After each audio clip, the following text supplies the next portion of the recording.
breakfast and you can catch the school bus from there.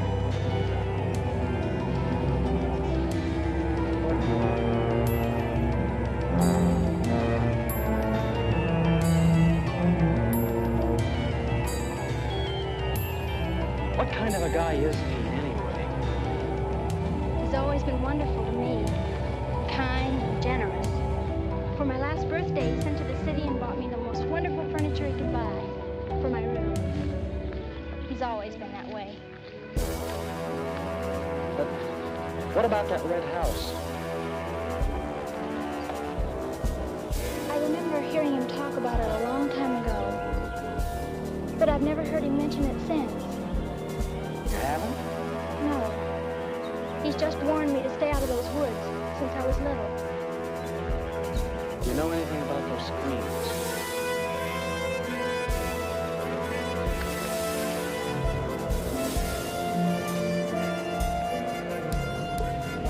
I don't know, Nate, and I'd be afraid to find out. Hey, look who moved in with the Morgan. Okay, so I'm working there. You'll make something out of it.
Hi, Mom. See, you're not bowled over by the rush of business. Oh, things have been like this all day again. I suppose folks get tired coming in asking for things they haven't got. Look, Mom, why don't you close the store and marry Don Grant? He's a nice guy. Now, there's time enough for Don and me to get married after you're out of school and on your own. Graduation's just around the corner. Why don't you two go ahead and get married while you're still young enough to enjoy it? Shame on you, talking to your mother that way. Well, you've given enough of your life to me. You go down to town and tell Don you're ready anytime he is. He's being transferred north. Well, that settles it. Harry's been courting you since I was in grammar school. If you don't marry him now, he'll meet some chick up north, and then you'll be a dead duck. Well, I've got to change. I'll be late at the Morgans. How do you like it up there? Oh, it's okay. They eat good. I mean, well. A couple of things got me wondering. How did Pete Morgan lose his leg? He fell down a cliff in the Oxhead Wood. It was a long time ago. You were still a baby. It was Dr. Burns' first case in the valley. He amputated the leg on the Morgan kitchen table. Wonder if it's the one I ate at. That was the first time Dr. Byrne ever met Ellen Morgan. Everybody knew he fell in love with her. Nothing ever came of it. Wonder why. Still a bachelor. I don't know. They still act like they love each other, the few times I've seen them meet. But she chose to devote her life to her brother Pete, I guess. Seems a shame. Just like it'd be a shame if you don't marry Don and go north with him. I do. I'll know another Pete before you and Tilly get married. Oh, search me. Sometimes the more I know about women, the less I know about women. A guy needs more than a high school education just to find out what they're gonna do next. Will you be staying at the Morgans again tonight? No. I'm gonna take a shortcut through Oxhead Woods by daylight, so I'm on my way back here tonight. Well, if you should change your mind, would you care if I go down to town and talk things over with Don? You do more than talk things over. You come back here a bride. We don't want any dead ducks in the family, do we? Bye.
lot of questions on the way to school this morning. Yes, but only questions I've wondered about myself.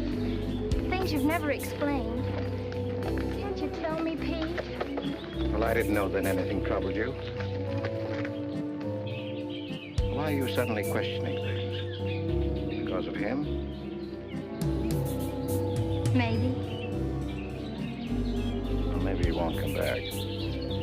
I think he will. I hope he does.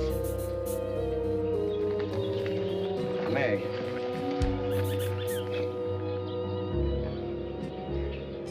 All of a sudden, you seem so grown up. I guess I don't like to see it happen. I wish you were a child again. I wish you needed me just as you did then. I don't want you ever to grow away from us.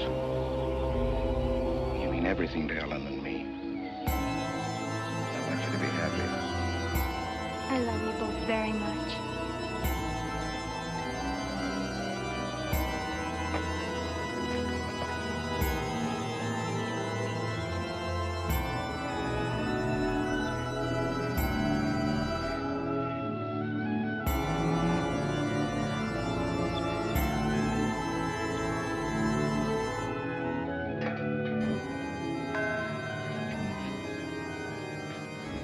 You're late today. I had to go home first. Came here through Oxhead Woods. Yes, that would be the quickest. Daytimes. Or any other time. Don't put so high a price on courage, son. It's overrated. The lowest animal's got more courage than man has. You touch a snapping turtle with a stick and he grabs at it with his teeth. Cut his head off, and he still won't let go. Well, we humans weren't made that way. We were born helpless. But we don't have to stay that way. Nobody's gonna call me yellow. Who has? Nobody, yet. And nobody's going to.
Has he been outside tonight? No, Give me your word.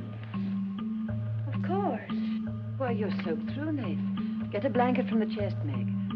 You can stay in the helper's cabin. I warned you, but you wouldn't listen. It wasn't a piece of that red house that knocked me into the stream, Mr. Morgan. And it wasn't a scream in the night that bowled me over. It was a human. A human strong enough to nearly kill me. I figured it was you. Sometimes we figure too much, son. The wrong things. Things that can't ever be figured. Mine is bad. fast for everyone. It's quicksand. I need your help here, Nate. Why would I want to hurt you?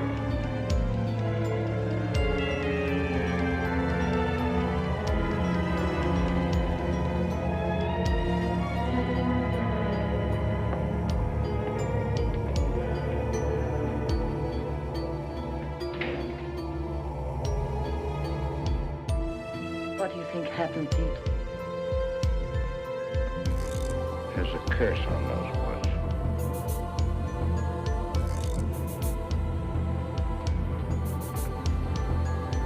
We know that.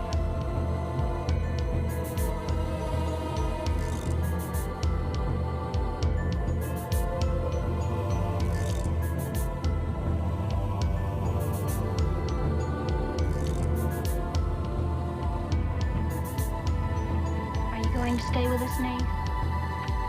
Why shouldn't I? Well, after what's happened, I thought... And Tibby doesn't want you to, does she? After what's happened, you couldn't get me out of here with a triple-barrel shotgun. Last night I was a coward. There's some connection between Pete's red house and whoever hit me. I'm gonna find out what goes on out there if it takes exploring every Sunday between now and doomsday. I'll help you. I thought Pete told you not to go in those woods. I can't help it. I want to. Okay. Sunday we'll go prowling.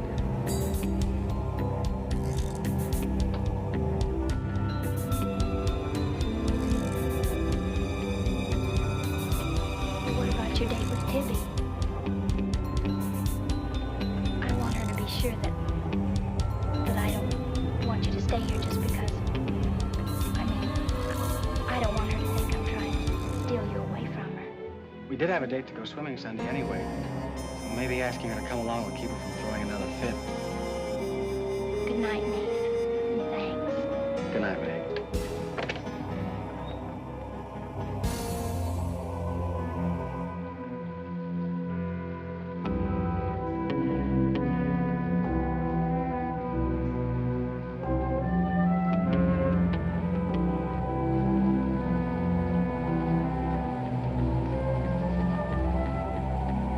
Help me down, honey.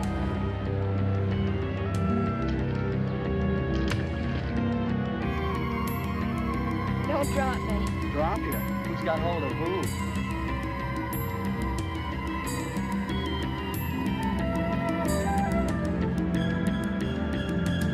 Hey, kids! I found an old trail. Maybe it leads somewhere.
Another dead end.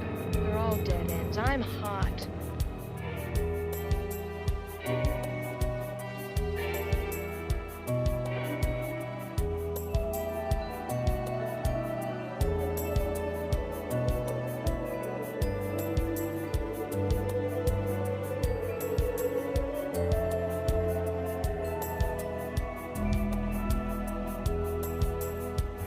We've been on a wild goose chase for 4 solid hours.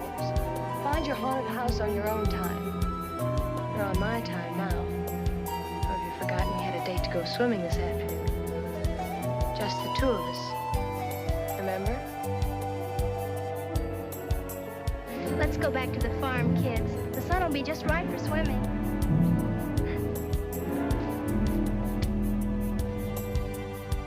Nate, what's happened to you?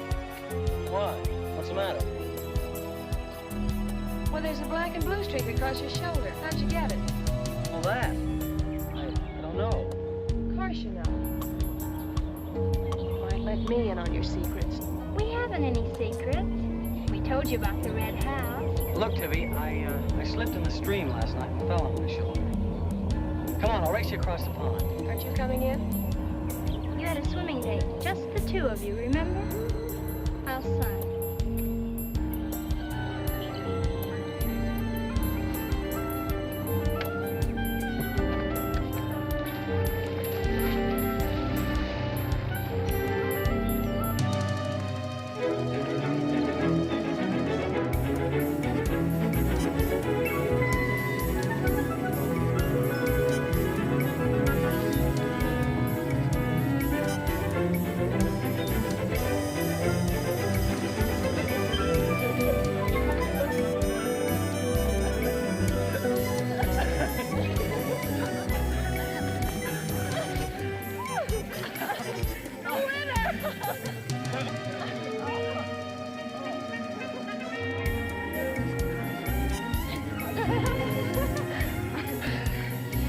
Do you love me? Sure.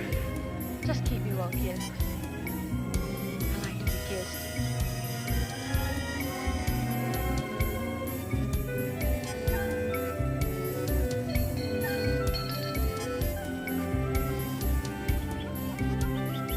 Hey, lovebird, dinner's ready.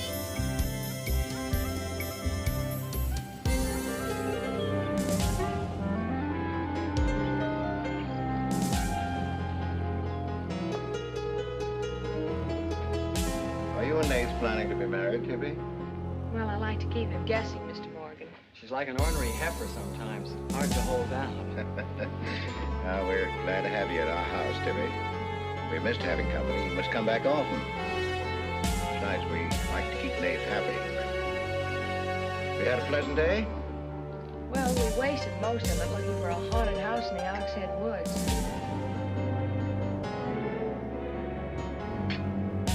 I didn't know there was a haunted house in the Oxhead Woods. Well, Nate says it's red and he's got to find it. Isn't that silly? Yes, it is. May I go with you? Yes.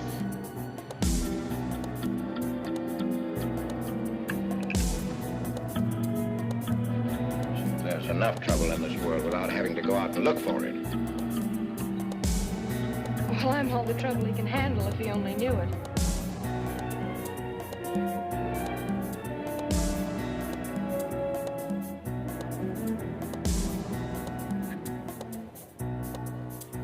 Well, when you are keeping a secret, blabbing to Pete. I didn't blab, it just slipped out. And a fine swimming date we had, I don't think. You know, Tibby, you're mighty pretty, especially when you're mad. And I guess maybe when you're mad, you're just about the prettiest gal there is. Are you sure you don't want me to get Pete's pickup truck and drive you home? You can't have your cake and eat it, too. You have chores to do. I'll walk home, thanks. Don't suppose I'll be seeing much of you weeknights. Well, what with final exams coming up and this new job. I know. Would it be too much to ask that we spend next Sunday by ourselves? Just you and me? Or is it more important to play hide and seek in the woods with Meg? Go on, get mad. Makes your cheeks pink. Don't think you're gonna talk me into a kiss goodbye. I want you to miss him. Long enough to make him more important than the haunted houses. So save it for next Sunday.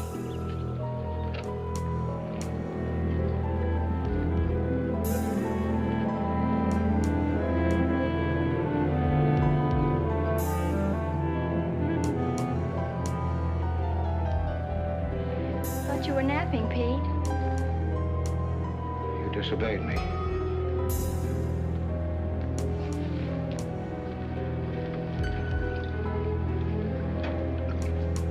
Now, you listen to me.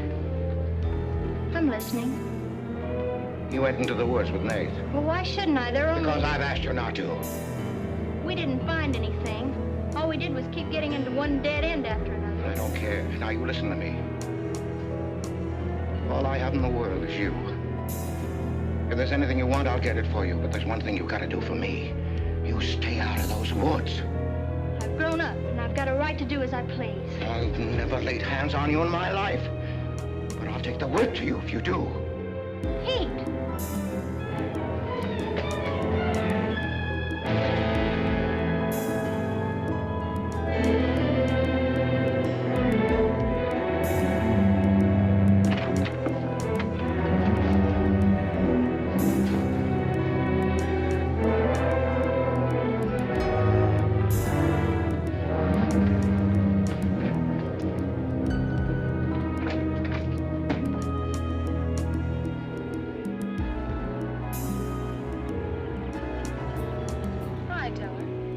Headed for home? Uh-huh. That's what I figured. Been swimming? How'd you know? Got your suit in that bag, haven't you? What are you doing? Waiting for you. What for? I want you to do me a favor. You've got looks and all the rest besides. Besides that, I figure you're the kind that's got more sense in your head than comes out of your mouth. Maybe I have. What kind of favor you want out of me? I've got $750. I want you to buy me a government bond. $750? Where'd you get it? Just steal it? I want you to buy me that bond. Have them write my name on it and buy it the next time you go to town. There's an extra 10 for your trouble. Oh, I couldn't take Sure you could. Keep your mouth shut to boot. I'll be waiting every Sunday till you bring it. Why don't you buy it yourself? Because a guy in the village bank's got too long a nose. And because it'll be a prettier bond if you buy it for me. I better get home.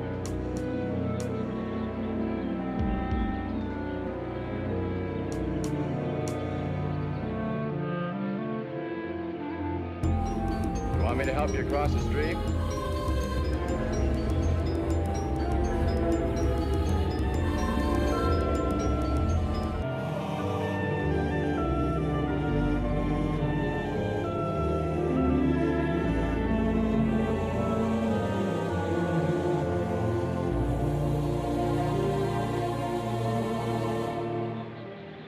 Thanks a lot, Teller. Is that all the thanks I get? How much more do you want?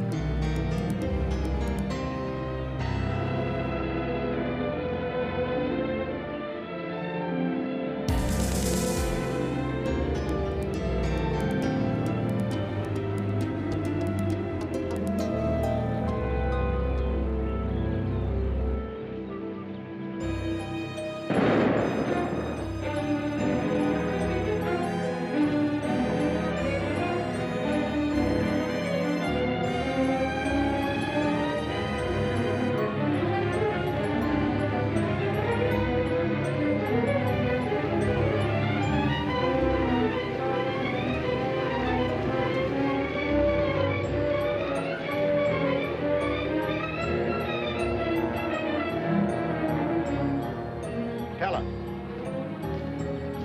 You'll either protect these woods of mine or I get someone who can. Well, why don't you keep your trespassers to home? You gave me full rights to the Ox Head Woods, exclusive. I gave you the game rights in exchange for keeping trespassers out. Look, Mr. Morgan, if you can't keep your own hired hand out of these woods, maybe I should use more than a club to scare them away with. Well, why don't you? You telling me I can use my gun? I don't want anybody to get hurt, but there's no better way of backing up a no trespassing sign than by a bullet missing somebody's skull.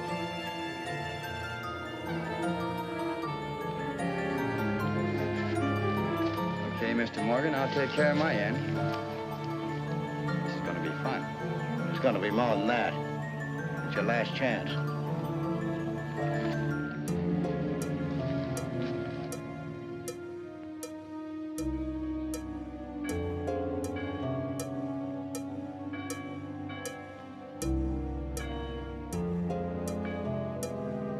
Be ye kind one to another, tender-hearted, forgiving one another. even as God, for Christ's sake, has forgiven you. Dear Heavenly Father, we pray to Thee to bless all those on earth who are suffering, heart and mind, body and spirit.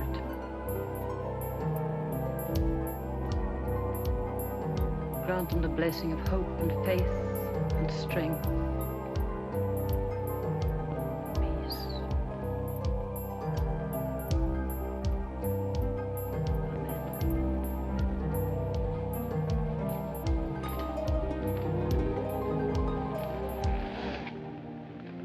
What's troubling you, Pete? You haven't eaten, you haven't slept.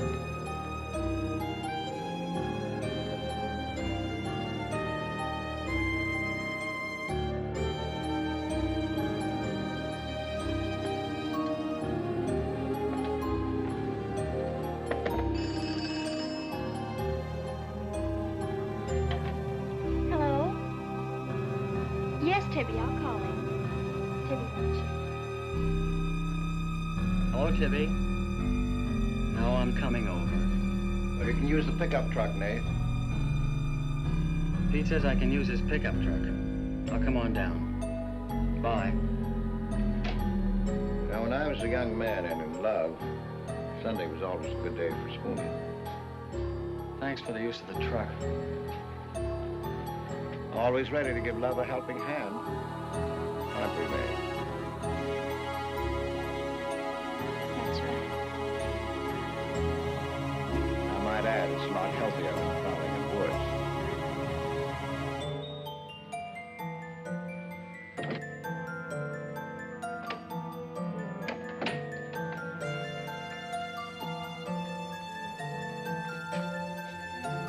I don't care what Pete said. I wish we were prowling in the woods today. I wish Tibby'd forgotten our date. So do I. There's something out in those woods. Something tells me we won't find out what it is until I find the red house. What are we going to do with it when we find it? Bust it open, I guess, and let some light in. Maybe it'll shake the creeps out of a lot of things. We'll find it.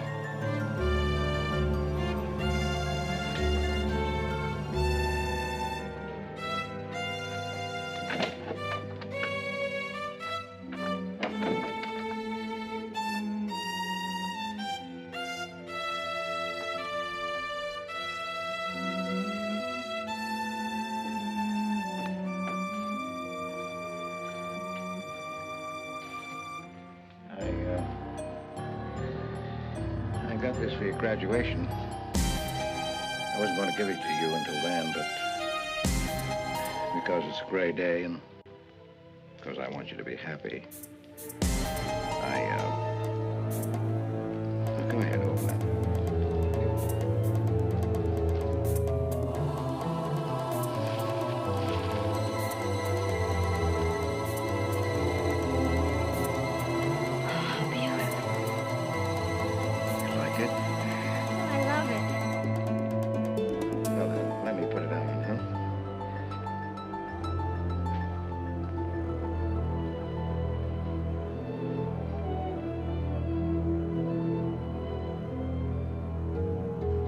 Now, will you forgive me for barking at you last Sunday?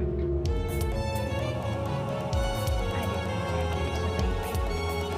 I've always wanted to go into those woods. I did it because I felt I had to. Strange. I felt alone there. Don't ever go near those woods again.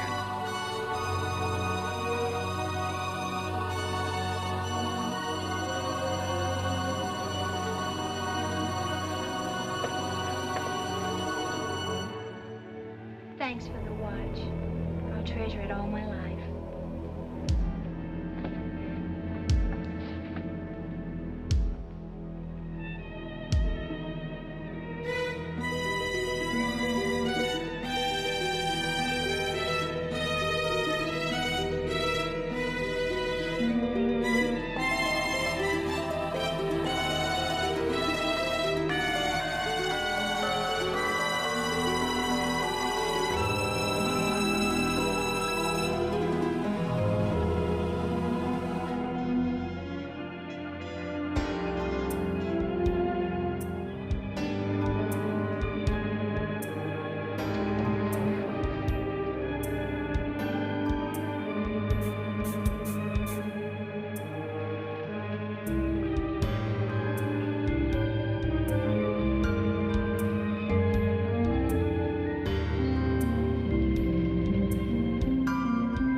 Didn't she ask you up to spend the day and have dinner? Yeah, but why? Can't anybody do anything without you figuring they've got an angle? I've always got an angle. I've got an angle on you. Girl always has a reason when she does something. Does she? Sure. Okay. And what's your reason for dawdling with that guy Teller? What do you mean, darling? Just what I said. I didn't see you. How could you? Where were you? In the bus? Where'd you think I was? Oh, that. Yes, that. Was there some more dawdling I didn't know about? You don't think I'd be interested in a big dumb ox who makes his living hunting? Well, you were interested enough to stop and talk to him that afternoon. Well, he was sitting on our rocks. I told him to get off them. What did he say? He said he would. Bet. You calling me a liar? Now, don't make something out of nothing. All I said was, I'll bet. You bet what? I'll bet he said he'd get off your rocks. They're calling you a liar. Pop was right. Right about what? You're too bright to be wasting your time up at the Morgans for 4 bits an hour. They just live off their farm. They make a profit on ours. Since when's there a law against living off the earth? We'll live off the earth someday. Before we're finished, we're gonna leave our kids a good farm. I want to clear out of these hills when I get married. Since when? Since now. I don't want to be just any farm wife. As good a time as any other to find that out.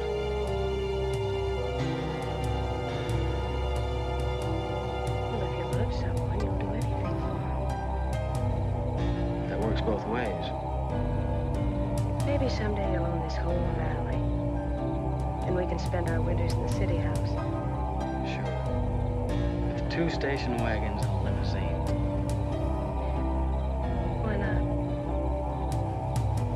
I better get back to the Morgans. What for? Let you go on with your dreaming. I'm disturbing your sleep. City house, station wagons, limousines. Great. Boy, when you dream, you really dream good. Well, aren't I worth working for? Sure. A lot of guys are working on getting to the moon in a rocket. They think that's worth working for. But I like the ground around here. And I'd just as soon keep my feet on it. How much money have you saved doing it? None yet. Not even $750? Not even 750 cents. Why? Nothing. I was just thinking.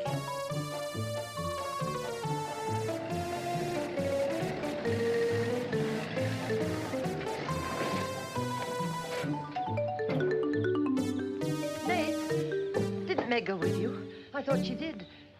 She was gone when you left. Didn't she leave with you this noon? No, only as far as the porch. Did she say she was going anywhere? She must have gone into the woods alone.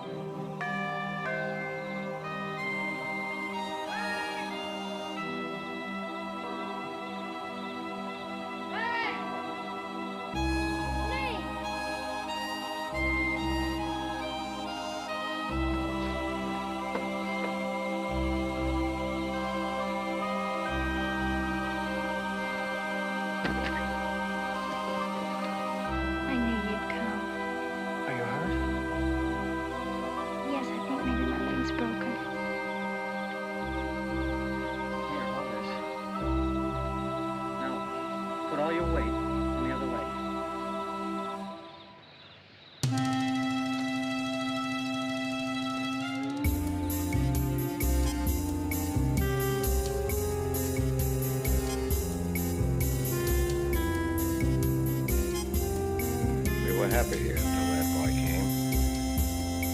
Hank loved me, trusted me, did everything I asked. Then he came. I'm losing him.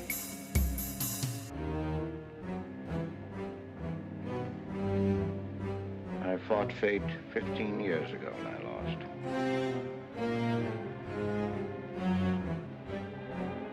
You know that, Ellen. Stay away from that house. Yes, Pete, you tried. She kept calling. I had to go to her. Don't dig it up again, dear. It's buried. It's past. Buried until that boy came here. Nath doesn't know anything about it, Pete. That's all in your mind. Do you think there's a man on earth who hasn't something to conceal? Every living soul has his ox head wounds. I can still see her. She knew there was nothing I could do about it. He knew it. Don't dig it up again, dear, please. Why Forget didn't it. they go before it happened? Please. Why did she scream? I loved her, she knew it. Why did she cry out? It's been 15 years, dear. Put it out of your mind. Don't let it drive you mad again. It's gone. It's over. It can't touch Meg. There's nothing I can do about it. There is something we can do about it. We can protect her from the past. How can I protect her from the past when I can't shut it out myself? We can shut it out of this house. No, this isn't my house. There's no certain place for me on earth. Except out there in that ice house. That's where I belong. What it makes you find out? Pete, how could she find out? I didn't want her to go. I'd rather she was dead than ever hear the screams. I'd rather she was dead. I'd rather I died out there in the muck and dirt. That's where I belong. I should have burned that place down. No. Let's search the ashes and find her screaming. I should have burned it down and the ice house in the woods with it. Would you dare? You'd never dare. Ellen, Pete, open the door. Ellen.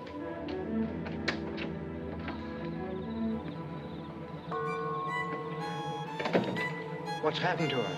I found her in your woods. Her leg's broken. Call Dr. Byrne. Oh, Jonathan, Pete.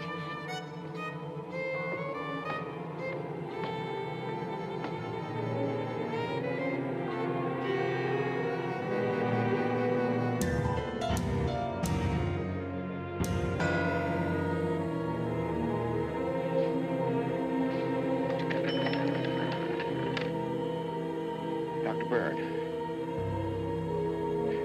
Dr. Byrne? This is Pete Morgan. We need you. Our Meg's leg is broken. Come quick.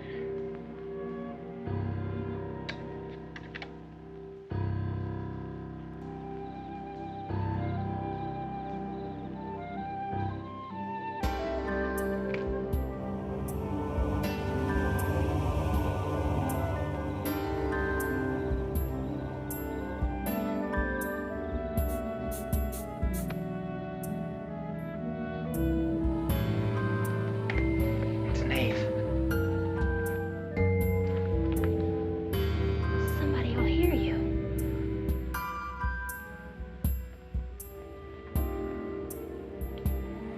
Oh, I'm so glad you came. Why did you wait so long? Ellen wouldn't let me come. I never thought of climbing that tree until tonight. I wanted to tell you about the red house. I followed some wagon tracks through the woods. They were all grown Where up. did they start? I don't know. I headed uphill just past the big limestone rocks we saw that Sunday. How's Tippy? Search me. She's gone to town for something. Graduation dress, I think. Bet you miss her.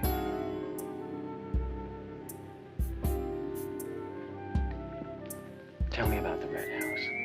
After the limestone rocks, what? Well, I followed these tracks through the rocks. The road's hard to follow, but it led to this hill. What hill? I don't know. I was too busy following the tracks to see. I looked down from the top into the rocks. And there it was. What did it look like? Ugly and awful. But, Nath, I had the feeling I've been there before. Lots of people get that feeling, Meg, even if they haven't. No, this was different.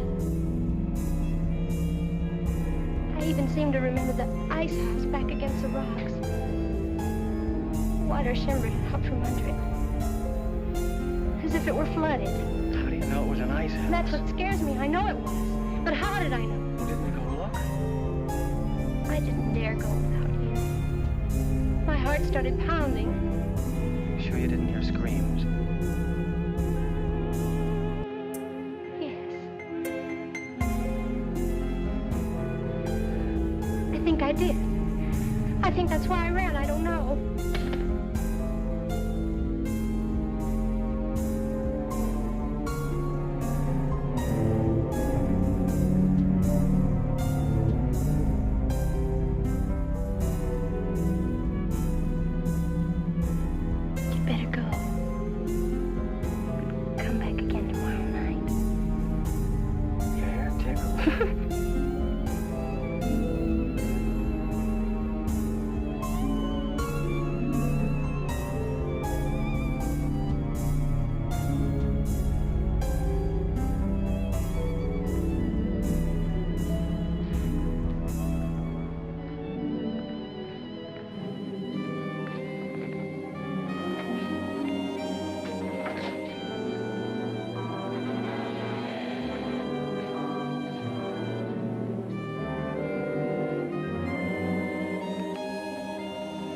Jeannie.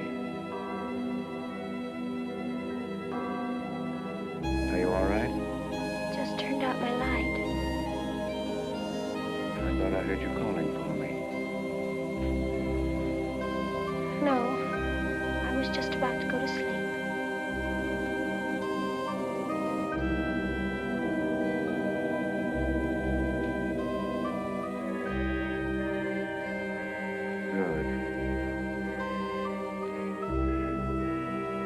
Sleep soundly, Jeannie.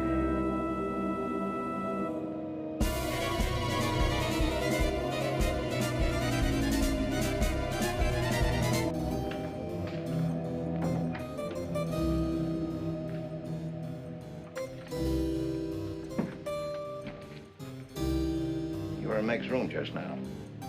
Yes, I was. You sneaked up the tree. You were there with her in the dark. Is there a law against me seeing her? Yes, mine. There was peace in this house until you came. You took her into the woods. Meg went into the woods on her own. She wouldn't have gone if it weren't for you. Her leg wouldn't have been broken if it weren't for you. You've got no right to treat her like a child. You caused all the trouble you're going to. I don't want you here anymore. Get out, now! You don't need to think I want this job. I can work for Rittens any day I like. Clear out. Never trespass on my property again. If you do, you'll get hurt. Is that fair warning? Yes, that's clear enough.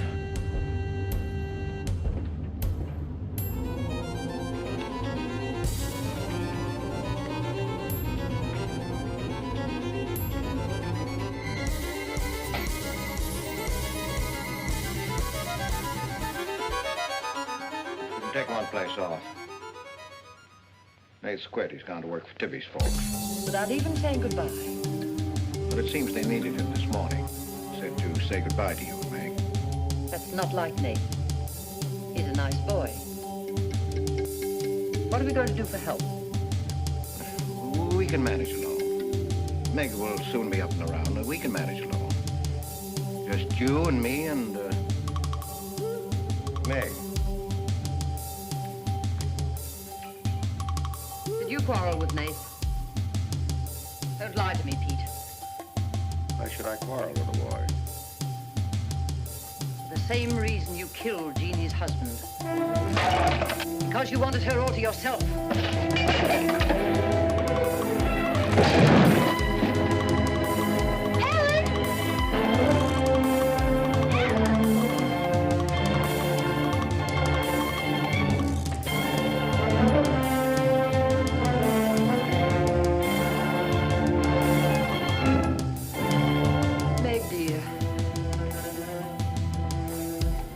Nate's gone.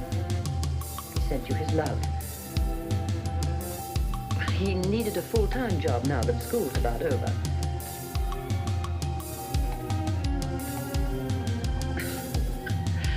I was putting some dishes away and the wall cupboard came down on my arm. We'll miss Nate, won't we?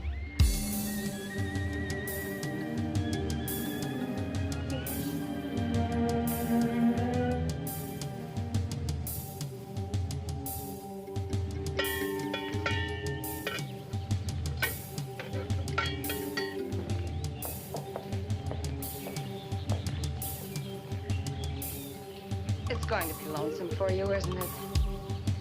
Why don't you padlock this door and go up to the Morgan? I quit there, Mom. I'm going to work for the Rentons. Well, with Tibby around, then you won't be lonesome. I'll be okay, Mom.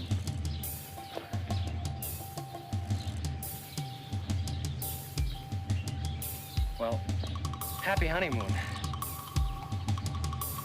Thanks again for everything. Goodbye, son. Bye.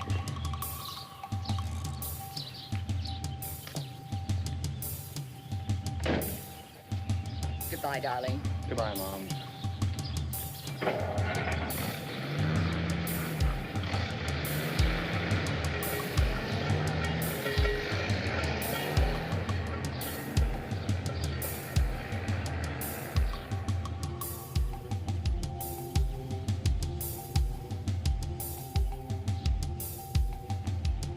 Hello, Doctor. How's my patient? I bet it feels better with that cast off. I've been feeding a little, Dr. Burns. Tried walking without my crutches. brought up the mail.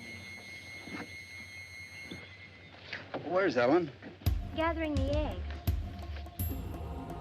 How's everyone in the valley? Oh, new baby at Sheriff Hoke's. New hired hand at the Rintons. Who? Mrs. Storm's boy, Nate.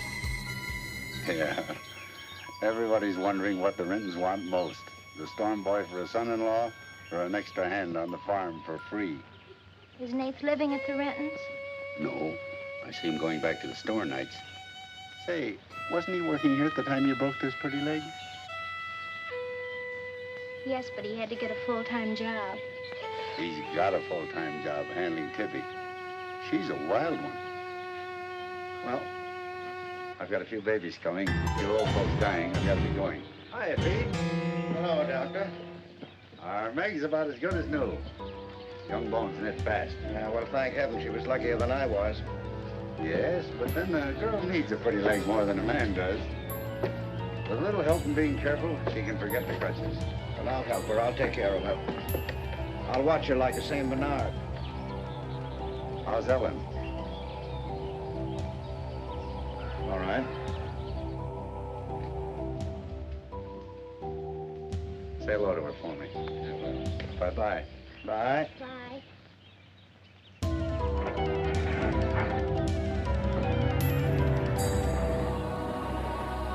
Remember when I had to learn to walk again? Just like climbing a mountain all day long. Better lean on me. Mustn't try too much the first time. I just want to help you.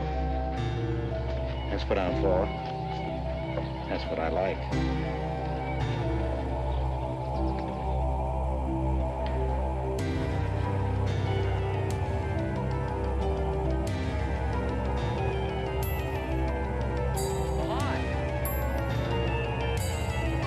What you got on? My new place, Sue. You like it? It's all right. You might as well still be working at the Morgans for all the fun you are to me. If you'd spend a little more time working around this place instead of preening your feathers like a pet canary, maybe you'd know what it is to be tired at night. I had a nice Sunday picnic all planned for us tomorrow down by the stream. I'm not going to waste it on you. Sleep all day if you want to. Just till 10 or 11. You didn't sleep till any 10 or 11 up at the Morgans because you wanted to see her. Go stick your head under a faucet and cool off, Ibby. If you want to go on that picnic tomorrow, I'll be here at 11.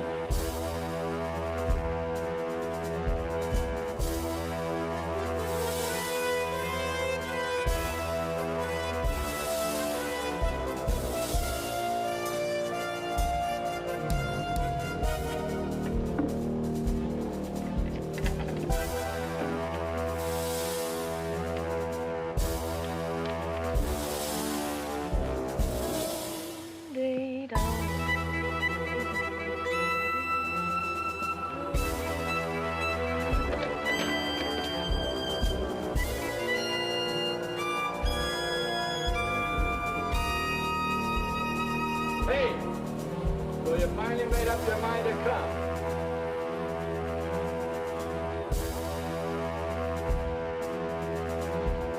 Here's your bond. I've been here every Sunday. Well, I couldn't get here before today. Who do you think you are standing me up? You've been drinking. So what? Well, I'm sorry I came at all. I'm sorry I got your old bond. Did you tell anybody? You're drunk.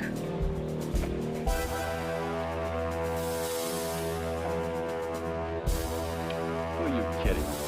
You can fool around with pretty boy named Storm as much as you like. But when you decide on a man, you come to me.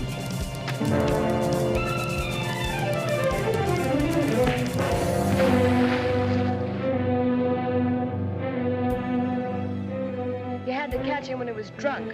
Just try it sometime when he's sober. Just once, he'd kill you.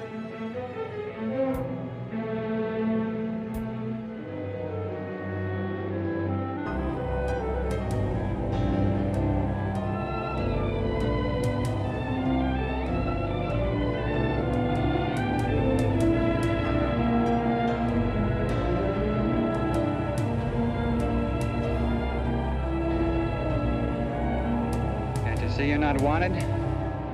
Yeah, I can. The next time you feel like snooping around Oxhead Woods, read the signs. The part about at your own risk. Why? Because some yellow belly will sock me in the dark?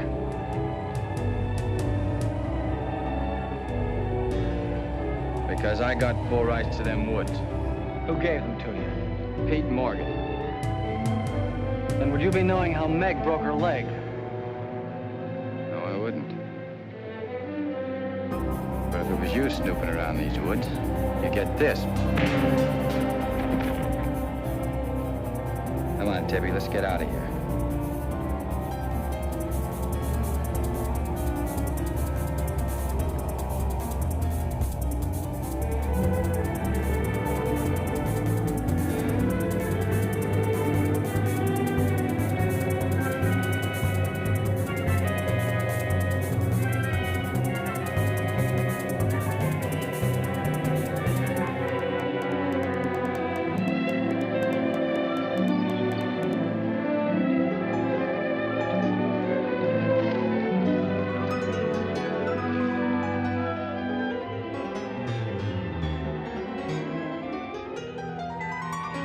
This is the way it could always be, Jeannie.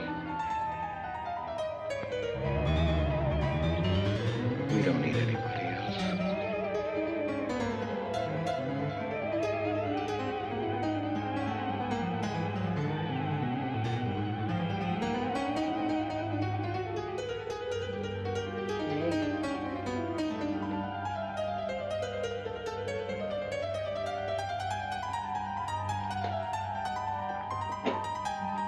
What's the matter, child? I don't know. Just heartsick, I guess. You miss Nath, don't you? Yes. And something's wrong here. I don't know what it is. Wrong in what way? Ellen, who is Jeannie? Where did you hear that name? Pete's called me that several times, and when he does, I'm afraid. When has he called you that name? Up in my room when my leg was hurt, and out by the pond. Has Pete ever laid hands on you? No. Why do you ask that?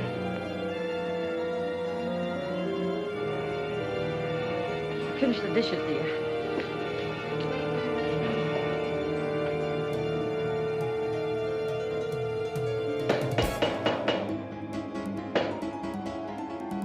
Anything wrong?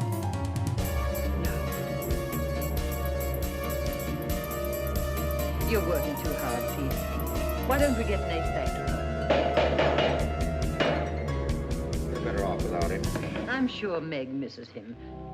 She's young. She deserves the company of a nice boy like Nath. A little fun. That's what you said about Herb Snell years ago. Herb Snell was fun, remember? I didn't have time to learn how to dance. I was too busy earning the money that would make it possible for me to ask Jeannie to be my wife. And Herb Snell was busy becoming the best dancer in the valley. Nate's like you were, not her. He's a fine boy, honest, a hard worker. He has a girl. What does he want with Meg? Meg needs to be with young people like Nate. You can condemn her to loneliness. Meg belongs here with us.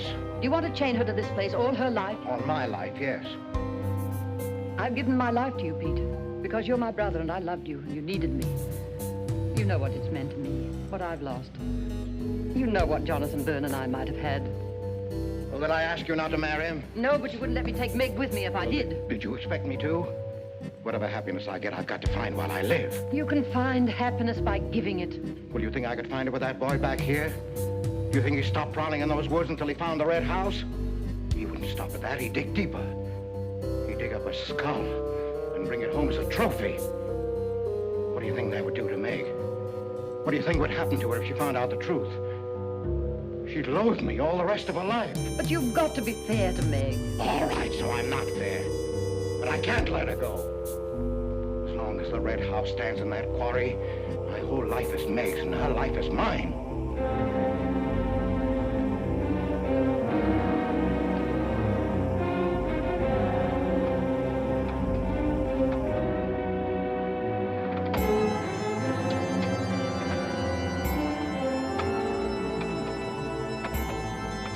What are you going to do, Ellen? I'm going to burn that place out of Pete's mind. Don't care if it starts a forest fire. It's going up in flames tonight. You can't go into those woods. I know them well enough. It isn't that. I didn't tell you or Nate the whole truth about how my leg was broken. I fell, but it was because somebody was shooting at me. I was afraid Nate would get shot, afraid... Tell her. That's Pete's fault for letting Teller think he owns those woods. He's just trying to scare you, but he's afraid of me. Let me go with you. No, your leg isn't strong enough. I don't want to stay here alone. Come with me as far as Nate's cabin. Lock yourself in. I'll be back before Pete knows I'm gone. Helen? Meg? Helen? Meg?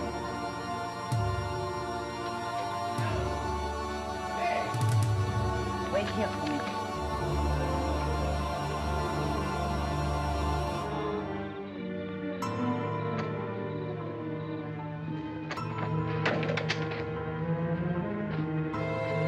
Meg!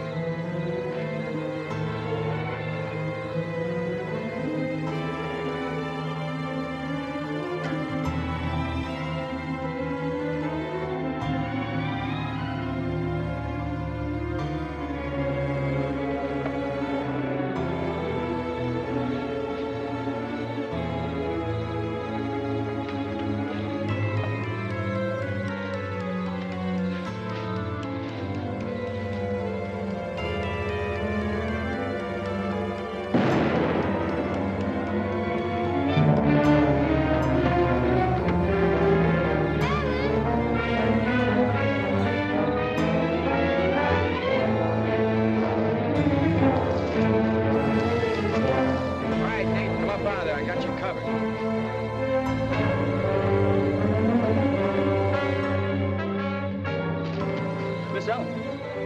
Miss Ellen. I didn't aim to kill. Miss Ellen, please.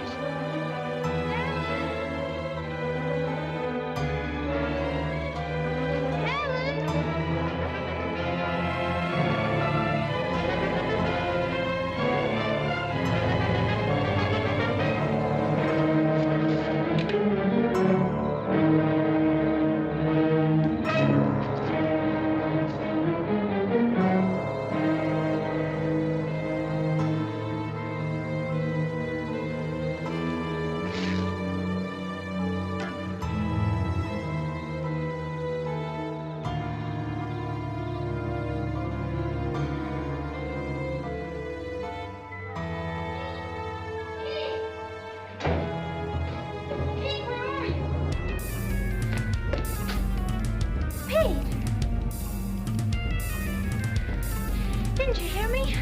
Ellen's hurt. She needs help. Yes, I know. She's bleeding. She's been shot.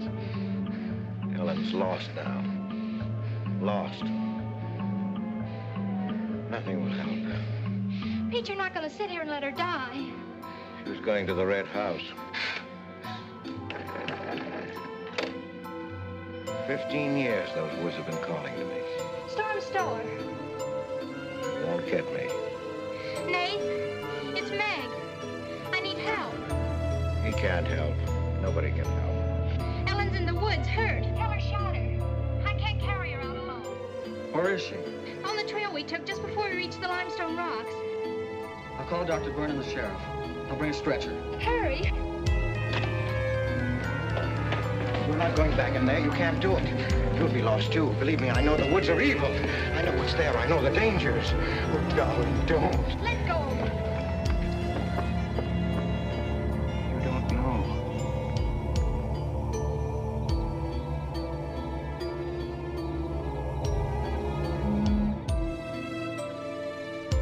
Darling, I've stopped the bleeding. You'll be fine now. You'll get everything you need soon. Nate's coming. Please call Jonathan. Jonathan. Need him. Does it hurt as much now? Ellen.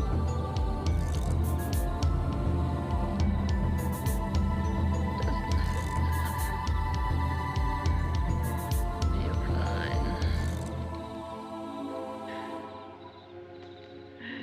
Pete.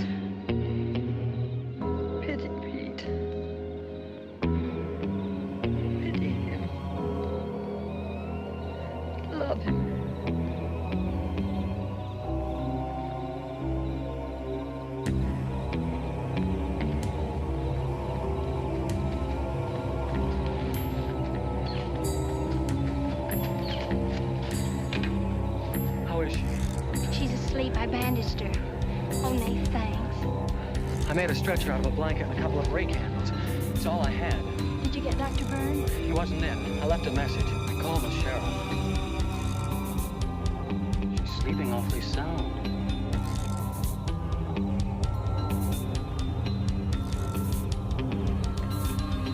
She's dead.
That's the way you are with me, too.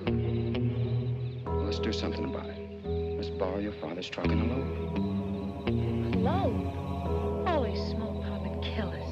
Come on, baby. We'll drive across the state line. I'll cash in my bond. We'll splurge at having a honeymoon that'll top any honeymoon anybody ever had. The truck's in the orchard shed. We can head out the back road. They won't hear us.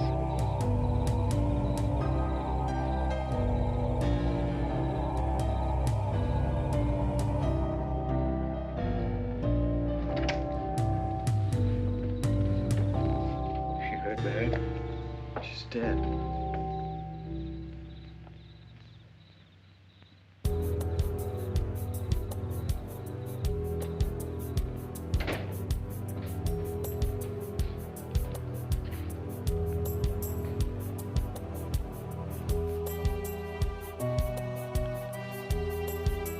You think I didn't love Ella?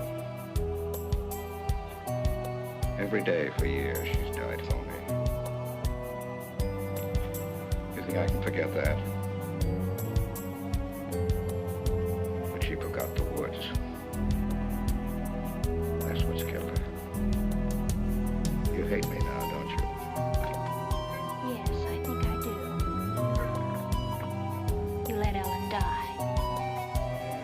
No. You defied the woods and you were hurt. She defied them. Dead. Ellen didn't hate me. She always understood. You leave me now, I suppose, won't you, Meg? Yes. Everything I love dies. I can't lose you, Jeannie.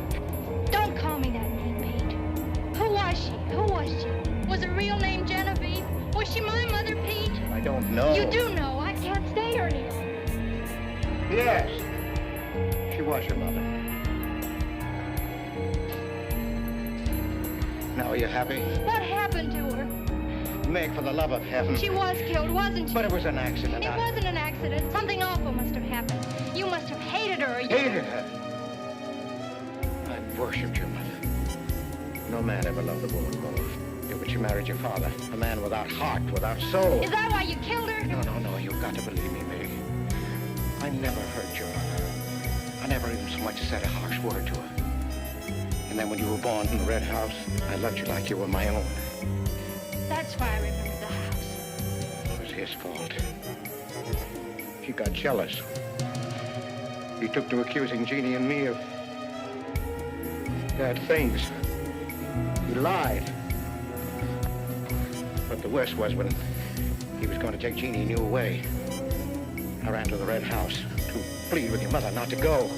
I heard him coming home in the surrey. I begged her to decide before it was too late. She got frightened. I don't know why. She screamed. There was no reason I wasn't going. Then you did kill her. No, it was an accident. I just tried to keep her quiet. I just put my hand over her mouth, only that.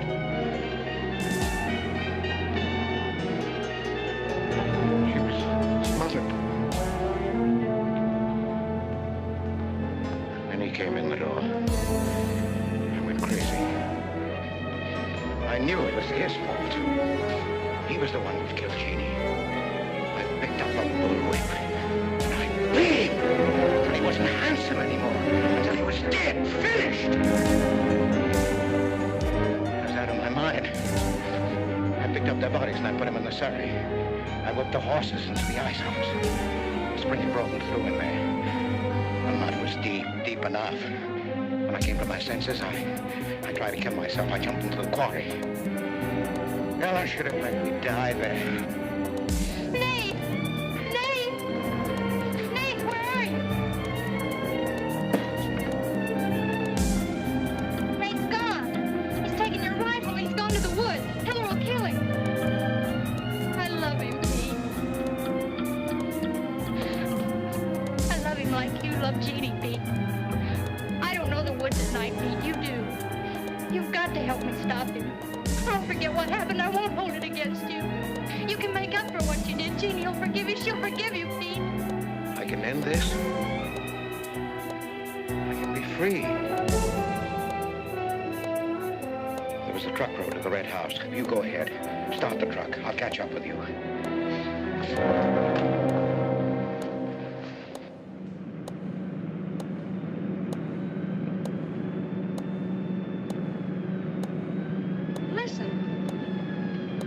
My pop must have found out. I wish that's all it was. What do you mean? They're after me.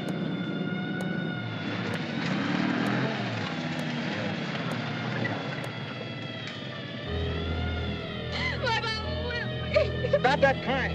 Stop it.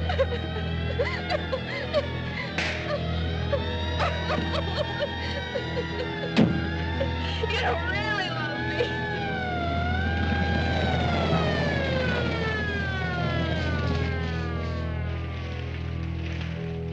Let her stop.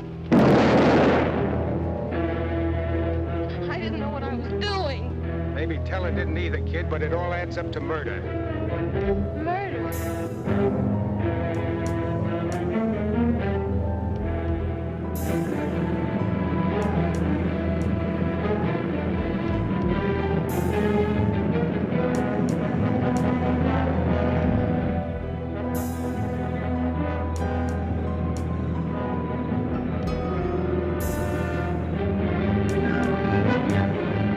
Look out, the bridge! We can't make it this way.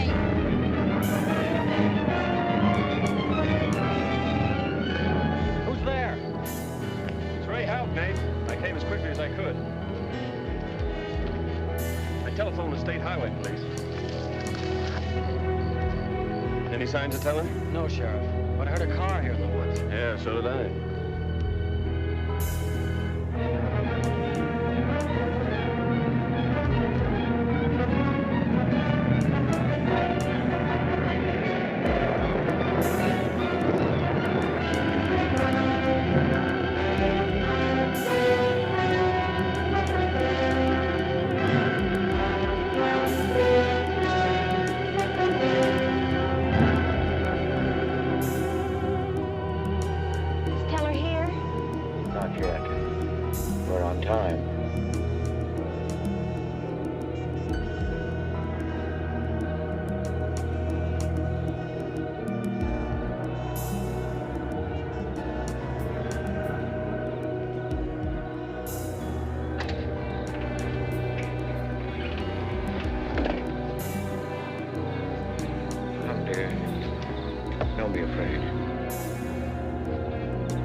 as it was.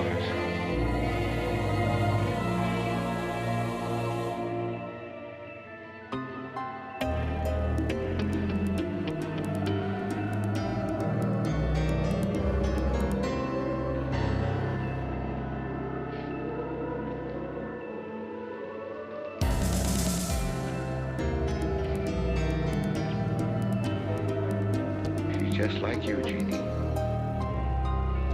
I've come to plead with you not to go. Don't go with him, Jeannie. I can't live without you. Pete, we've come here to help Nate. He could be killed. Yes! I'd kill to keep you here. Does Herb love you that much? Enough to kill for you?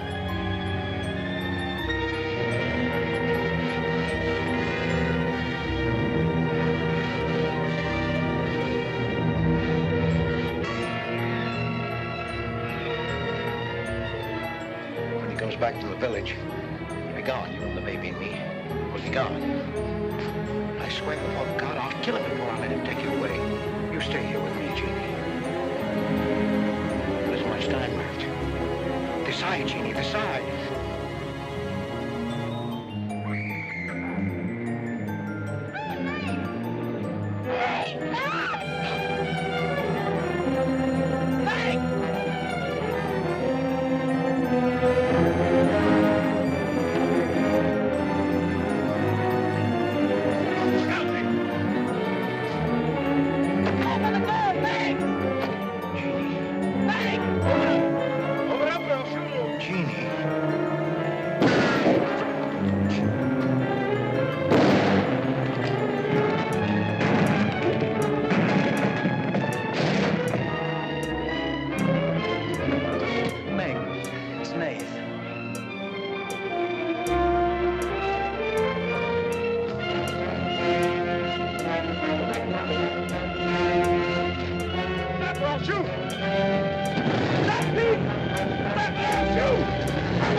Finish what Ellen set out to do, sweetheart.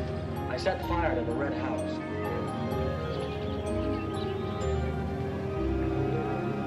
Looking forward's much better than looking back.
let him escape? In my view, it's all very irregular. It might entail the most embarrassing repercussions. Exactement. Certainly. It's a responsibility of the first magnitude. I'm sorry, Mr. Wilson, but you must see. Blast all this discussion. What good are words? I'm sick of words. Hang the repercussions and the responsibility. If I fail, I'm responsible. Leave the cell door open. Let him escape. Let him. It's our only chance. Well, you can threaten me with the bottom pits of hell. And still I insist. This obscenity must be destroyed. You hear me? Destroyed.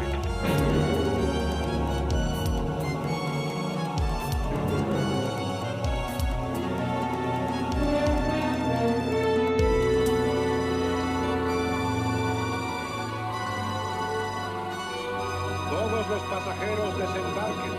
All passengers ready to disembark. I'm traveling for my health. Tengan listos sus pasaportes. Get your passports ready. I'm traveling for my health.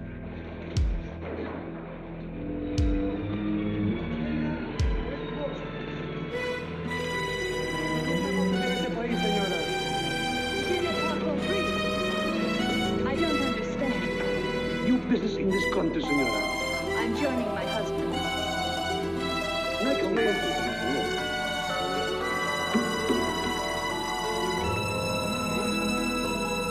Stefan Polaski. Take care of him, senor. Your business in this country, senor. I'm traveling for my health. How? I am traveling for my health. Oh. You are a native of what country? Holland. Grata permanente. Next, please. ¿Para qué vino usted a este país, señor?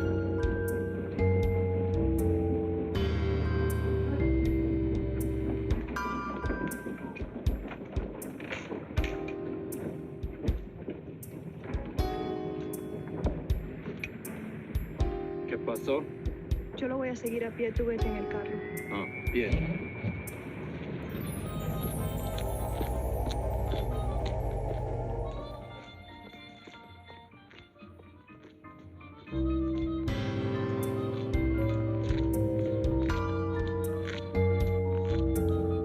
Hotel Nacional 7702.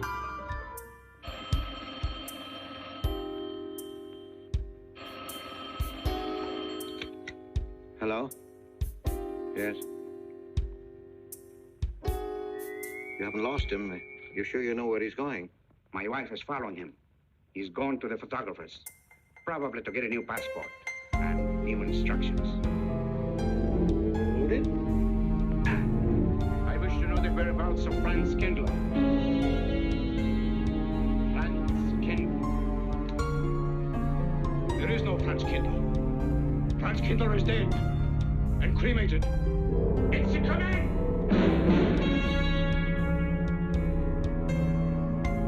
I have a message for Franz Kindler from the All-Highest. It is forbidden. I command you in the name of that authority.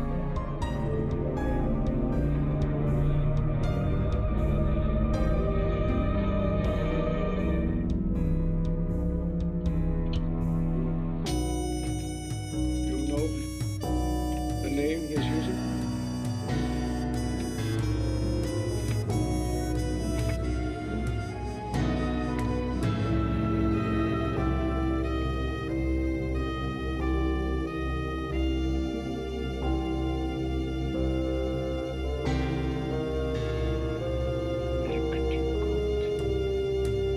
In the United States.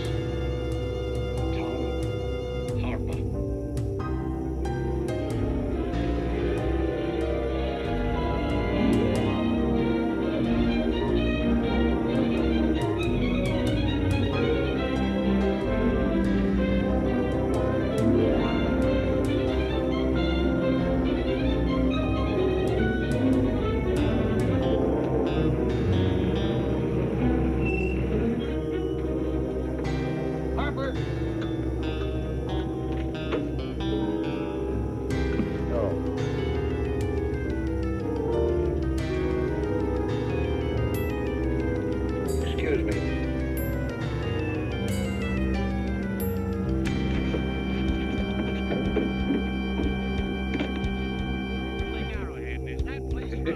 The hotel gave me a room that was so small. Every time I closed the door, the knob got in bed with me. I'm not told the French door knob on the way tonight. I had so many blankets. Good afternoon. Good afternoon. To find a place to Have a nice trip? Yes, thank you. Quite a story you have here, Mr. Potter. That's me. We sell about everything here.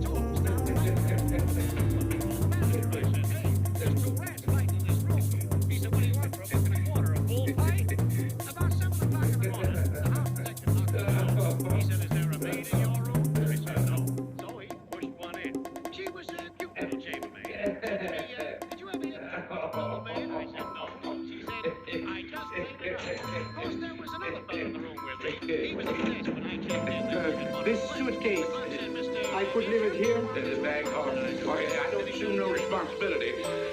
Just put it up on the shelf. It'll be there when you want it. I'll buy this magazine. That'll be a dime, mister.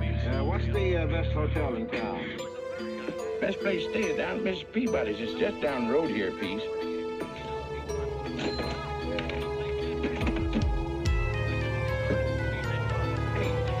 This way, mister. Yes, thank you.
I may come in?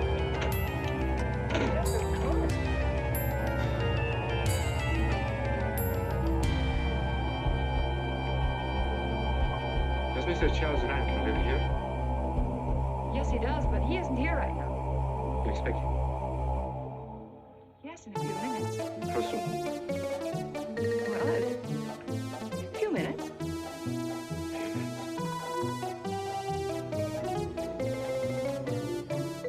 I may wait here. Yes, if you like. Would you like to sit down? Thank you. You a friend of Mr. Rankin? Yes, a friend. I'm Mary Longstreet. How do you do? How do you do?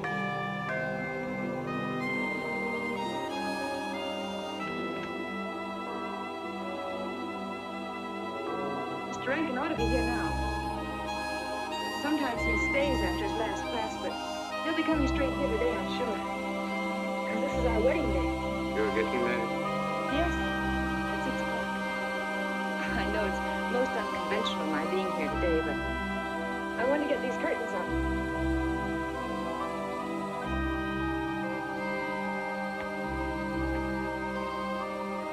he comes. Which way does he come? Why, from Webster Hall. It's the big dome building right over there, you see? I shall meet him. Well, who shall I say that could...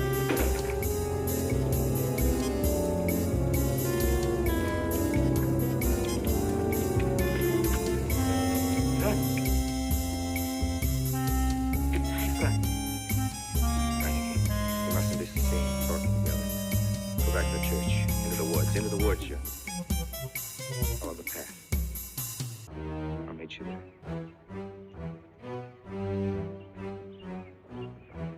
Hello, Professor Rankin. Hello, man. What are you up to? Paper chase. Oh, paper chase? I go ahead and lay the trail. You ought to have Jerry's job, Mr. Rankin. Take a little off that waistline. No, you ought to go with us, Mr. Rankin. Where to? The woods. Oh, Mother. The woods? Well, I'd like to. I'm afraid I have a couple of things to attend to. Well, join us later. We'll be out till dark. All right. Oh, we'll catch up with you.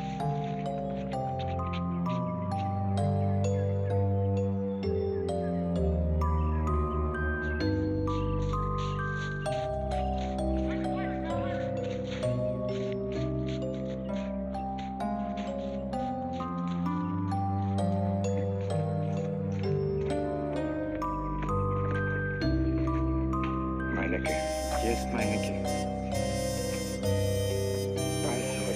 I had been hanged. The others, but not I. A dead man could not stand face to face with you, Franz. What's changed?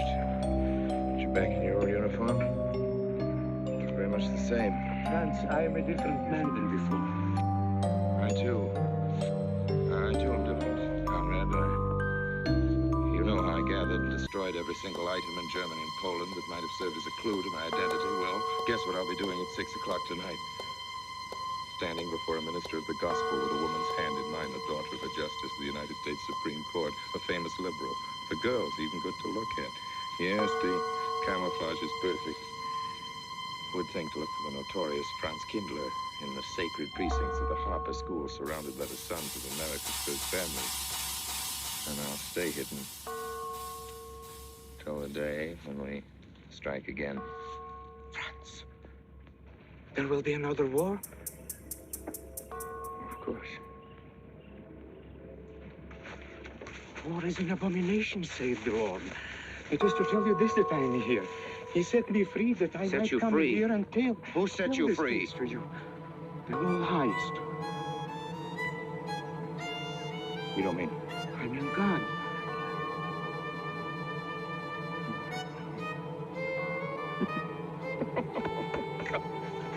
Franz, I'm a new man since I found you. You, Conrad, religious. Franz, all doors were open to me. All doors. It was one of God's miracles.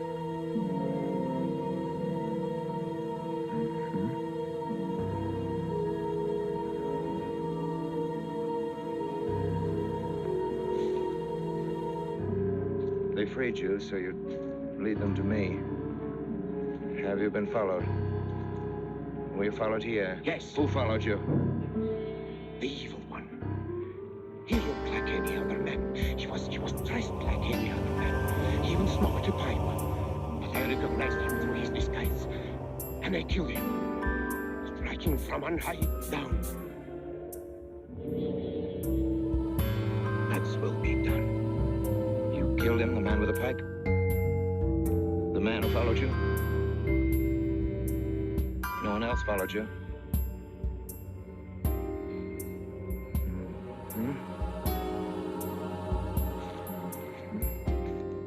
You must be brought to salvation, Franz.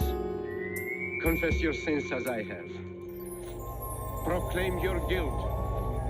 Only thus you can attain salvation. You really think so, Conrad? It will take strength. Such strength as can come only from God.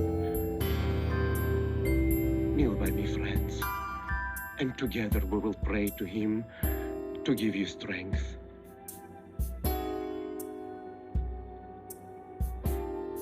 I have sinned against heaven and before thee. I am not worthy to be called thy son. say these words after me. I despair of my sins. I despair of my sins. Oh God of all goodness, how could I ever have offended thee? Of all goodness.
Forsaking all others, keep thee only unto her, so long as ye both shall live.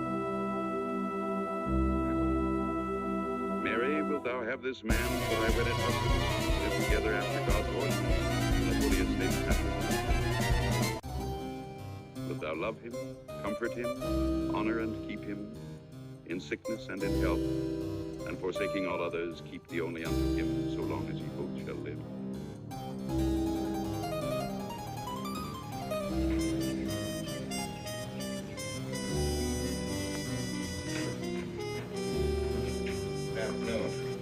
Afternoon. Wedding? Yep. Judge Longstreet's daughter. He's Supreme Court Justice, you know. Bottle of aspirin, please. Right back there, third shelf down at the top. You'll see the big ones on the left, economy size. You have to get it yourself, mister. Right back there. All your needs are on our shelves. Just look around, help yourselves. Right in there, find this one. That's it. Liver's down to Mrs. Peabody. Just a few days, old man. Coffee good, please. Or should I get it myself? Cafeteria style around here, mister. That's right. Self-service. Usual thing. Yes, that's $3 even, Mr. Todd. No limit on the cream. But all people around here take it black.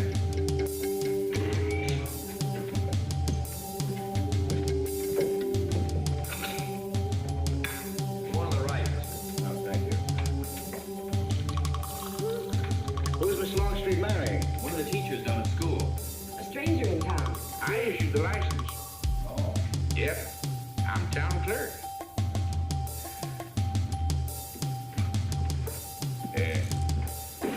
Checkers?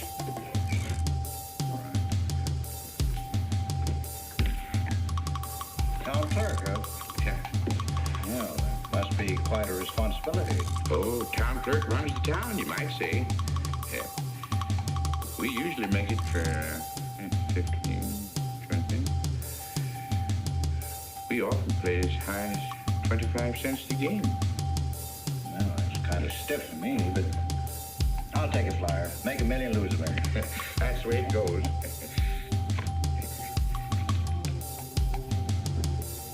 I move? All right. Well, you must know just about everybody in town here. Not just about. Know everybody. Here on business?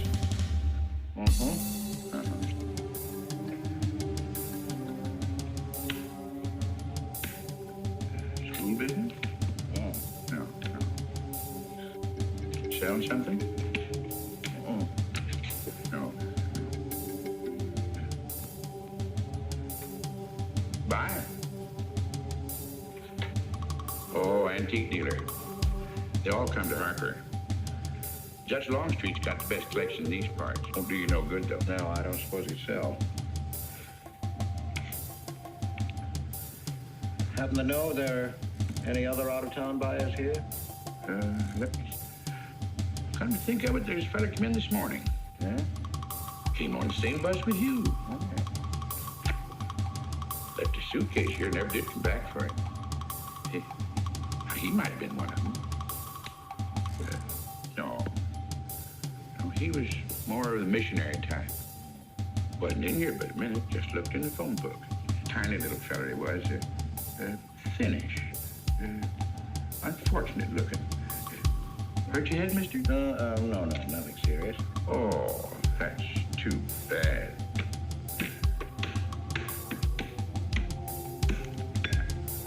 It's a game you got to keep your mind on. 25 cents, please.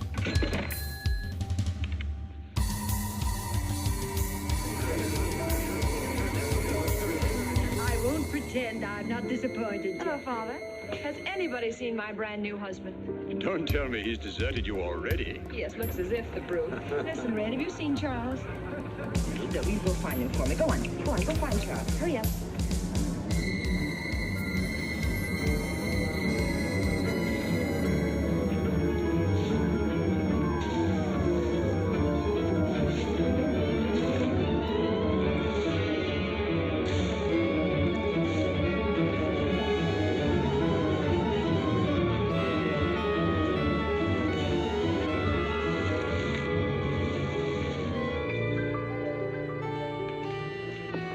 Everywhere for him, Mary, and I can't find him.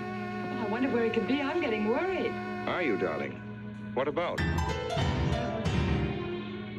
You changed. Don't you think you'd better? After all, aren't we supposed to be going on a honeymoon or something? Give me 5 minutes.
Couldn't judge any too well out front, but I'd say it was late 16th century, probably by Hobrecht of Strasbourg.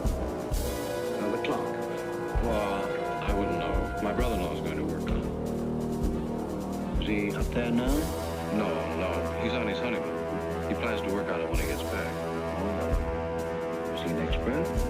Well, yes, but it's really more of a hobby with him. Really? Well, it is with me, too.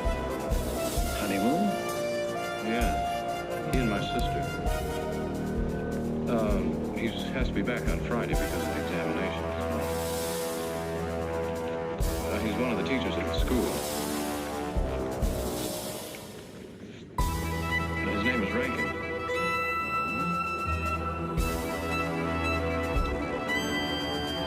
It's nice to be able to show it to someone who knows what Revere Silver's all about. But personally, my specialty is pewter. Oh, yes, pewter.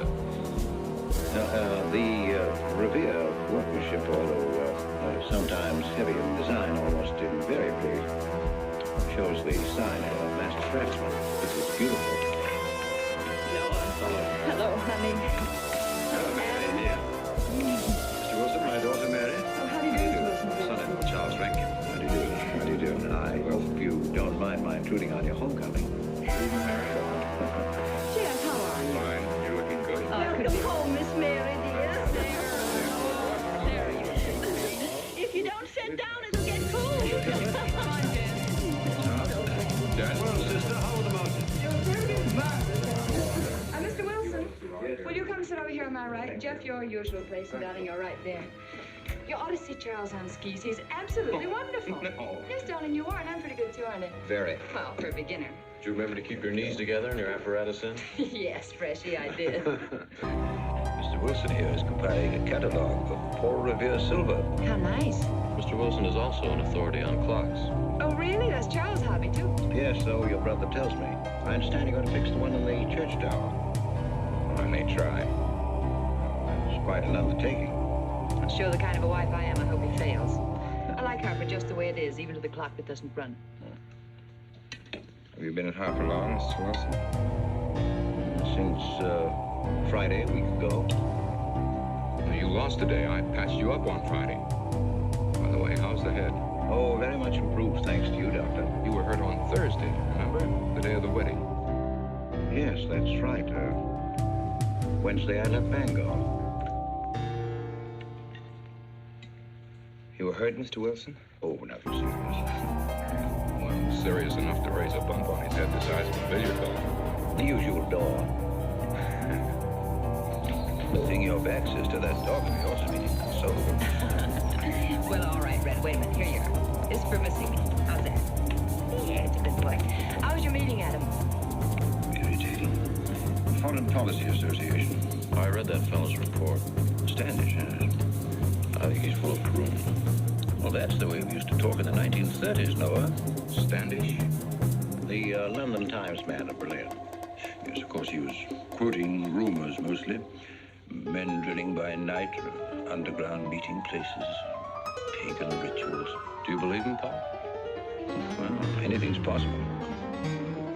I'm sorry, sir, but I think it's ridiculous.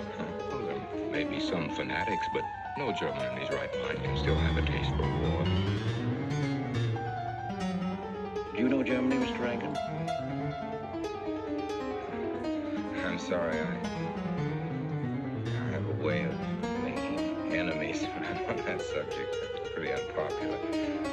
Well, we shall consider it the objective opinion of an objective historian. Historian? A psychiatrist could explain it better. The German sees himself as the innocent victim of world envy and hatred conspired against, set upon by inferior peoples, inferior nations.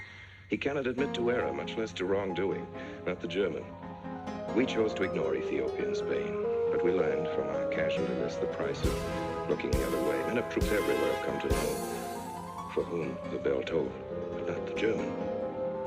He still follows his warrior gods, marching to Wagnerian strains, his eyes still fixed upon the fiery sword of Siegfried. And in those subterranean meeting places that you don't believe in, the German's dream world comes alive, and he takes his place in shining armor beneath the banners of the Teutonic Knights. Mankind is waiting for the Messiah, but for the German, the Messiah is not the Prince of Peace. He's another Barbarossa, another Hitler. Well, then you have no faith in the reforms that are being effected in Germany.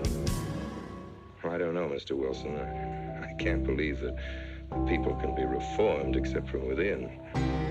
The basic principles of equality and freedom never have, never will take root in Germany. The will to freedom has been voiced in every other tongue. All men are created equal, liberté, égalité, fraternité, but in German, there's Marx. Proletarians unite, you have nothing to lose but your chains. Marx wasn't a German, Marx was a Jew. My dear Charles, if we concede your argument, there is no solution. Well, sir, once again, I differ. Well, what is it then? Annihilation. Title of the last babe in arms. Charles, I can't imagine you're advocating a Carthaginian peace.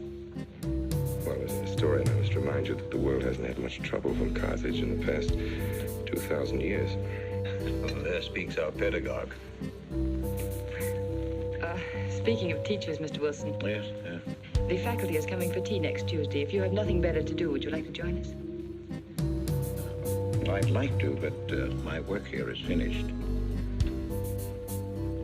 I'm leaving Harper tomorrow.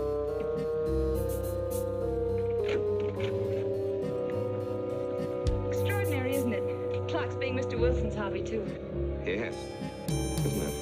Well, Red, how do you like your new house? He loves it. Come here, Red. I think I'll take you for a walk. Come on, boy. Oh, darling, you don't have to take him out. Just let him out. He won't run off. I need the walk. I'm restless. Come on, boy.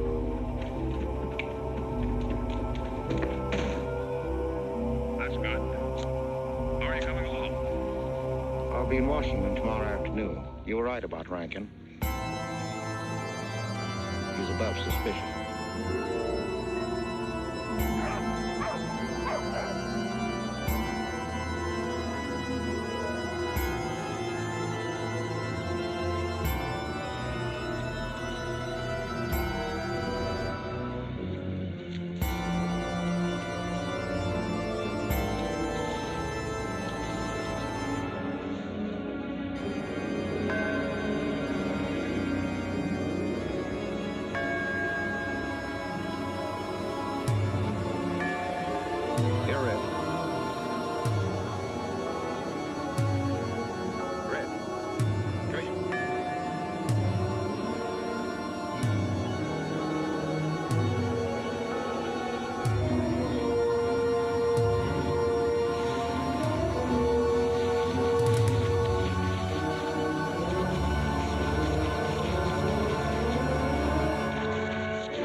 Give me long distance.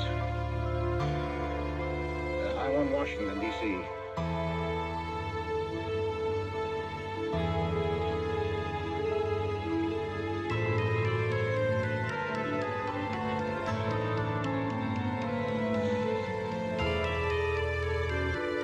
Well, who but a Nazi would deny that Karl Marx was a German because he was a Jew?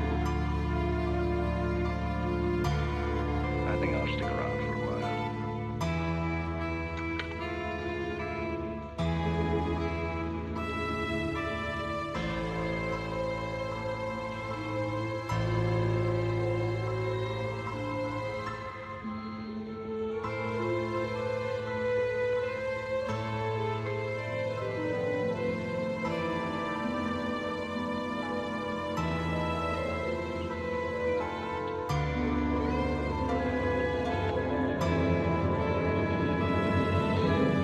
What is it, dear?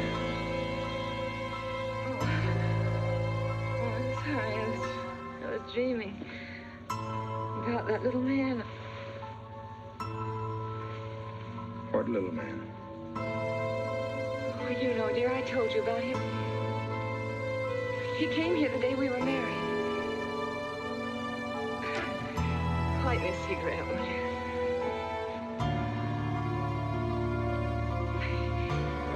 I've never had a dream like that before. It frightened me. Thanks.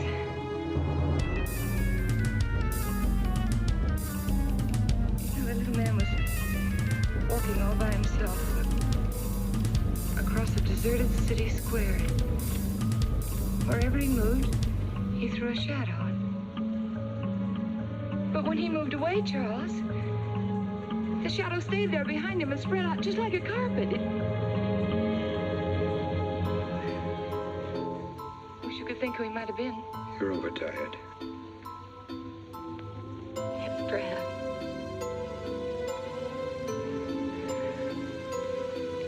Here, dear, put this out, will you?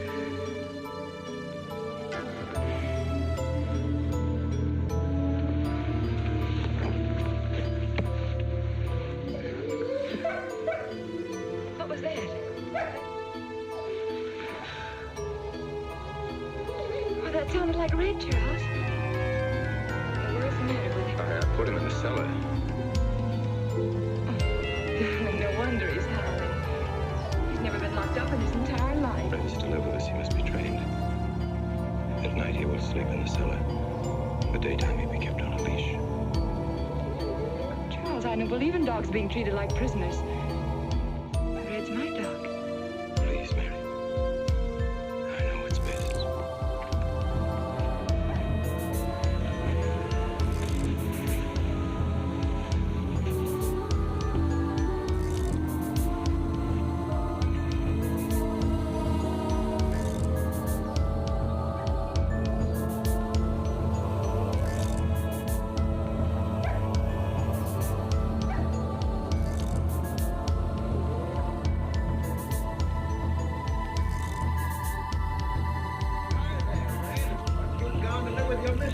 Oh, Mary brought him home. Said he howls all night. Oh.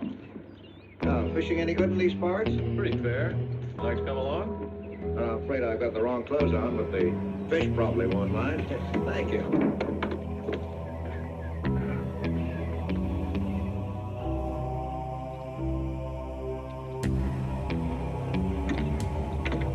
I'm just not lucky today, that's all. Would you like a candy bar? Well, I don't mind if I do. Thank you. All your folks like fishing? Oh, my dad's great. He always brings in something. What about Charles? Charles? Oh! I have to call him Mr. Rankin at school. I get a little mixed up sometimes. He spends most of his time on the clock, you know. Why don't you like him, Noel? What do you mean?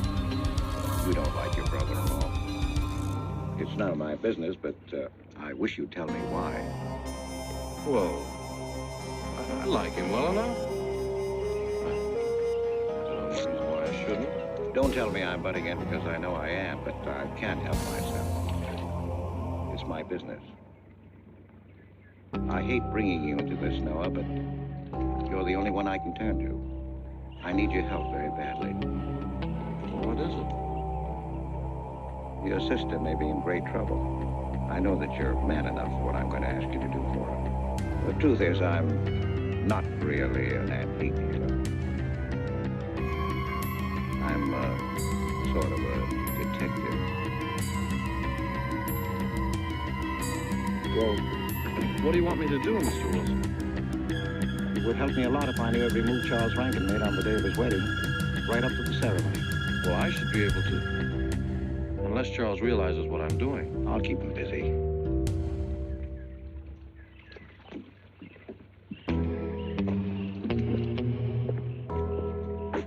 Gee, Mr. Wilson, you must be wrong. Mary wouldn't fall in love with that kind of a man.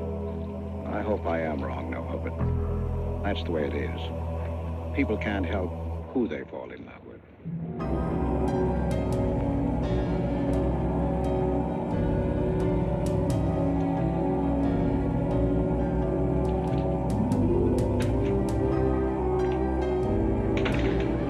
Good evening, Mr. Potter. Good evening, Mr. Wilson.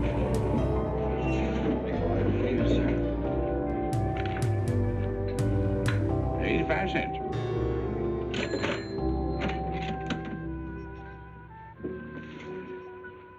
Here you and Professor Ankton aim to fix the clock. That's right.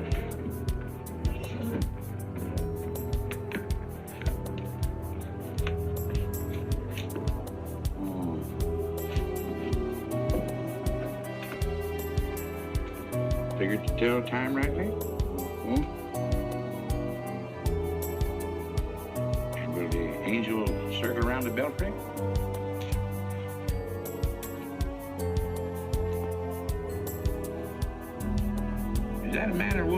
Mr. Wilson? I don't know.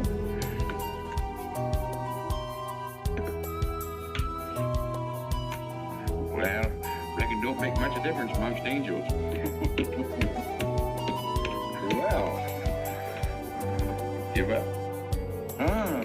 We'll play it out. That's my privilege, 25 cents. Yeah. Oh, by the way, did Mr. Rankin pick up his supper this evening? No. He trying to get Stu up there about now. Yes, I know.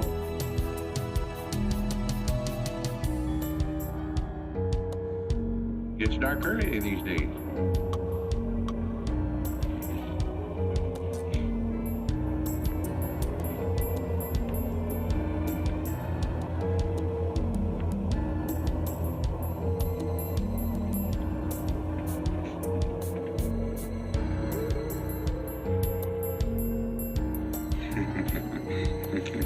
Our little man never did pick up his suitcase, did he?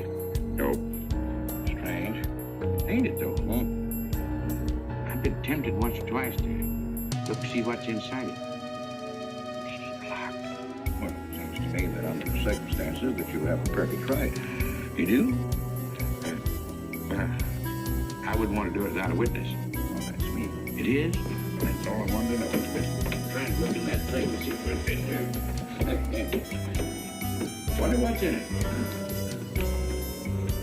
Soil linen, sweater, soap and a razor wrapped in a towel with SS Christabel written across it. A pair of old shoes. Yeah. Yeah. Nothing but religious pamphlets. Yeah, that's all. Oh. Hello, Mr. Wilson. Potter. Wilson, hi. You, Mr. Rankin. Mr. Potter and I have been poking our noses into somebody else's business. That suitcase. That chap left it here and he never did call back. That's been more than 2 weeks ago. Did he say what he was doing or nothing? No, looked in the phone book, didn't telephone. Kind of funny looking he was. A scrawny little feller with big, starry blue eyes. And a queer walk. Like any second, he might break into a run. Did he have a foreign accent? Why, yes, he did. But not so much of an accent as a foreign way of talking. Do you happen to know who he could be, Mrs. Rankin? Why no. I was just trying to complete your mystery for you. Don't all foreign strangers have to have foreign accents? Mary, have you seen Red? Why, no. Not since I took him home to you a couple of days ago. He's been spending all his time out in the woods and he doesn't even come home for his meals. But you told me he never ran away. He never did. No, that's why Noah's so anxious. Come on, Dave. Good night, Mr. Wilson. Night. Night, Noah. Night.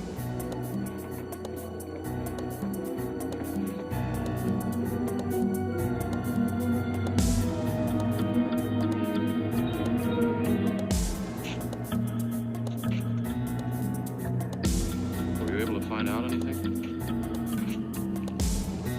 I think he did go to Rankin's house. Your sister did see him. Did Mary say so? She started to. Now, your sister is a fine woman, Noah. But she must find out the kind of man she's married to. You don't know Mary. She wouldn't listen to anything against him, much less believe. Noah, we must arrange it so that she finds out for herself. You understand? Yes. One thing certain, she knows nothing now, nothing at all. Except that he didn't want her to admit having seen someone she did see. I'd give something to know what explanation he's making right now. I was a student in Geneva. There was a girl. The night before I was to leave, we went out on the lake together. She told me unless I promised to marry her, she'd never return to shore. Oh, I thought she was joking. Naturally, but she wasn't. Before I could stop her, she stood up in the boat.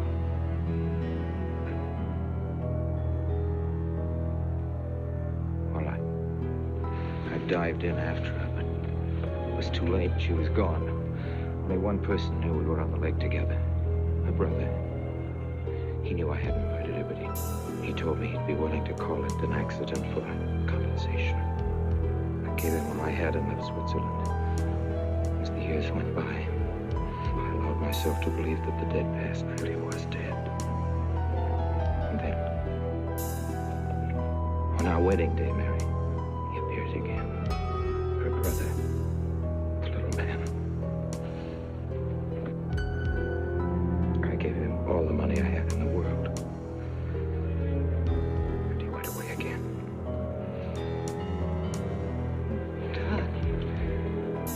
You should have told me. I've not carried this awful thing around by yourself. You're a very wonderful person, Mary. I love you very much.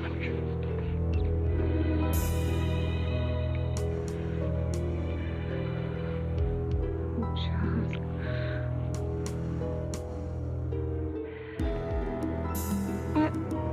Why didn't he go back for his things? Well, I suppose once he had money, he could afford better. Darling, I'm terribly nervous. I think I'll work up a clock alone tonight by myself. It will calm me. You understand, don't you? Of course I understand. Shall I walk you home? No, dear, there's no need for that. It's pretty late. That's all right. In Harper, there's nothing to be afraid of.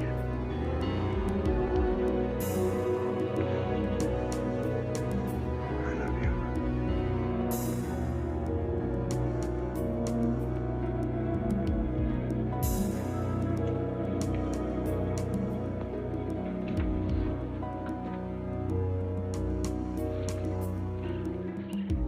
Poor old Red. He heard my whistle, I'll bet. He couldn't bark or anything. Just crawled this far and died. Why do you think he died? Let's go and find out.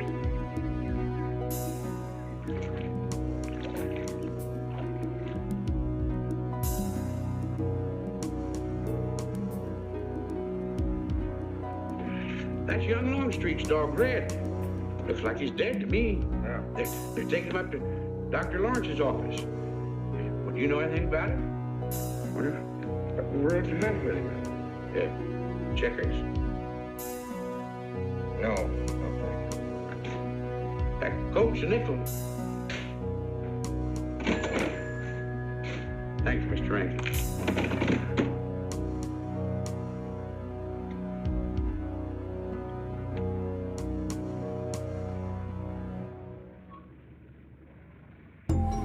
Doctor, how long could the dog have lived with that amount of poison?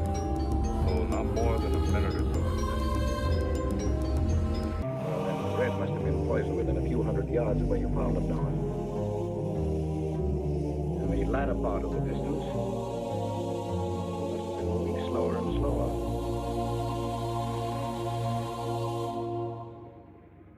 Thank you very much. Thanks, Jeff. Mr. Peabody, would you please get that magazine rack in and hurry up about it? Yes, Mr. Potter. Hurry up about it. Move along and... after you, Miss Wilson. After you, Noah. Bring him right in there.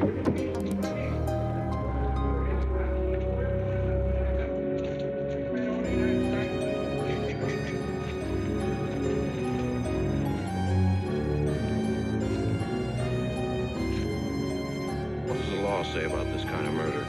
Is it the same as killing a man? It ought to be. It's just as bad. Forepaws muddy. No mud on hind. Dry leaves mixed with the mud.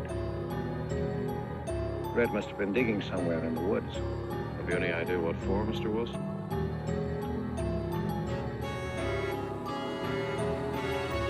The body, I think. Minor case. A little... Then...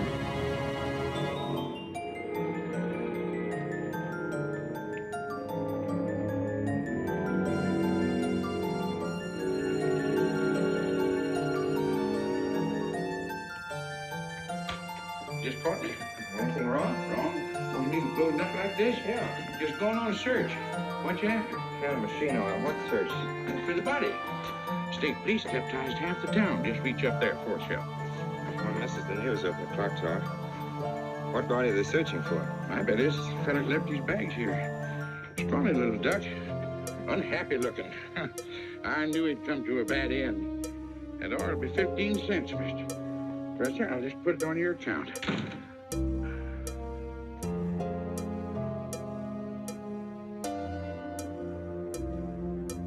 Follow me. Oh, Sarah told me you're up here. Why are you packing? Are we going somewhere? We aren't, dearest. I am. What are you talking about?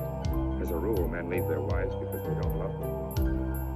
I must leave you because I do. Oh, you won't object once you know the kind of man you marry.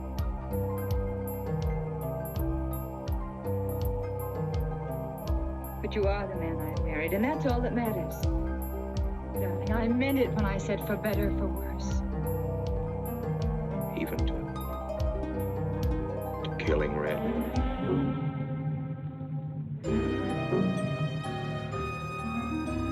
You couldn't.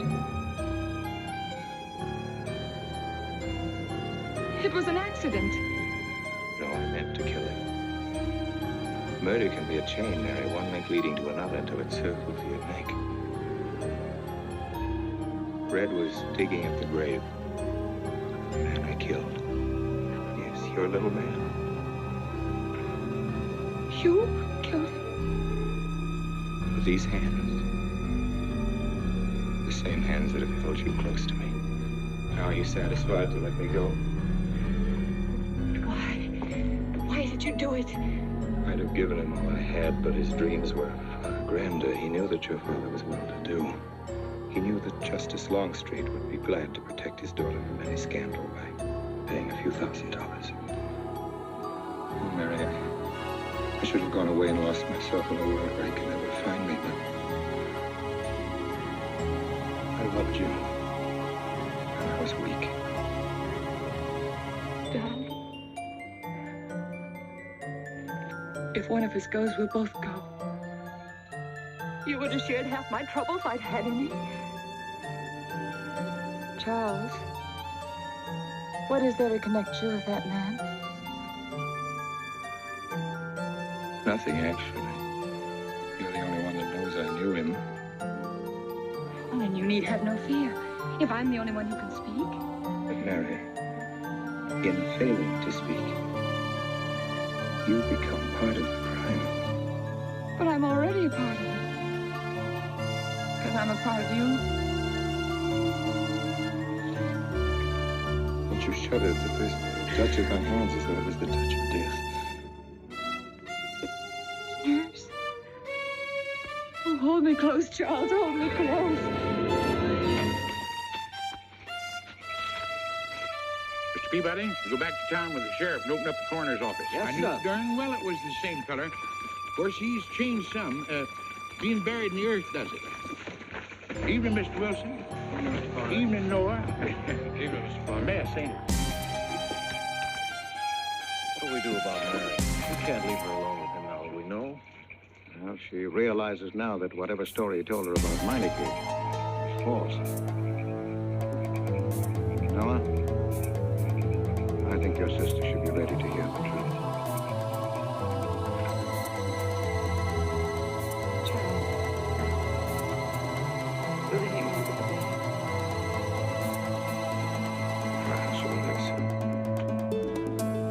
Because I couldn't do it. I mean, I don't think I could. See, I've never seen a dead person.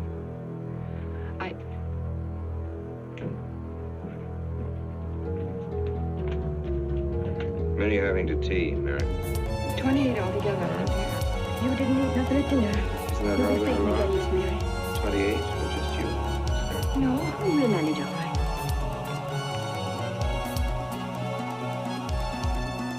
Suppose I should. I don't know. I mean, I'm terrified of seeing anybody else else. Mary, just get tight hold of yourself. If you're determined to go through with this thing, you'll start before and exactly what you're going to do and say at all times. Perfect naturalist.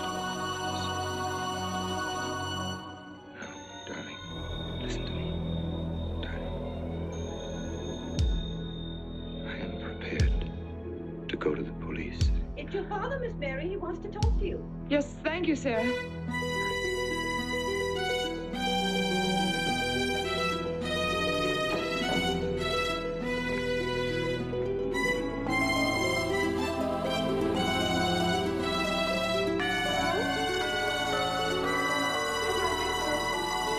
Just a minute and I'll see. He wants me to come over. Did he ask me to? He said he wanted to see me alone. There's nothing unusual about a father wanting to see his daughter, is there? Is there? No. All right, Adam, I'll be right over. Don't you think that's rather strange? Strange? No, not strange. Tell you what I'll do. I'll go over to the church and work on the clock while you're with your father. And you can by and pick me up later. I'm so afraid. He was so pointed as wanted to see me alone, and his voice sounded so different. And you know what you're going to say, don't you?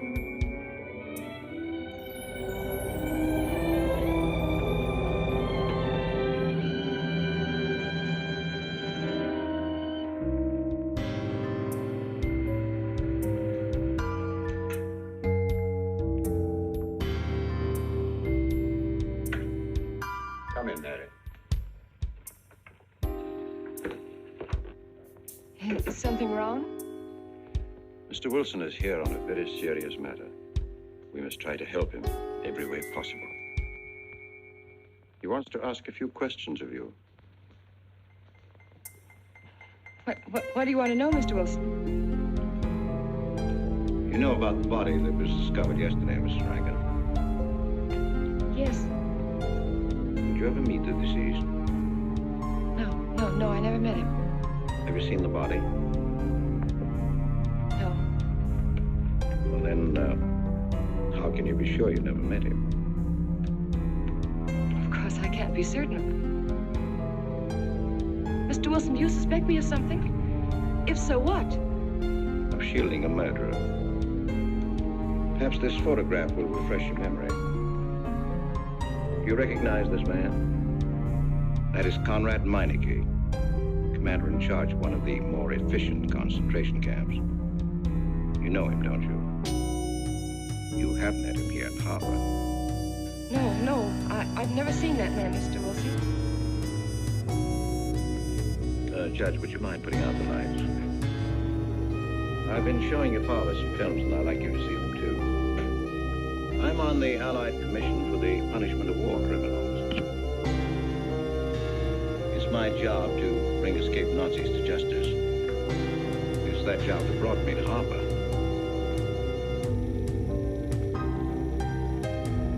Surely you don't think that... Mr. Wilson, I've never so much as even seen a Nazi. Well, you might without you realizing it. They look like other people and act like other people when it's to their benefit. A gas chamber, Mrs. Rankin. The candidates were first given hot showers so that their pores would be open and the gas would act that much more quickly. And this is a lime pit in which hundreds of men, women, and children were buried alive. Why do you want me to look at these horrors? All this you're seeing, it's all the product of one mind. The mind of a man named Franz Kindler. Franz Kindler? Yes, he was the most brilliant of the younger minds from the Nazi Party. It was Kindler who conceived the theory of genocide, mass depopulation of conquered countries, so that regardless of who won the war, Germany would emerge the strongest nation in Western Europe, biologically speaking. Unlike Goebbels, Himmler, and the rest of them, Kindler had a passion for anonymity. The newspapers carried no picture of him. Oh, no, and just before he disappeared, he destroyed every evidence that might link him with his past, down to the last fingerprint. There's no clue to the identity of Franz Kindler, except one little thing. He has a hobby that almost amounts to a mania. Clocks. So have lots of people. You yourself. Well, I'm not quite finished, Mrs. Rankin. In prison, in Czechoslovakia, a war criminal was awaiting execution. This was Conrad Meineke, one-time executive officer for Franz Kindler. He was an obscenity on the face of the earth. A stench of burning flesh was in his clothes. But we gave him his freedom on the chance that he might lead me to Kindler. He led me here, Mr. Frank. And here I lost him. Until yesterday. Your dog Red found him for me. But unfortunately, Meineke was dead and buried. Now, in all the world, there's only one person who can identify Franz Kindler. That person is the one who knows definitely who Meineke came to harbor to see.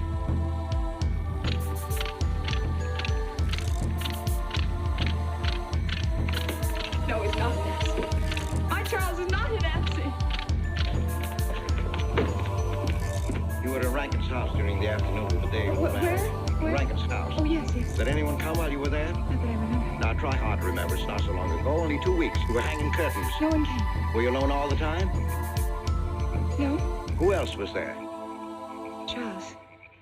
He came right after his last class. And we were together for more than an hour. You had nothing to link my husband with this man, Kindler, except a wild suspicion. It's a ridiculous suspicion. You're trying to use me to implicate him, and you can't. You can't involve me in a lie. That's all it is a lie. It's a lie, you know. It's a lie. It's a lie. Mary! Wait a minute, Mary!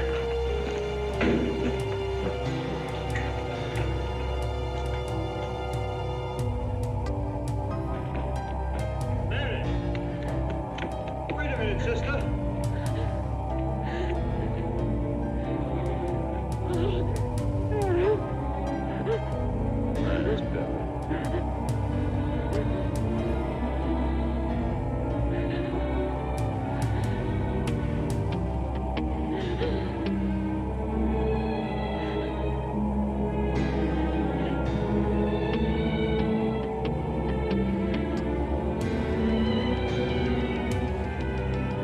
You know that your welfare and Noah means more to me than anything, don't you?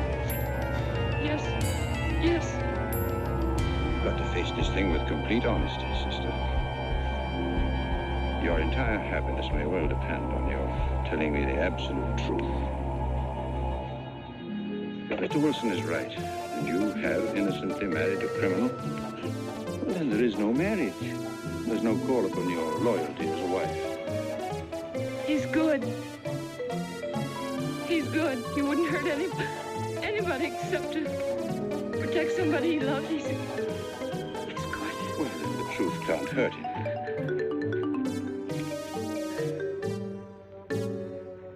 Charles was not with you that afternoon, sister. I remember you saying so when you came home. You're against him too, Adam. Yes, you are. You've never liked him. That's why you don't believe me now. Leave us alone, Adam. He's not an Nazi. He's not one of those people. He's not. Leave us alone.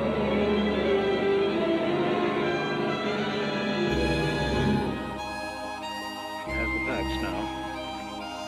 But she won't accept them. They're too horrible for her to acknowledge. Not so much that Rankin could be Kindler, but that she could ever have given her love to such a creature. But we have one ally, her subconscious. It knows what the truth is and is struggling to be heard. The will to truth within your daughter is much too strong to be denied. Look here, Wilson. If he's not Charles Rankin, we should be able to expose him without too much difficulty. I'm not interested in proving that he isn't Charles Rankin. I'm only interested in proving that he's Franz Kindler. How do you propose to do that?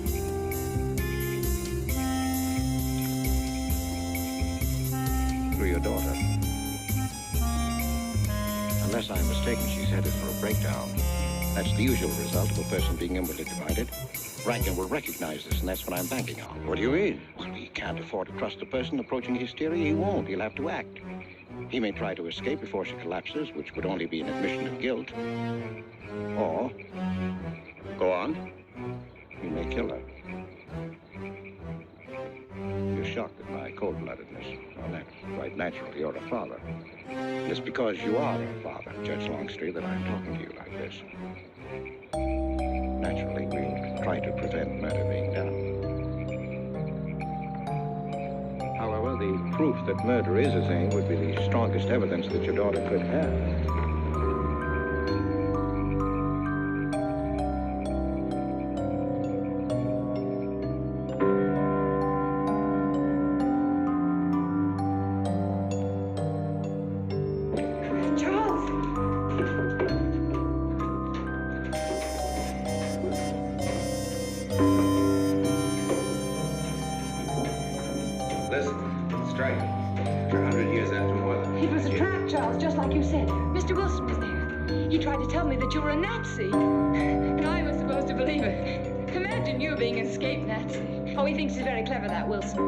His idea was to horrify me into telling him about the little man.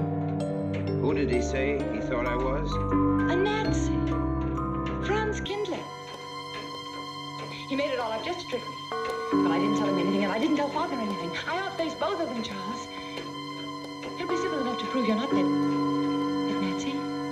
We'll just find someone who was in your class at college, and he'll identify you, and that's all there'll be to it. What you say is true. He can't touch me. I'm quite safe if you say nothing. Oh, I won't, Charles.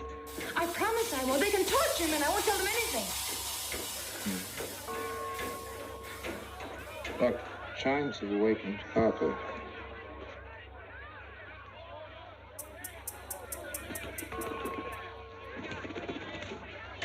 We must go down and greet them. You must act naturally. Smile at them, you understand? Yes. Are you all right? Yes, I'm all right. We'll face them, darling. And when she struck that angel-starred margin, it was a sight to behold. Professor, you sure knocked it off. My hat's off to you. Congratulations, Mr. Rankin. Won't the rector really like it? What I want to know is, if she's going to chime all night long, how's everybody going to get any sleep? We'll face them, darling. All of them. Them chickens of yours are going to be on and off the roost every 15 minutes. That's a good one.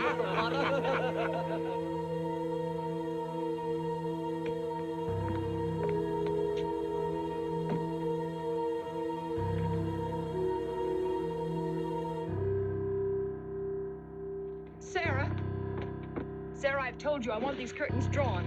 I don't like the sunlight streaming in. It's bad for them. Mary, that's rubbish and you know it. Up at the other house, we never closed the curtains. That has nothing to do with it. This is my house and I want them drawn. Suit yourself, then. It's going to look mighty gloomy for the party. Is it that time already?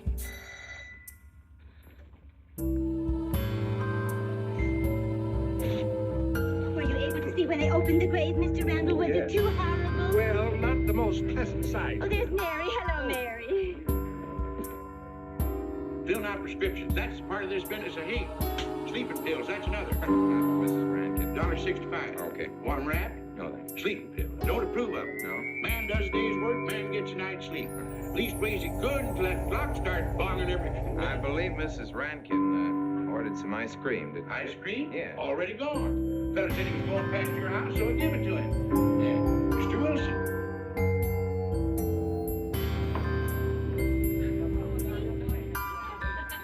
Mrs. Rankin. Wouldn't dream of setting foot outside the house unless Fred were along. Who knows? He might be anywhere. The murderer, I mean, waiting for a new victim. I hope you haven't forgotten you were kind enough to invite me, Mrs. Rankin. Oh, no, of course not, Mr. Wilson. Mr. Potter asked me to deliver this. Oh, the ice cream's good. Sarah's waiting for it. I hope it hasn't melted. Well, I won't detain you any longer. Now I have a drink for you. Oh, just the medicine I need. You know Dr. Hibbert? Oh, yes, of course. How are you, Doctor? Yes, sure. Grandma Lawrence, can I get you something? Oh, it's nothing more than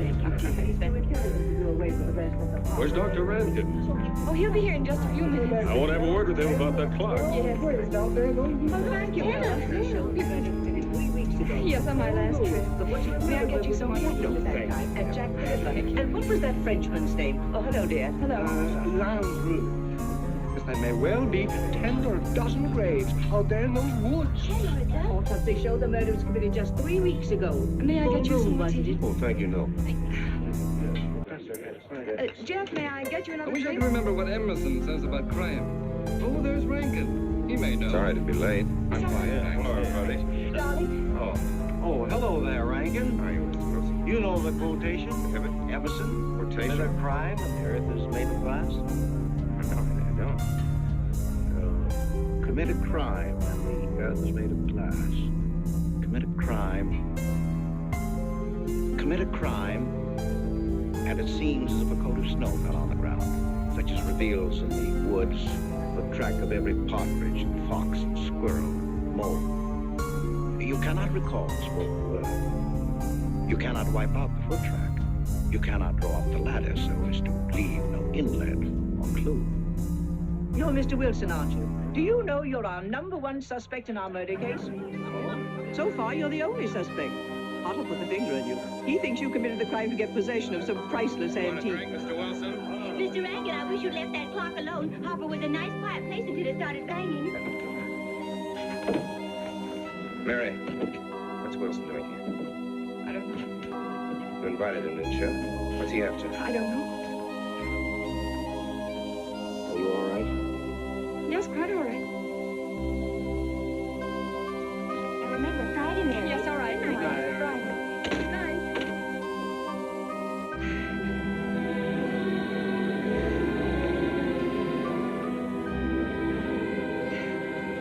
May I help you, dear? No.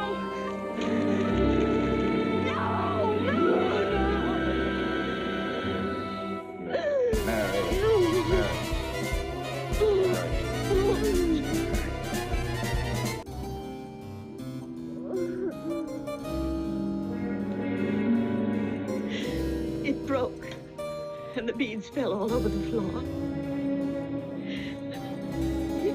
He took her upstairs. When I left, I could still hear her crying.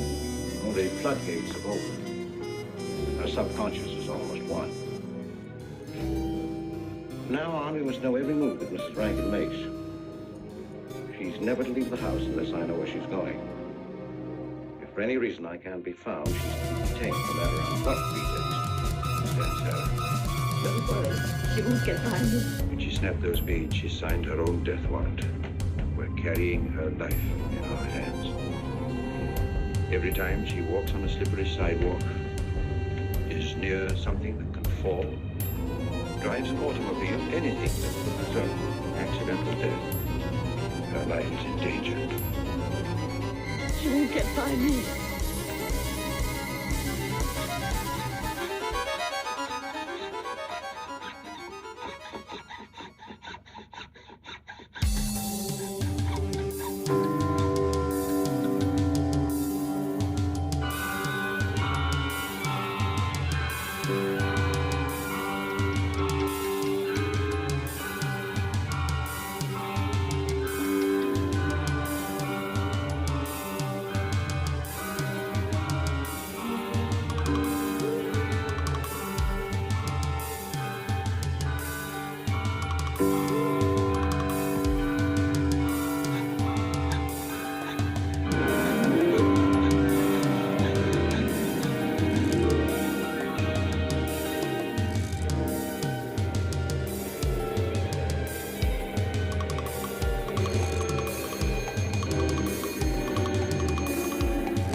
Good afternoon, gentlemen.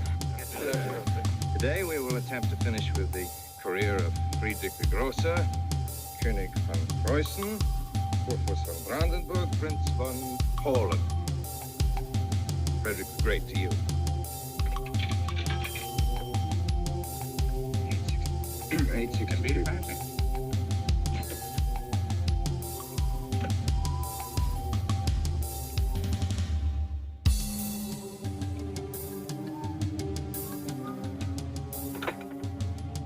Hello? Oh, Mary. Mary, this is Charles. Can you hear me, dear? I can't speak very loudly where I am, but I want you to understand this. Something very important has come up. You must come to the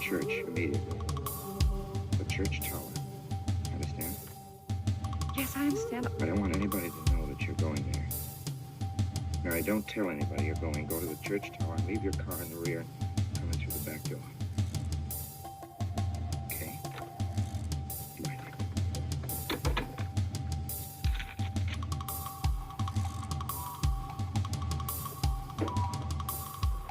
Goodbye. Just stack that wood down over the rest of them and get back to work. Hey, yes, sir.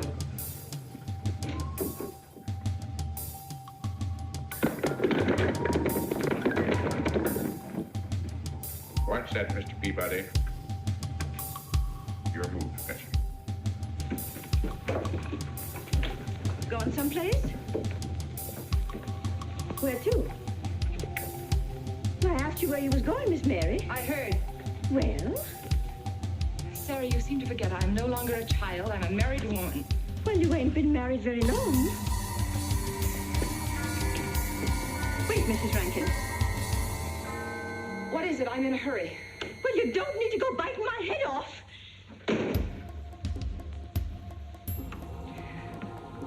What is it, Sarah? Well, I know. If you've got something to say, say it. What is it, Sarah? I don't know what's got into you lately. Indeed, I don't. You never was mean to me like this back at the old house. Sarah, Maybe I've outworn my usefulness. I'm not as young as I used to be.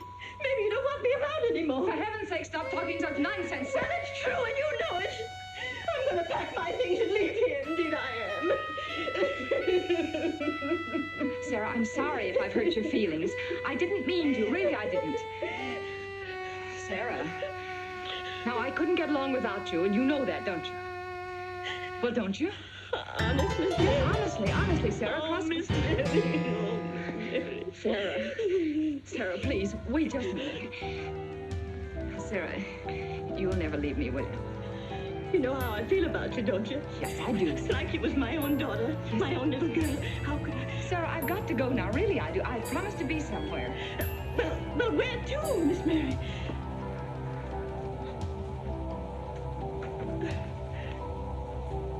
Stop fussing, Sarah. It's a secret. Oh, Miss Mary! What's the matter? Sarah, what's the matter?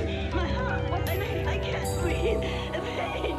Oh, no, Miss Mary, please don't leave me. No, don't leave me. Lie right there and keep quiet. Keep quiet now, Sarah. Maybe I'm dying. You're not dying, will you? Stay with me. I won't leave you. 130, please.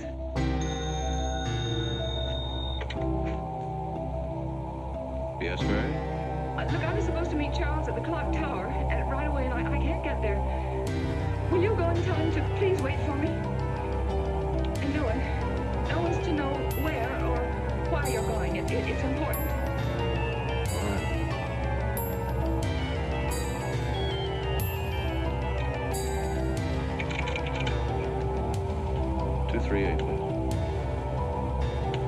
Hello, may I speak to Mr. Wilson? Looks like it's coming up for snow. Yes, that's right.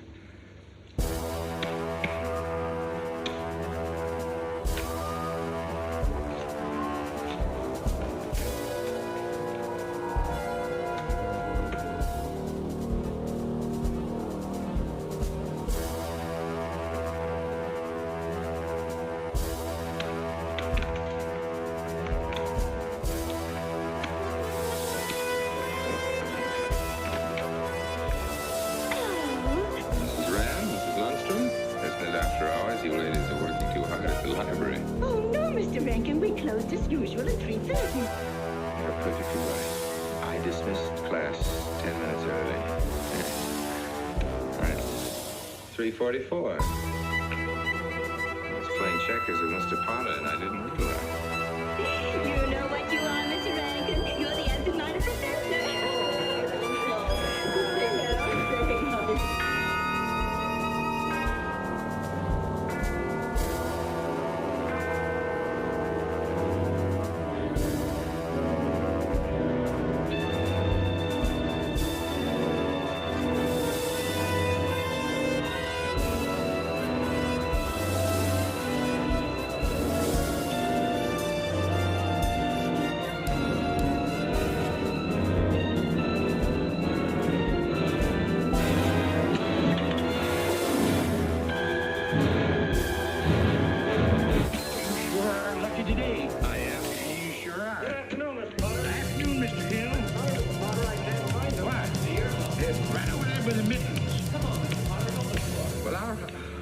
Wait a minute, Professor.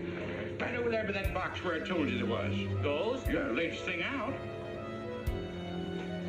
How much do you want? 85 cents. Well, that's an awful lot. Well, they come high this year.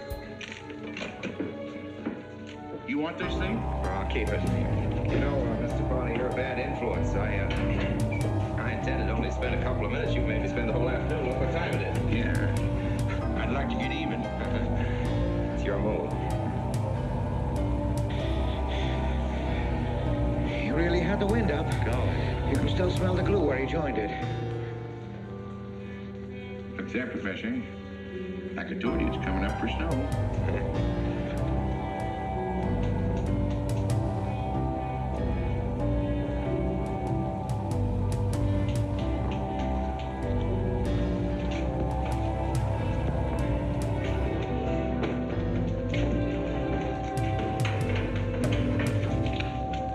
Look here, Professor.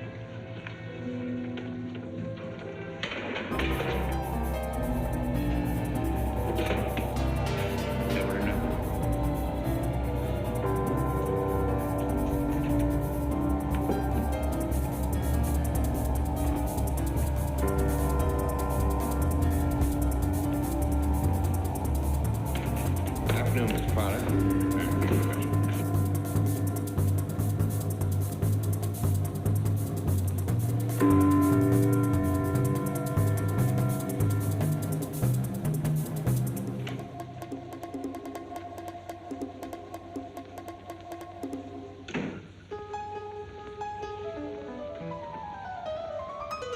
Charles?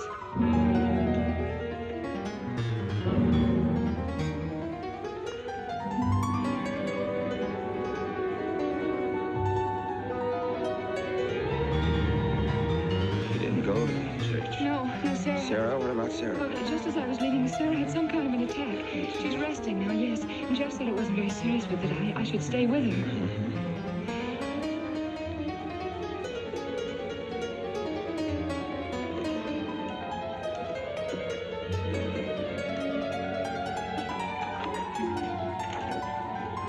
What's the matter, Charles? Nothing's the matter. Then why did you want me to go to the church? You said it was important. It's important, nothing much. It's my sense of proportion is failing me these days. Please, Charles, what is it?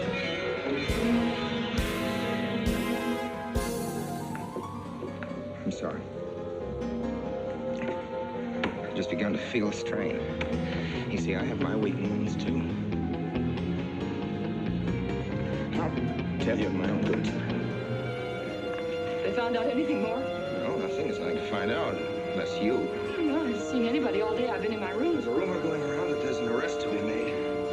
My headaches. The incident of the beads yesterday made me doubt your strength. I thought maybe you'd gone to your father and told him something. If you had. You didn't have to be.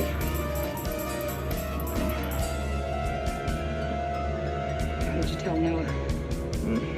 Well, what about? Did you see him? No, why should I see Noah? Well, did you come here directly from the church? Am I being cross-examined? Oh, no, but when I found I couldn't leave Sarah, I called Noah and told him to go there and tell you I was detained. I told you not to call anybody. But surely Noah... Call him and tell him not to go. Well, I can't. I talked to him over... Call him, I say! He's gone! If he dies, his blood will be on your hands. What are you saying? It's your meddling that's done this. It would have been all right if it wasn't for you. To let you. You had to be here. On that day. Rolling Noah! Did you kill Noah? Yes, if he goes to the church and climbs up that ladder!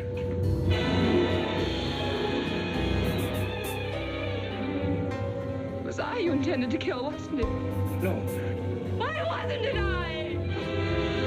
Frankenstein! Kill me. Kill me, I want you to. I couldn't face life knowing what I've been to you and what I've done to Noah. But when you kill me, don't put your hands on me. Here. Use this.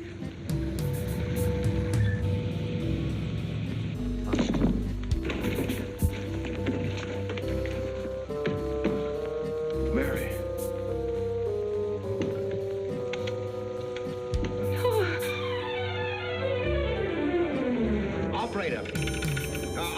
Get me the state police.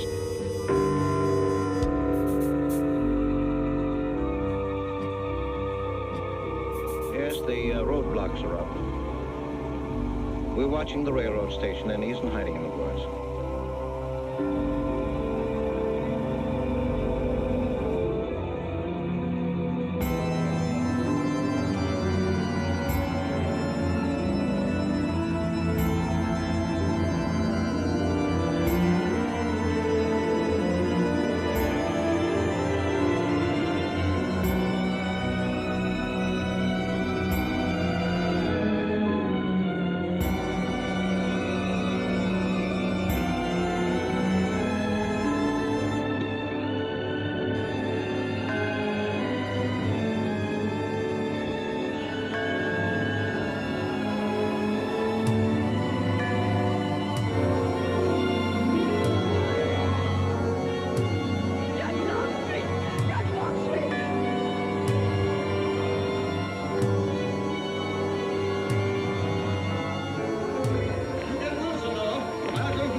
Mr. Wilson? Well, if he is what I think he is, it's going to be easy. We'll do everything possible to bring him back. She's gone, Mr. Wilson. She's not in the house. Clock hour? I don't know. If that's what he's hiding, if she gets there before us... What'll we do? Call Captain Samuels and the deputies. Get all the help you can. Where?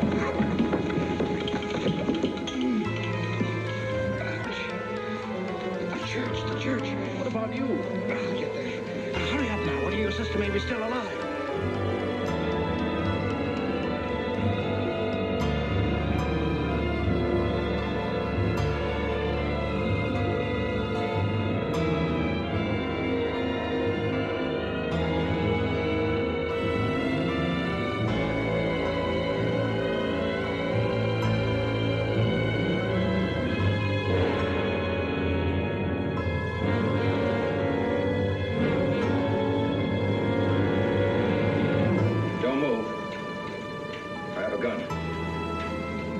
You don't need it.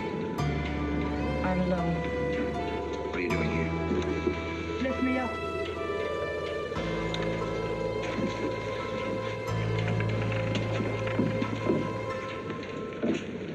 You're telling the truth? Why should I lie? You were followed here?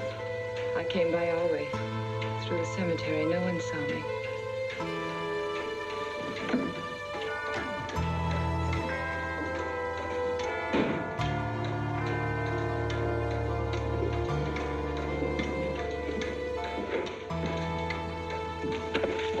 I needed the excuse.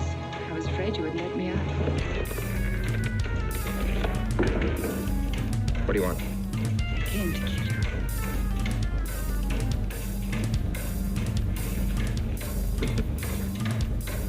No, Mary, it's you that's going to die. You were meant to fall through that ladder.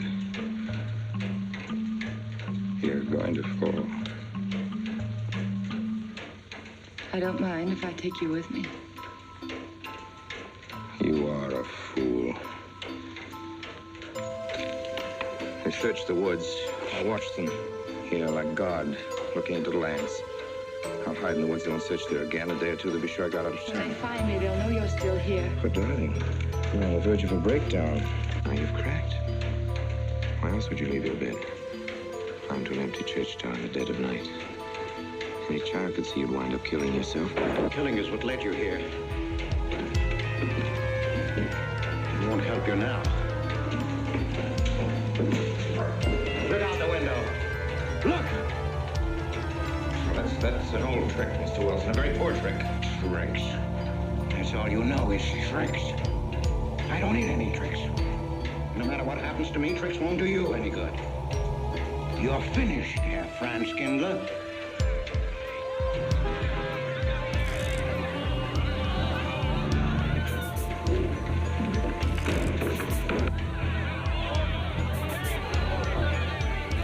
citizens of Harper.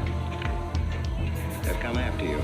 The plain little ordinary people, the ones you've been laughing at, have Franz Kindler. Well, you can't fool them anymore. Oh, sure, you can kill me, Mary, half the people down there. There's no escape. You'd have the world and it closed in on you till there was only Harper. That closed in on you and there was only this room. And this room, too, is closing in on you. It's not true, the things they say I did. It's all their idea. I followed orders. You gave the orders. I only did my duty. Don't send me back to them. I can't face them. I'm not a criminal. You are.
V-Day in Harper. Don't get that. Come on down. Why did you get me a new ladder? I've had my ankle busted and my head cocked. From here on in, my friends, I'm taking it easy. Well, I'll get you another ladder, Mr. Wilson. You've had enough trouble. Good night, Mary. Pleasant dreams.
was separated from my regiment at Arstadt.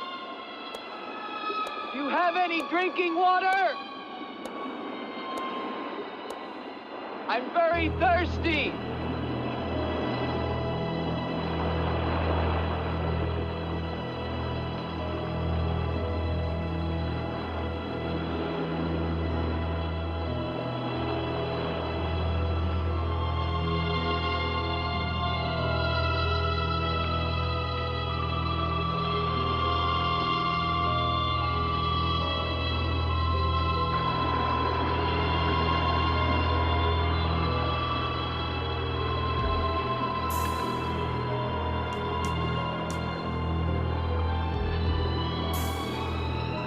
Clear water from the mountain.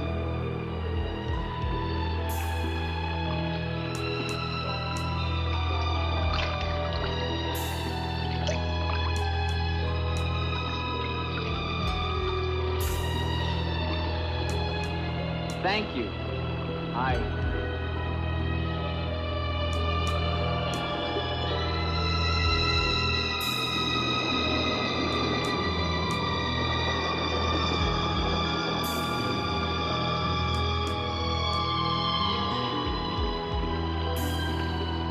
Hello. I'd like a word with you. You never said goodbye to me. In fact, you never even said hello.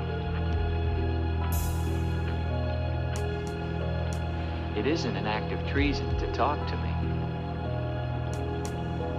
I'm a weary, disillusioned soldier, and you're the only pleasant sight that I've seen in 7 months. Go ahead, it's permitted for you to laugh. Wait, you haven't told me your name. My name's Elaine. Come on, I want to show you something.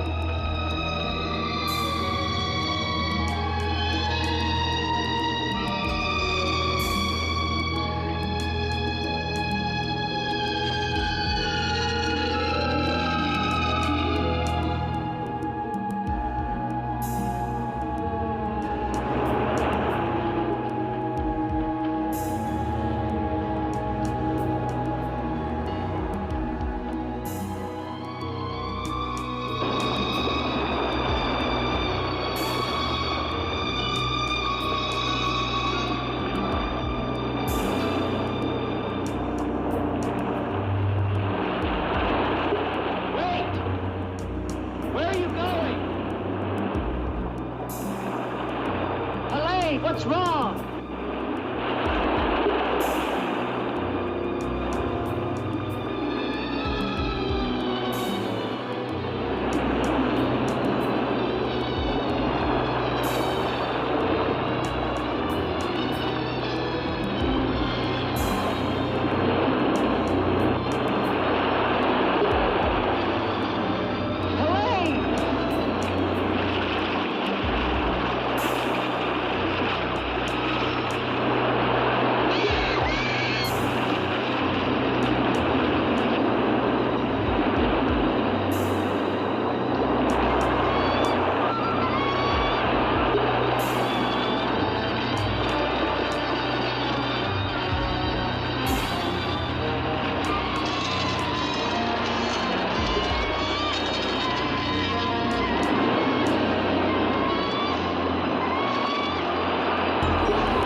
Yourself, young man.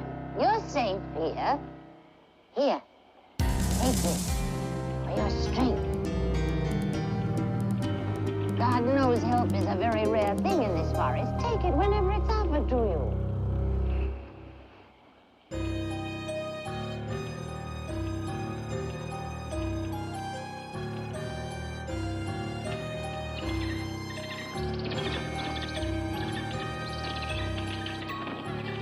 That bird, he attacked me. I'm afraid you're wrong. She's quite harmless.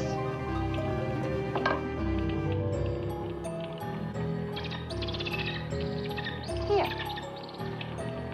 Hold out your arm. She only seems dangerous.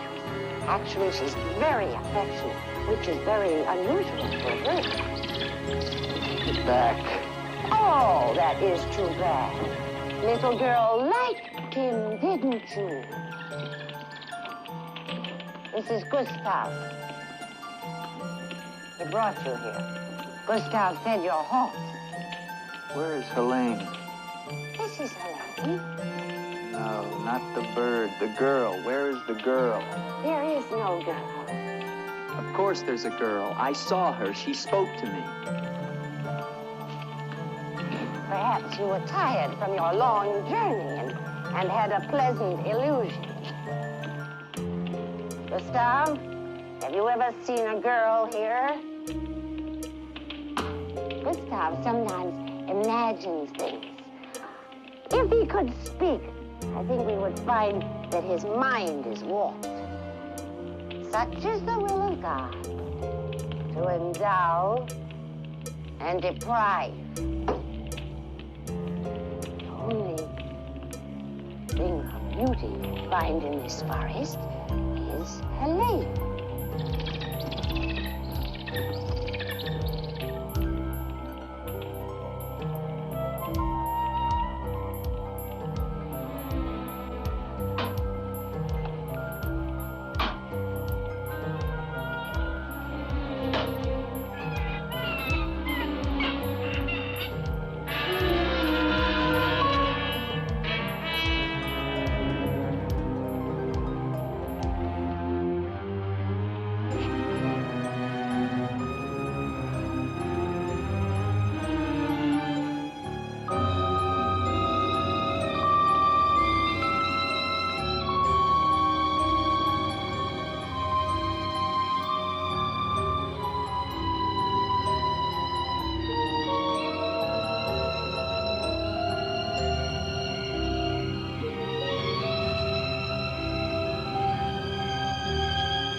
Hello.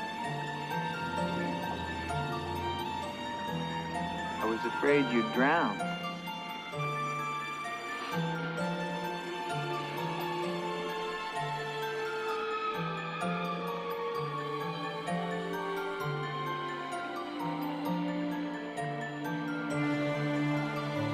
So you are real.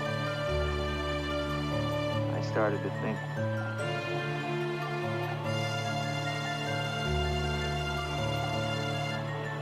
Who are you?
haxan. The girl was trying to kill me. She knows not what she does. Her will is not her own. You mean she's insane? Possessed. She needs your help. Help? How can I help her? The castle of the Baron von Lepp. You will find her there. I can say no more. There's great danger. Find Eric. Here it goes.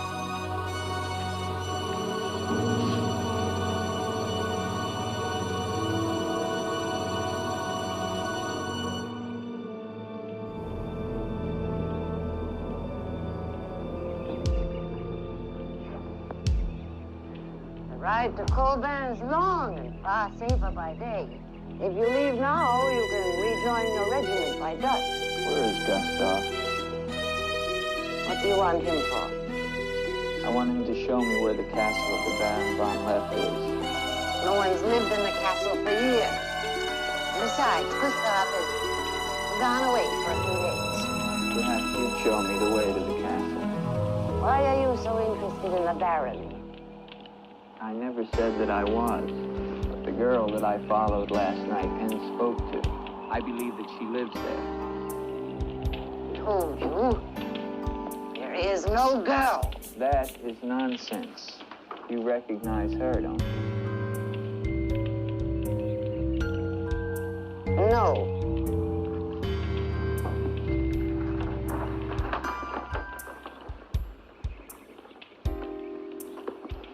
I'll find the castle myself. No, wait!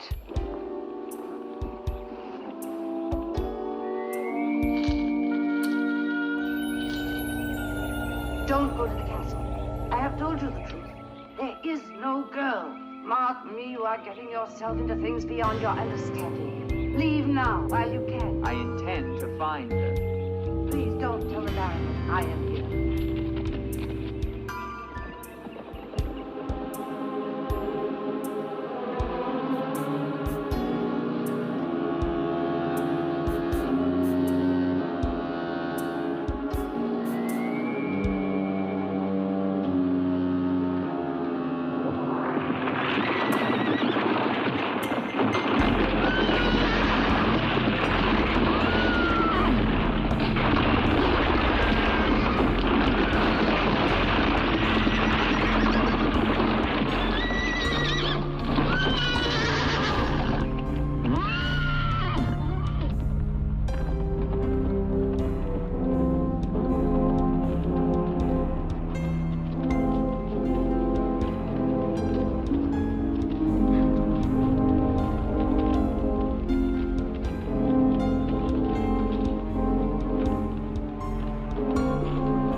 Anyone here?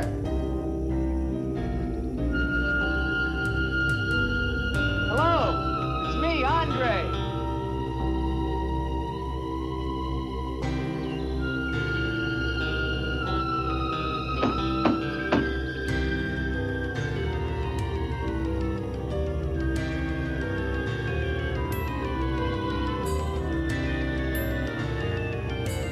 In the name of the government of France, I order you to open this door. Your pardon, young sir. I was at my devotions. I did not hear you. I'm sorry, sir. Surely I made enough noise to awaken the dead. The government of France. I've seen the uniforms of many governments in my time. What would a soldier of France be wanting here? Shelter, for one thing. Permit me to introduce myself, Lieutenant Andre Duvalier, 5th Chasseur.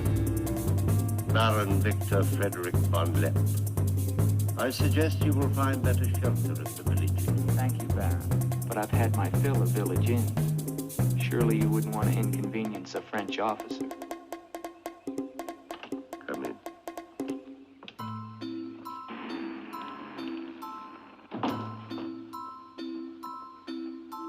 What you see, Lieutenant, are the remains of a noble house. Relics, ghosts of past glory. A noble heritage is something to be proud of, Baron. I'm afraid we've forgotten that in France. Ah, yes. Your name, Duvalier, your family. My father was the Comte de Valier. Was, until they spilled his head into a basket one morning in the Place de la Concorde. Forgive me for reviving painful memories. You must be cold and tired, Lieutenant. Some cognac? I'd like that, Baron. Thank you.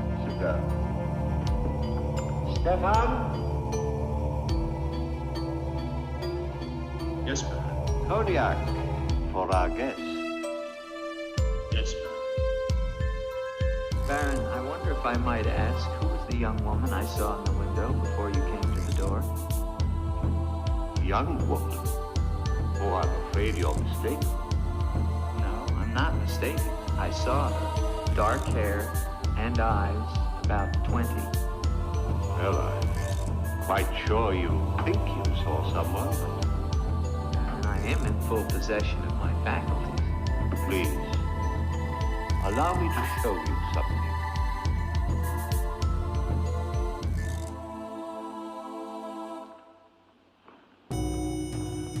You should never believe everything your eyes tell you, young man. Is that the girl you think you saw? Yes, of course. Now, before you say anything else, examine the portrait closely, the signature, and above all, the date.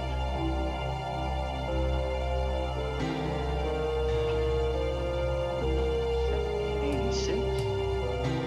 But that's 20 years ago. It's incredible. It's the same girl and she hasn't changed a bit. She has been dead for 20 years. With all respect, Baron, for a ghost, she's a very active young woman. You're speaking of the Baroness von Lepp, my wife. I beg your pardon, Baron. I meant no offense. Perhaps the resemblance was not quite as much as I had thought. The girl at the window... Lieutenant Duvalier, the only occupants of this castle are Stefan and myself. You were the first visitor since the turn of the century. Of course, Baron. Stefan will see you to your room. Thank you.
I'm coming down. Wait for me.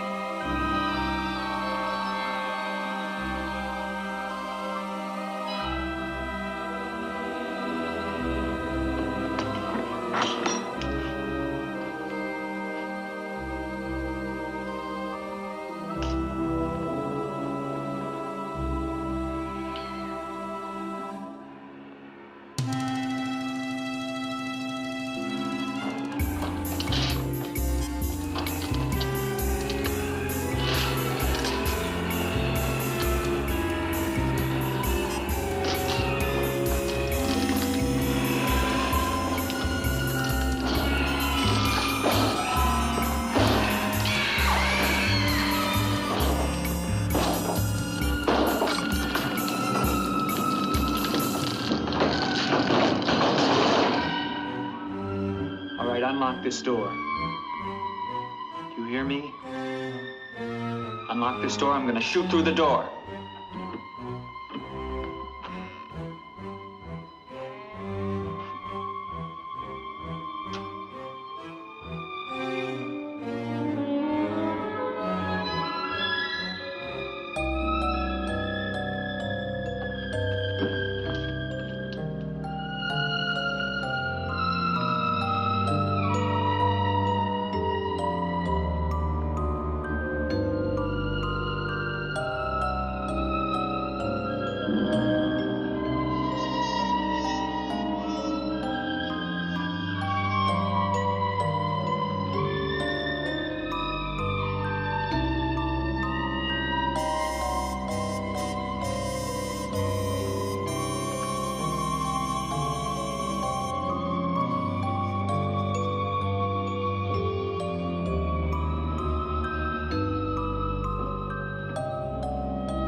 Through the shadows, so he did not see me. A strange one, though. He showed no fear. Well, he must leave at once. You think perhaps he's not really a traveler? Why do you say that? He might have heard things in the village. Oh, nonsense. He's a soldier. He doesn't listen to all wives' tales. The important thing is to believe with all due speed. We shall see, good sir. But of his own accord. By showing the respect his position and rank demand. How could he? I understand, sir.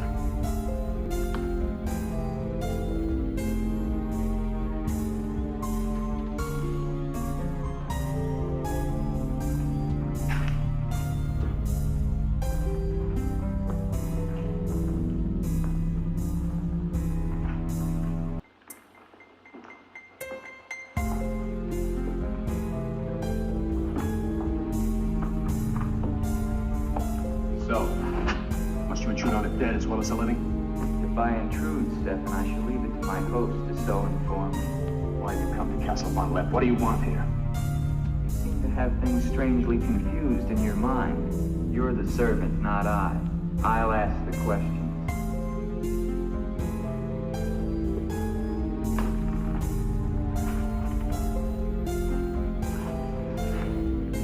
This was once a place of worship. Why have the holy objects been removed? The Baron ordered it. When his wife, the Baroness, also passed away. Then this became her tomb? No, just the entrance to it. The Von Lepp family crypt lies below, beneath the cemetery. She rests there with 4 centuries of Von Lepps. That's been sealed for 20 years. Nonsense. Must have been open last night. The girl must have passed through here. As the Baron told you, sir, there is no girl. No girl. Well, we shall see. Come with me to the stable, Stefan. I wish to attend to my horse. Wait, Lieutenant. That's what I came to tell you. Your horse is gone. Apparently it bolted during the night. Impossible. You're lying. Why? No, sir, I'm not lying. Hear me well, Stefan. I'm sick of all of these lies. First the old woman, then the Baron, and now you. The old woman, you mean? Never mind. What about my horse? I shall get you another one from the village at once, sir. Believe me, Lieutenant, I have no desire to interfere with your departure from this castle. You seem very anxious to be rid of me. Is it because you're afraid I might find out about Eric? Eric? So there is an Eric. That at least was not a lie. Lieutenant, please, don't involve yourself in these dead matters. There is nothing here but an old man and his decaying memories. I beg of you, leave him in peace.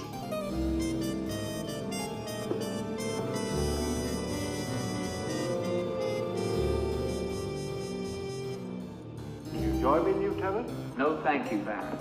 I've just come from the stables. My horse is gone. Your horse is gone? Yes, I believe it was stolen, Baron. Oh, impossible. The stable door perhaps was left open and the animal bolted. Not an unusual thing. In itself, no. But there are certain other mysteries I would like to have explained, Baron, and I mean to have them explained. How dare you take that tone with me? I don't mean to be abrupt, but I will have answers. Well? Now, why did you remove the portrait of the Baroness from the wall? I took it away for renovation. The dampness of these walls puts a mold on the pigment. You evade very cleverly, Baron. Can you also explain the violin music and the girl in the chapel last night? You saw her again. So you admit there's a girl? Ilsa. Ilsa, is that her name? Answer me, Baron. Please, leave me in peace. If I leave you now, Baron, I will come back with a company of my men and I will tear this place down around your ears until I find her. Is that clear?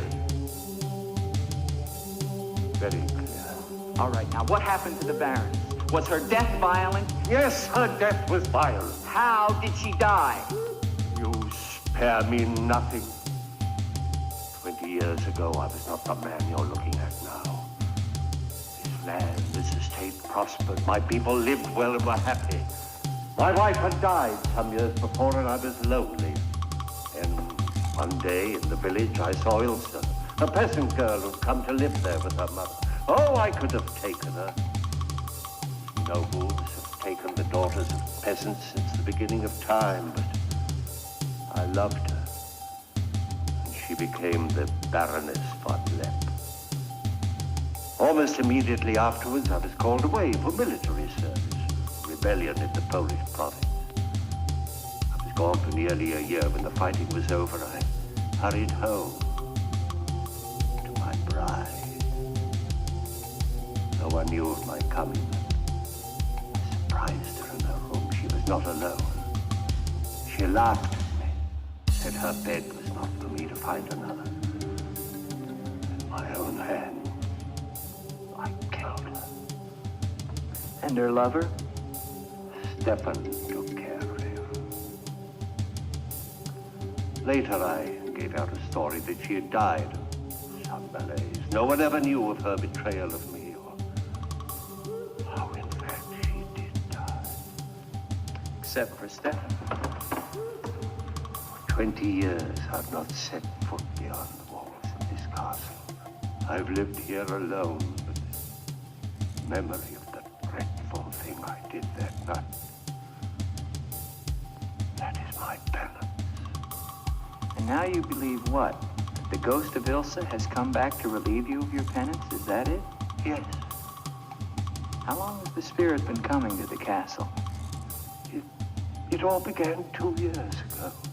At first I was terrified, but now I'm eager for our every meeting. One more question, Baron. Has anyone else except yourself seen the spirit? Stefan, for instance.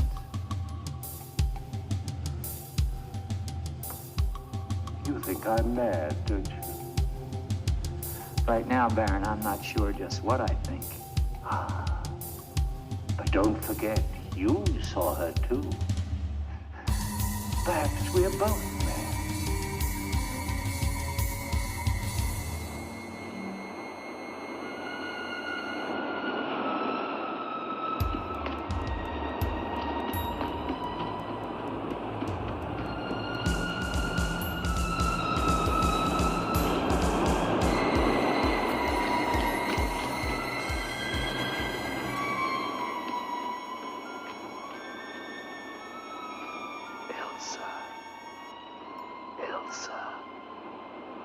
Ilsa. The name sounds strange to me here by the sea. It is your name. Don't you remember? My name is Helene. The old woman told me. She lies. She summoned me from the sea. You must go back. Your soul is troubled, Ilsa. Go back? To Eric? To the sea. Only when the sea enters the crypt. We shall rest there together, he and I, beneath the sea. It is an evil thing. You must not do it, Ilsa. I must obey the old woman.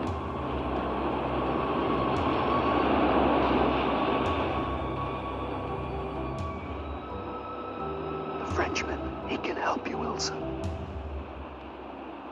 Andre?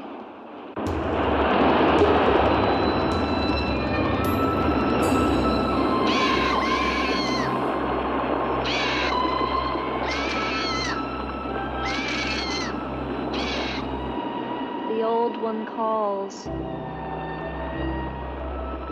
She warns you, Gustav. Do not interfere. She's been patient with you long enough, but no more.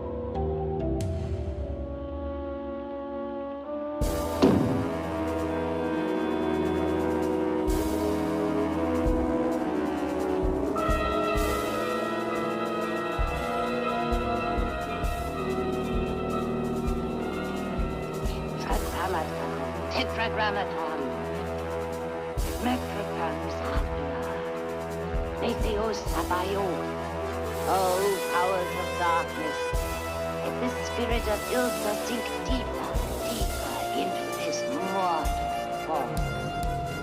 Helene, be as though you never were. Spirit of Ilsa, see through these eyes, speak through these lips. Do my bidding, for only then shall you find release from your torment.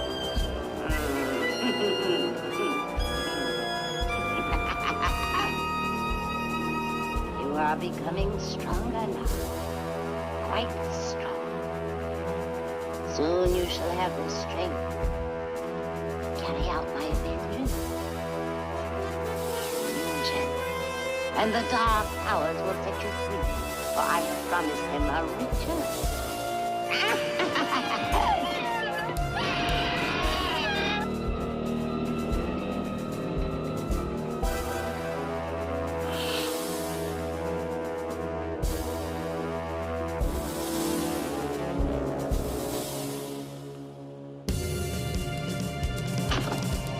Good afternoon. Who are you? An appropriate question, but I'm afraid I'm the one who should be doing the asking. I'm invited in, of course. What do you want of me? You realize that this is the property of the Baron Victor von Lepp? And that is forbidden for any of the villagers to set foot here, much less make it their home? How long have you been living here? Only 2 months. Perhaps I should tell you. You see, I've just come from Kleinschmidt, where you are not totally unknown. You've lived here slightly more than 2 years. Your name is Katerina. You originally come from Colburn, where you were quite unpopular because of, certain activities. They call you Katerina the heretic, the witch. They were fools. Why do you live here? What do you want? I haven't any money. This was the only place that wasn't burned to the ground, so I brought my things in here.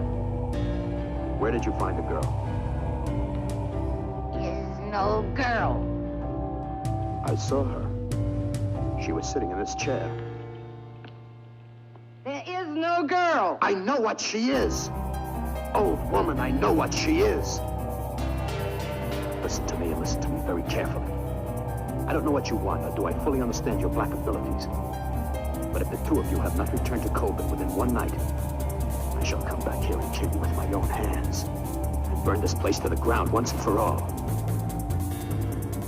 And you know who once lived here all those years ago? You know who lived here? Eric.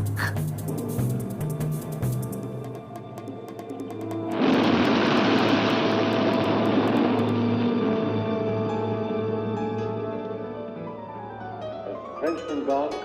No. Why not? He now refuses to leave. I don't think he will leave of his own accord.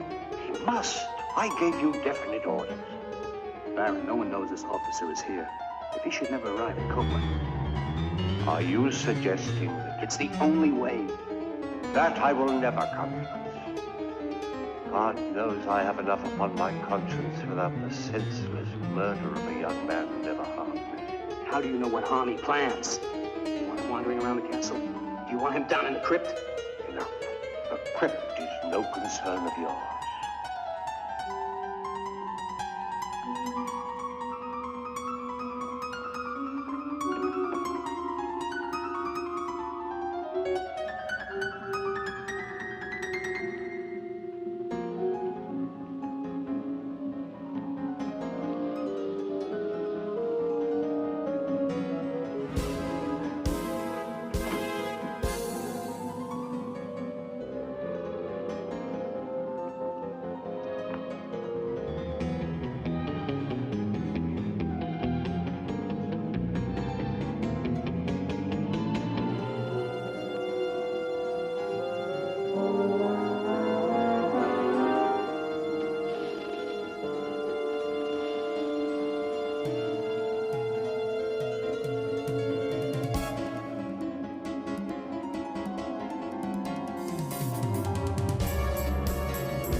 are you?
What is the meaning of this intrusion? I'm sorry, Baron. I thought I heard voices. Does that give you the right to burst into my room unannounced? I beg your pardon, Baron. Stefan has gone to the village to get you another horse. It will save us both embarrassment if you will leave the moment he returns. There can be no doubt of it, sir.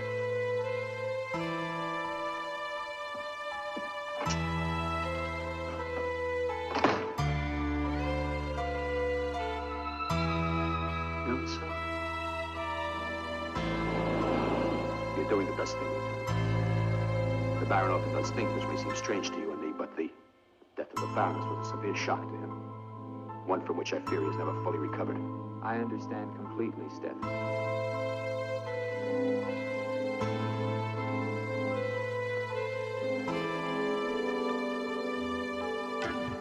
Tell me something, Stefan. If I can. Who is Eric? You recall the Baron spoke of returning from the war and finding the Baroness with another? Yes. Eric was that other.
useless stuff.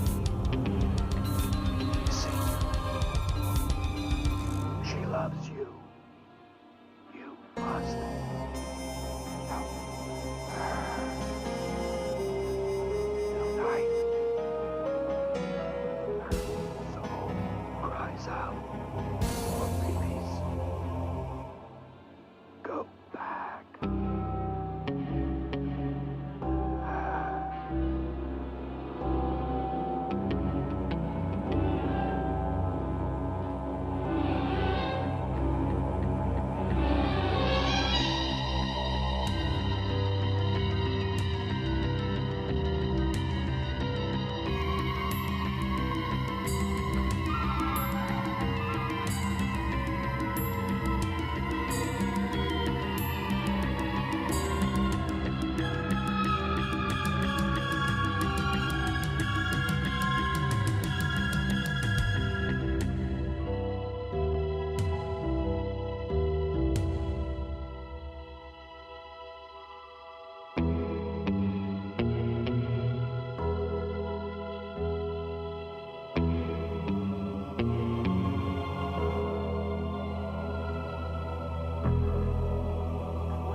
Comes, I get cold. My arms and my shoulders get cold. I don't like the night. I want to be free of it. You are free. Only in here. This holy place. No. Everywhere with me. You must come away with me now. No, I can't. Not until... The crypt. It must be destroyed. With it, the dead. Don't speak of the dead anymore. I am possessed of the dead. You're a warm living man. Who has told you these things? The dead. In Paris, they're doing wonderful things to discover the nature of the mind. I'll take you there. There are doctors who can free you from this. From the dead. The dead cannot reach out from the grave. You must come away with me now. No. I'm afraid. The night. There's nothing to be afraid of.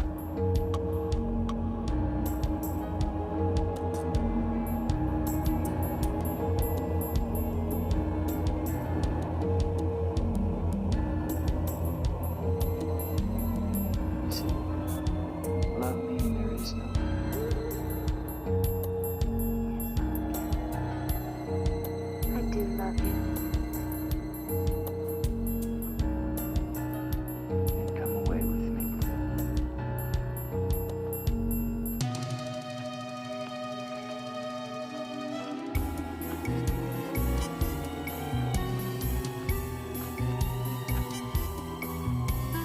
Wait here. It's all right.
Elsa, my love, you are not alone. I am here with you now. Soon I will join you in eternal sleep. Stefan will flood the crypt and seal us here together with our love.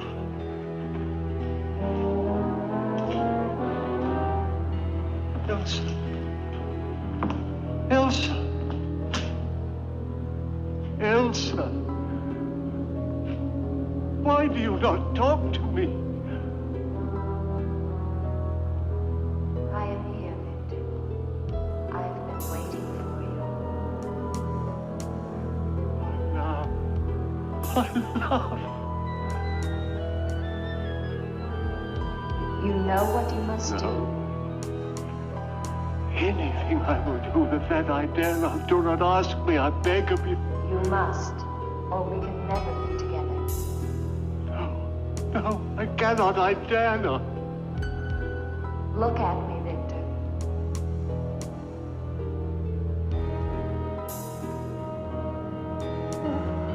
Elsa, why do you torment me so? You must do it, Victor. Only then can we be together. Only then, Victor. I cannot. I dare not. My soul will be damned to eternal perdition. Let me see who you really are.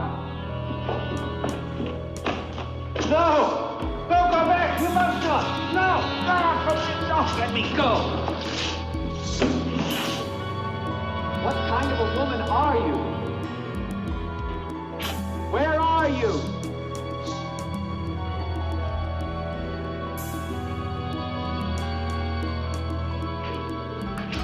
Who are you?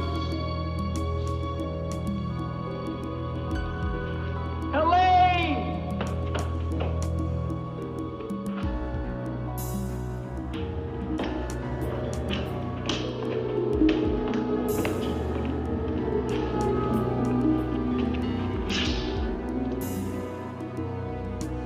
Doctor in the village?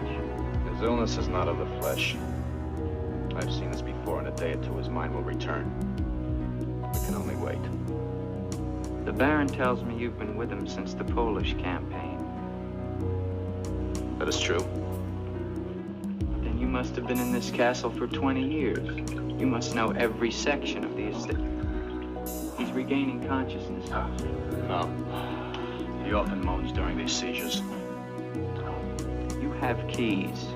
Fetch them. I'd like to see the chapel. The chapel? Yes, if you don't mind.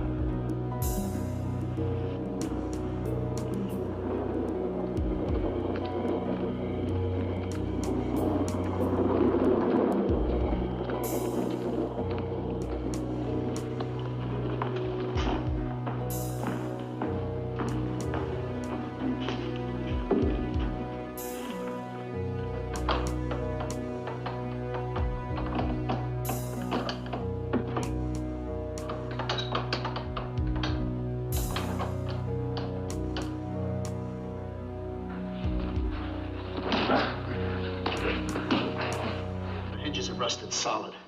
Do you have a crowbar? Yes, come with me.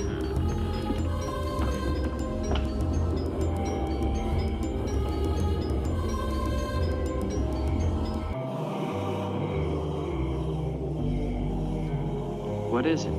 That light there. That's the Baroness's bedroom in the tower. The room's been sealed ever since that night. I think the Baron went in there. Come with me.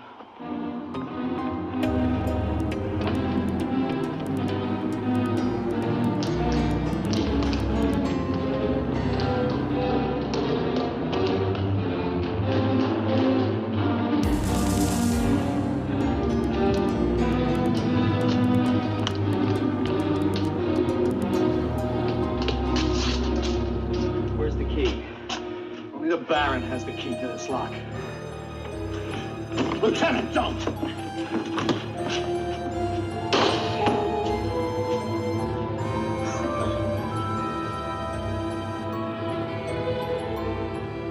The Baron should find out we've entered this room.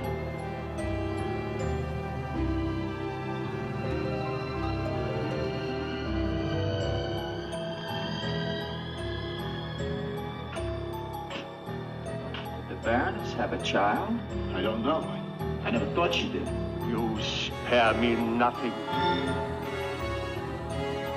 Baron, if you'll permit me, I think that I can explain. Stefan. Forgive me, Baron. I only have one. Take this gun. Escort this gentleman from the castle. If he resists, kill him. Yes, Baron. Lieutenant.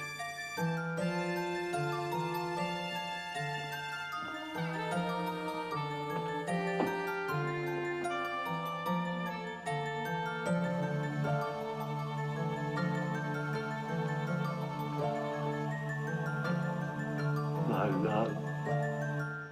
My love. I am here.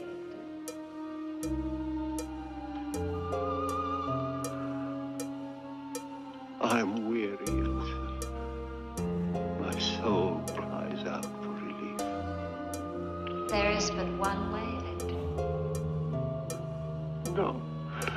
The holy covenants of God forbid it. You will be forgiven. Could be sure.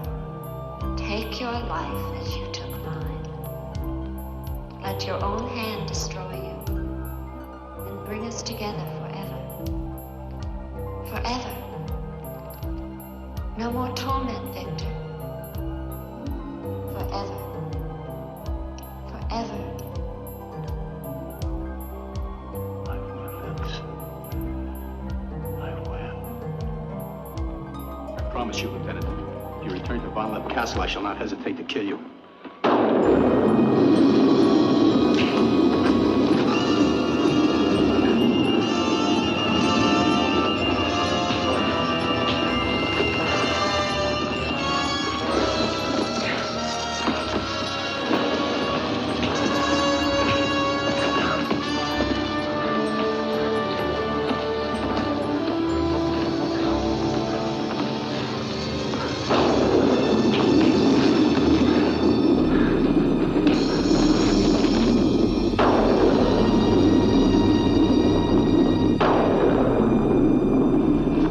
Where is she? Let me be. Why did you lie to me about the girl?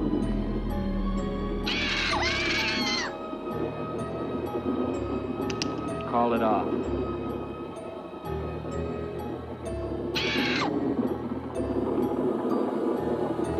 Doesn't matter now. You're too late.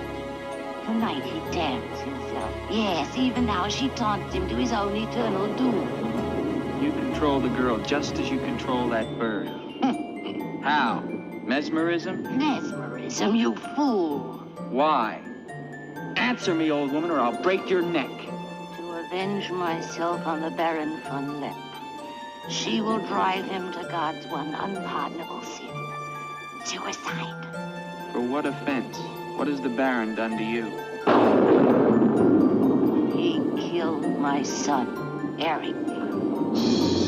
Eric was your son? Yes. And tonight the Baron pays for Eric's life with his own immortal soul. She spoke of destroying the crypt. Too late. Too late.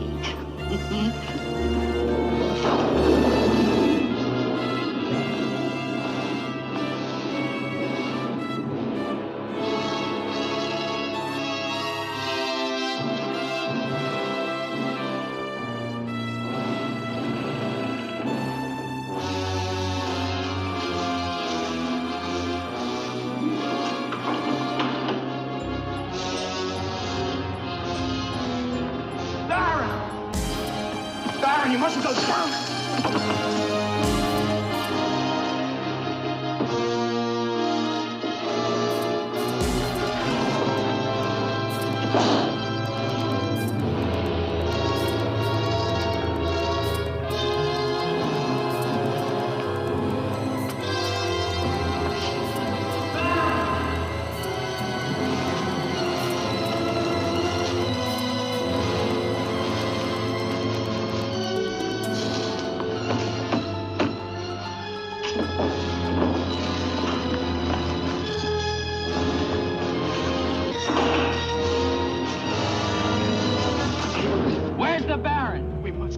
He's locked himself in the crypt. Eric is avenged. Eric avenged? She's used the girl as a puppet to drive the Baron to suicide. But why? She thinks it was the Baron that killed her son. She never knew it was you. What do you mean? He killed my Eric. Eric is her son? You murderer! No, wait! Don't you see now it was all a lie? The Baron did return that night to find Eric with the Baroness, and he did kill her.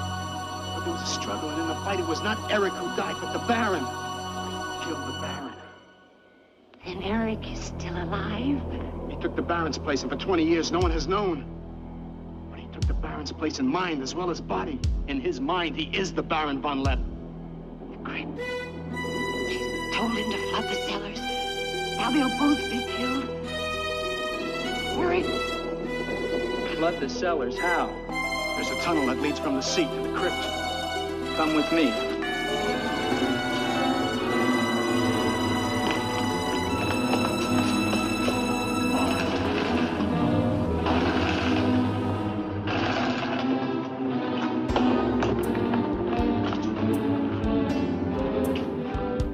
He's locked it from the inside. Good.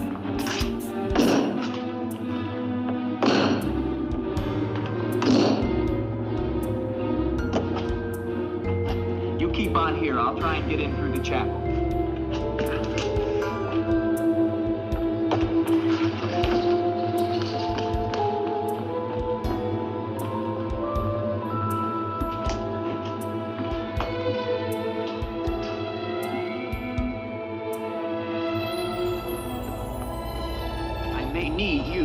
No, not the chapel. I may not enter the house of God. I have made my pact with another. No closer.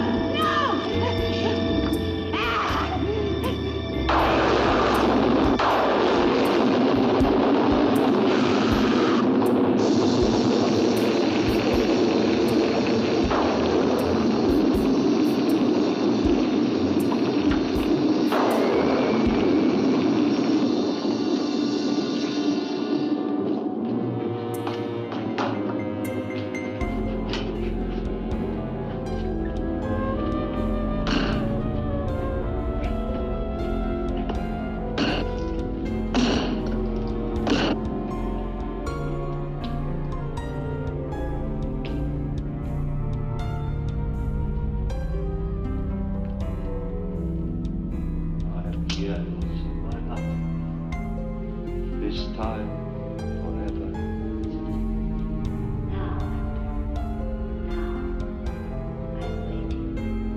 Beneath the sea. Come to me, my love. Draw the veil. Look at me. Don't see how eagerly I await your embrace.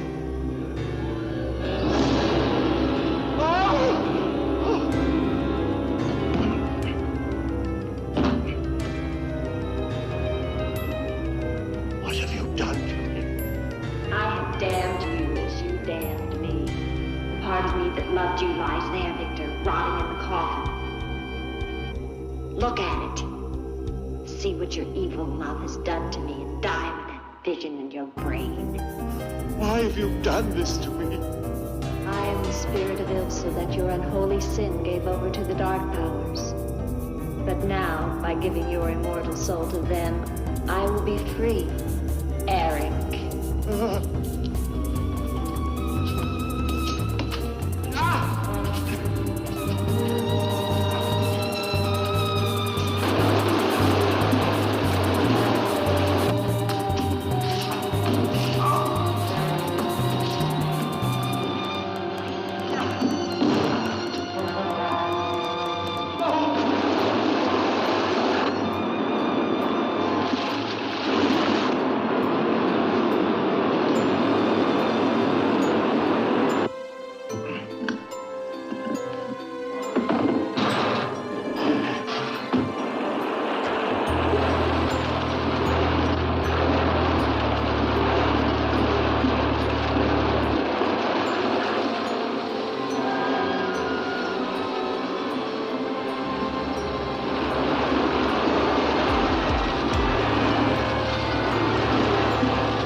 But how else can we explain these terrible deaths?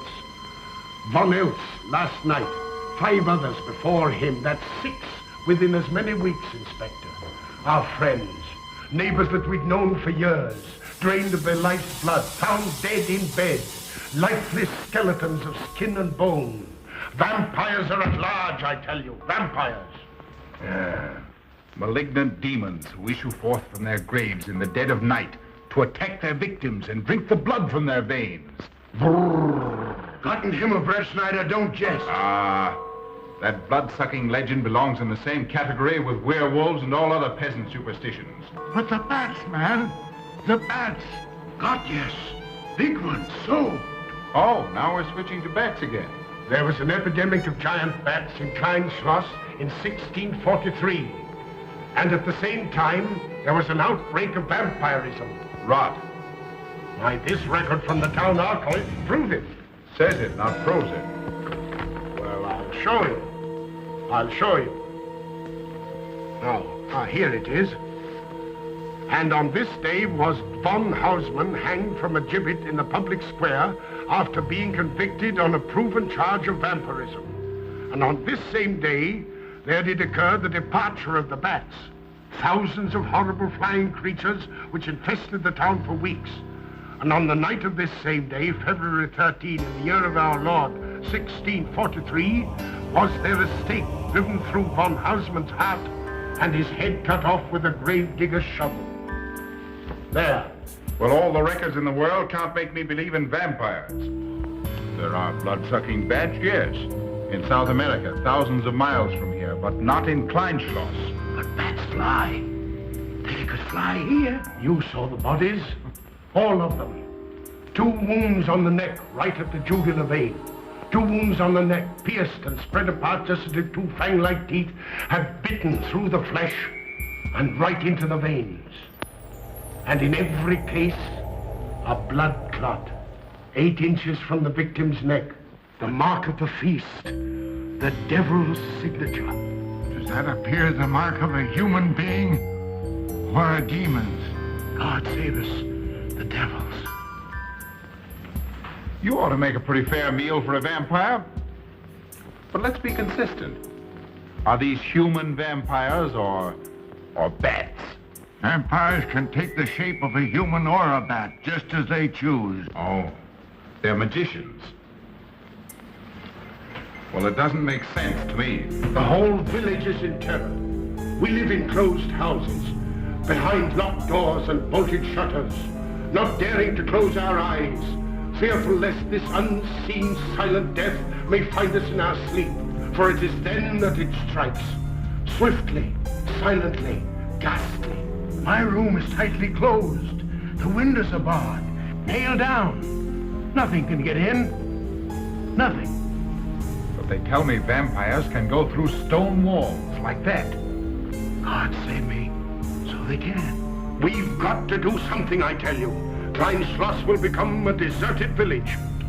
Well, you might catch all the bats and drown them in the river. Carl. While you're hunting for vampires and chasing bats, I'm looking for a human being.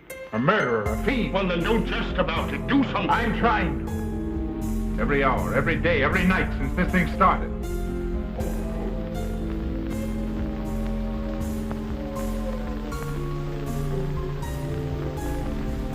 Do you hear it? Hear it? Yes. Night after night. Lying awake until dawn. Waiting. For what? I don't know. That's what I thought. Good night, gentlemen. Don't let the vampires get you.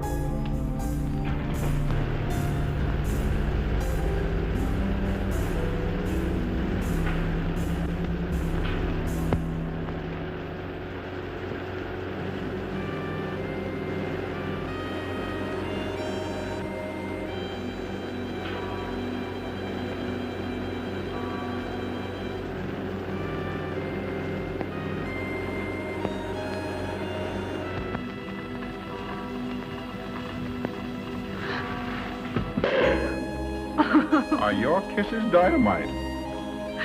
Don't you like my kisses?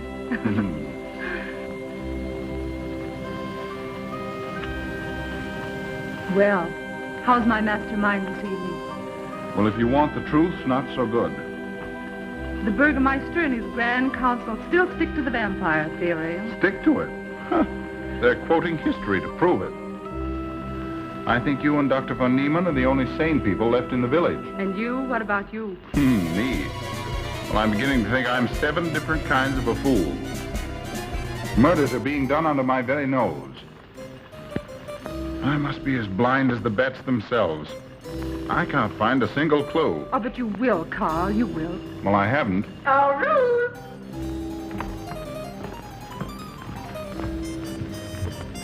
And here comes dear Aunt Gussie to spread good cheer and hope. Just what I thought. Slaving your life away in this awful place. It hasn't got that nice, clean, wholesome smell of a hospital. How are you, Carl? Well, quite well, thank you. Well, I'm not. This clammy old place is bound to give me pericarditis, enterocolitis, neuritis, well, anyway, rheumatism. You have some coffee? No, thank you, Frau Schnappan. No, it's just as well. There's only 2 cups. Yeah. That'll take the chill out of your bones. Thank you.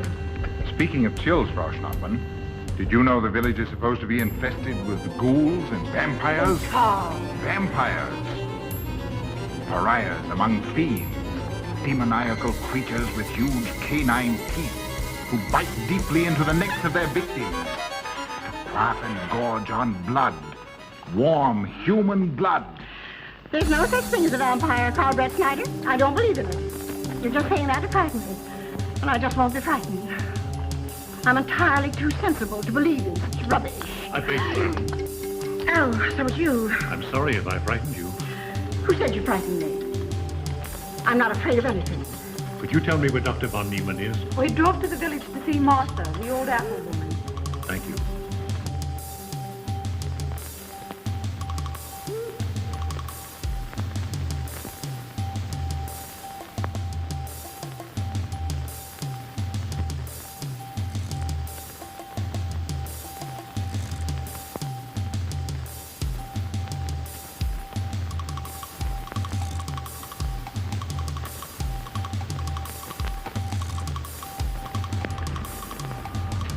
Is this what Dr. Haupt described? Yes, sir. She takes it in water. Well, continue giving it to her. Yes, sir.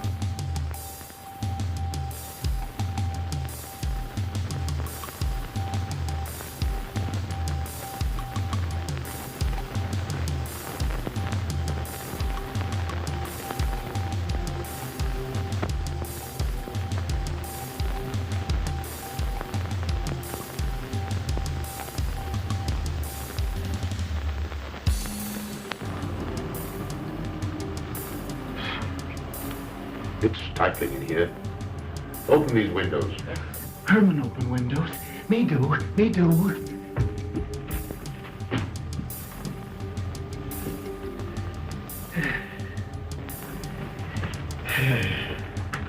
Well, she'll sleep well now, poor soul. It won't be necessary for you to stay here. A good night's sleep will work wonders for her. It was kind of you to come, Doctor. Oh. Martha has sold me apples for many years. Always a good, ripe, juicy one. Martha, give me apples. I like. Oh, Lucy. Oh, good. She wants her cross. Herman, get. Here. Now, there. For Martha. There. Oh. She won't let it out of her sight. A terrible experience. To be attacked by a giant bat is enough to shatter anyone's nerves. She talks about it all the time. How it flew in her face and tried to sink its teeth in her throat. No. Bats no do. They soft. Like cat. They not bite Herman. Quiet, Herman. See what you've done. There, Martha, there.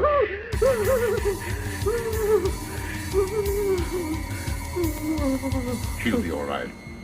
If she isn't, let me know. Thank you for coming, Doctor. That's all right. Good night. Good night. Run along, Herman. You can see Martha tomorrow. Oh.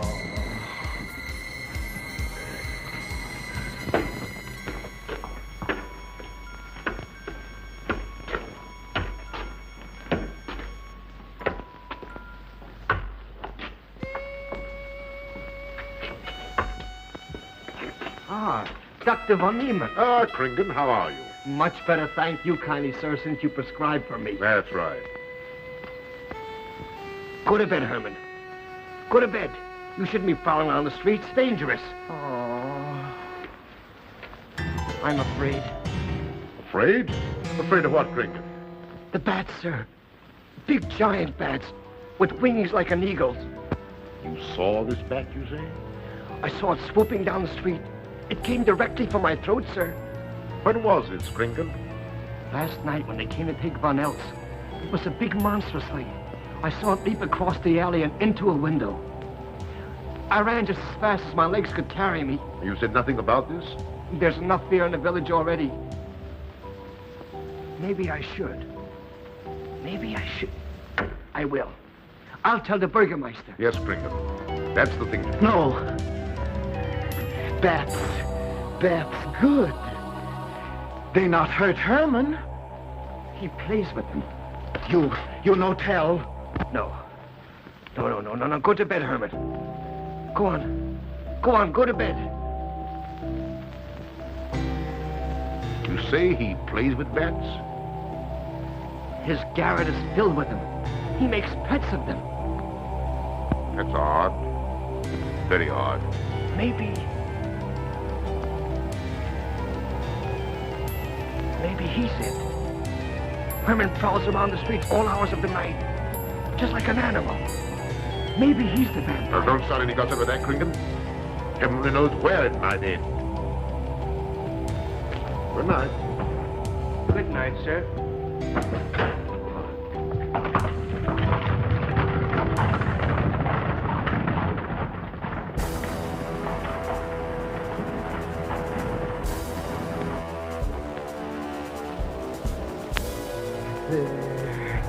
No.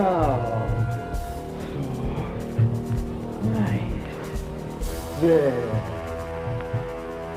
See? What did I tell you? Perhaps there's something in what Kringen says. Seems strange that a human being should want to play with bats.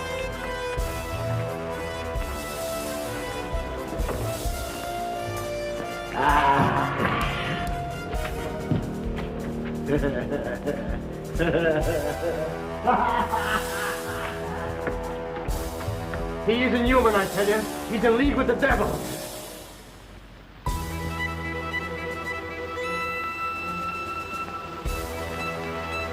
Put it on. There. Thanks. Now go to sleep. You'll be all right in a few days. The doctor says so. Close the window. I'm afraid. The vampire. He said leave them open, but I'd have them closed.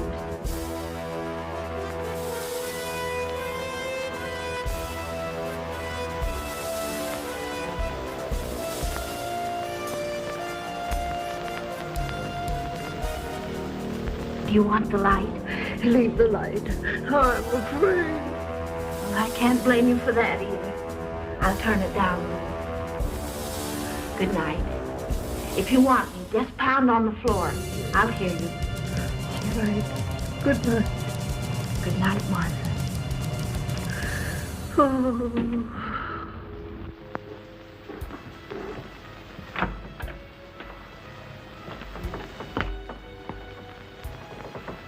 Herr Brett Schneider is here to see you, sir. He's in the laboratory with Miss Burton. Oh, thank you.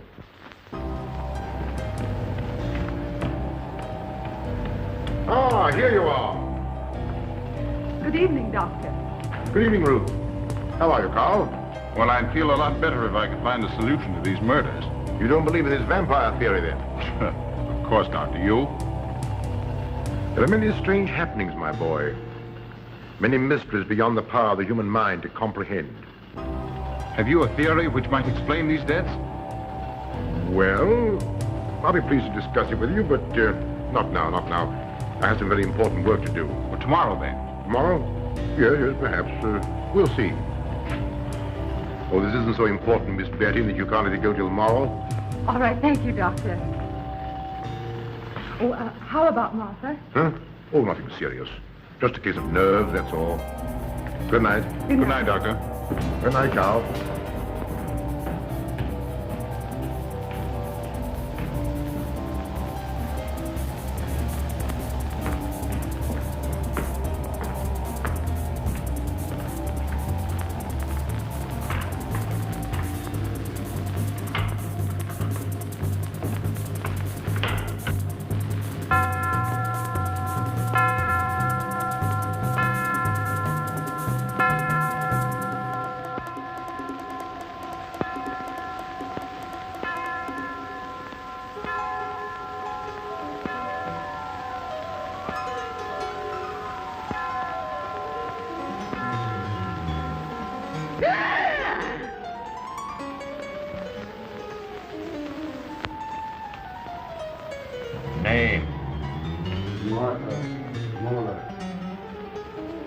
Age?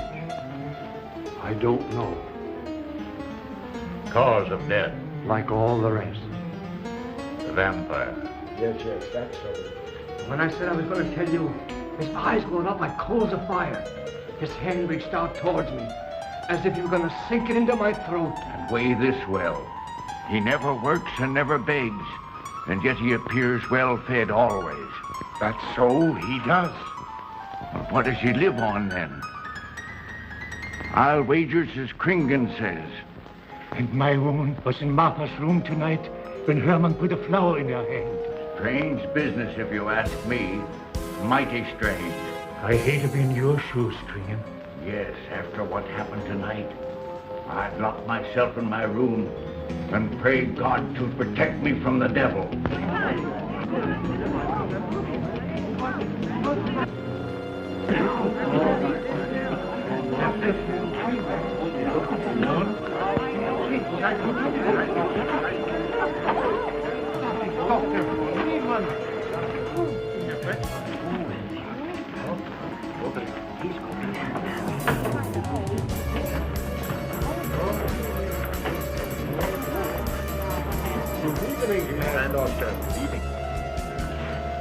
Dr. Bonnie,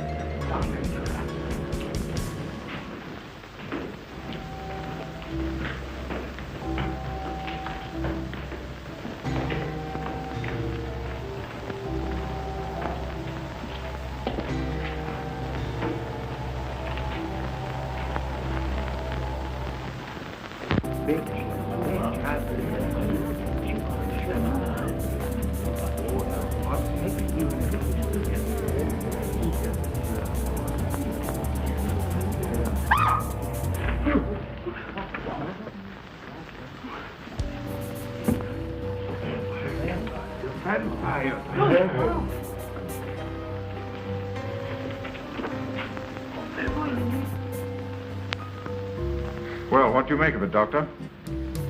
Are these two wounds similar to those found on the other bodies? Dr. Haupt can answer that for you, sir. Yes, they were the same in every case. This is a strange condition, Carl. So strange that I doubt the evidence of my eyes. What was your conclusion, Haupt?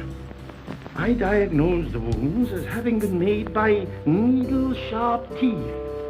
Punctures are clean cut, penetrating into, but not beyond, the jugular vein. Do you mean to say that you also believe they could have been made by teeth? Frankly, I do. Ah, you see, Brett Schneider? What kind of teeth, Doctor? An animal of some sort. It's hard to say. The fangs of a wolf, perhaps. A werewolf. Could they have been made by, well, a bat, for instance? A certain species, yes. There are vampire bats. Dr. William Jamison, who explored many of the tributaries of the upper Amazon, states that blood-sucking bats do exist. He further asserts the victims often become blood drinkers themselves, citing a case in which he saw a native tortured to death on an anthill by his tribe brothers. They swore he had become a human bat, and, states Jamison, he confessed it. Do you mean to say that such a thing as a human vampire is possible? Who can say? Historic records would have us believe that an evil soul, assuming there is such, can take any shape it pleases. So why not drink to that of a human being? Eh, Carl? Why not? Have you any literature on the subject, Doctor? Yes, I have many interesting volumes on my shelf that might prove very enlightening. I'll be glad to show them to you. I don't mind admitting that I'm up a tree.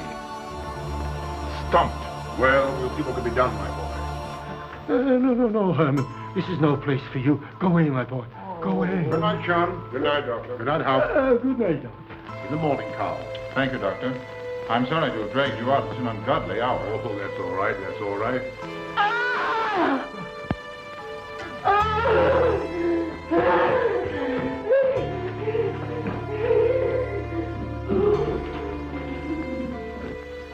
A child fleeing in horror from the sight of death.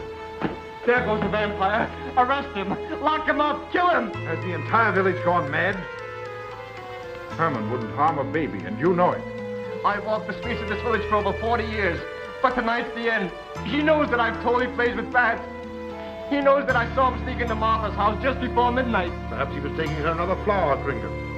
The boy brought her one this evening while I was there. He killed her just like he did all the rest. And now he's gonna kill me. Unless he's killing the stake driven through his heart, I'm a doomed man. He'll kill me. He'll kill me. I'm doomed. He'll kill me. He'll kill me. I'm a doomed man. He'll kill me.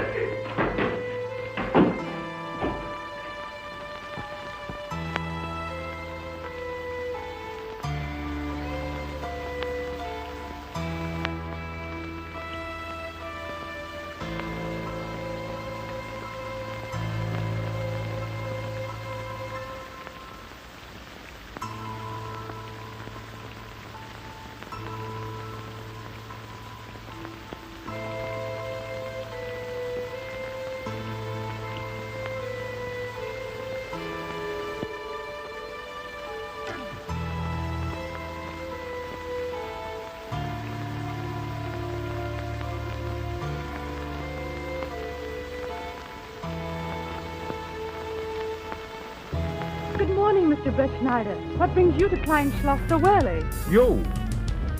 Fibber. I heard the doctor tell Georgiana he expected you. I knew there was something else.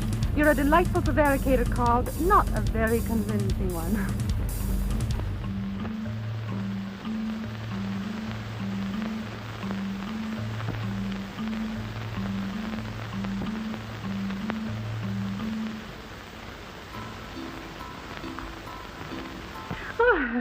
You don't mind me using your stethoscope, do you, Doctor? Not at all, Frau Schnapper. But what seems to be the ailment this morning? What's that? Oh. What seems to be the ailment this morning? Well, Doctor, I am positive that I have valvular leakage of the aorta. Or maybe it's the right ventricle. There is something wrong with my heart. I can hear a deep thump, thump, thump, thump, just like the book says. Well, if you didn't hear it beating thump, thump, thump, just as the book says, I would say there is something wrong. What? Without a moon? You have a heart of stone. All right, then. Close your eyes. No. Oh, so, young lady. It's too early in the morning, Carl. Much too early. Oh, is it? Oh, there's that Gussie. She would show up just at a time like this.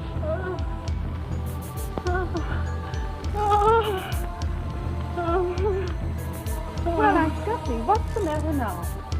I have palpitation of the auricular, ventricular, and mitral valves with a cardiac tendency. You mean your heart's beating? Of course it's beating. Dr. Von Neelen tried to assure me, but I know it's serious. I'm liable to go just like that. Did he prescribe for you, dear? Yes, monacid ester, salicylic acid. You mean salicylic acid, don't well, you? Salicylic, help me. My heart is much quieter. Hello, Carl. Hello. Oh, Carl, you'll be good to her when I'm gone, won't you? Yes, of course I will, Frau Schnappmann. Well, I'm not gone yet. You can't marry her unless I say so. Don't forget that. Oh, my heart. There, Andy, you'll be all right. Just rest a while. What you need is... What? Rest, dear, and quiet.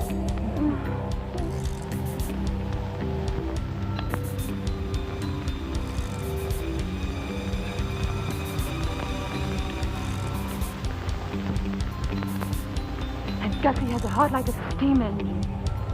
Come on.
Don't you know it's wrong to steal? You cut yourself. See? Blood. Yes. Stop it, stop it. No hurt me. No hurt. Oh, you poor thing. Now, you wait right here, and I'll run in the house and get something for that finger. A subcutaneous wound like that might easily result in a tetanus infection. Tetanus lockjaw. Not that you need be afraid. The way you talk, I think you've got it already. Look, here's a nice juicy apple for you.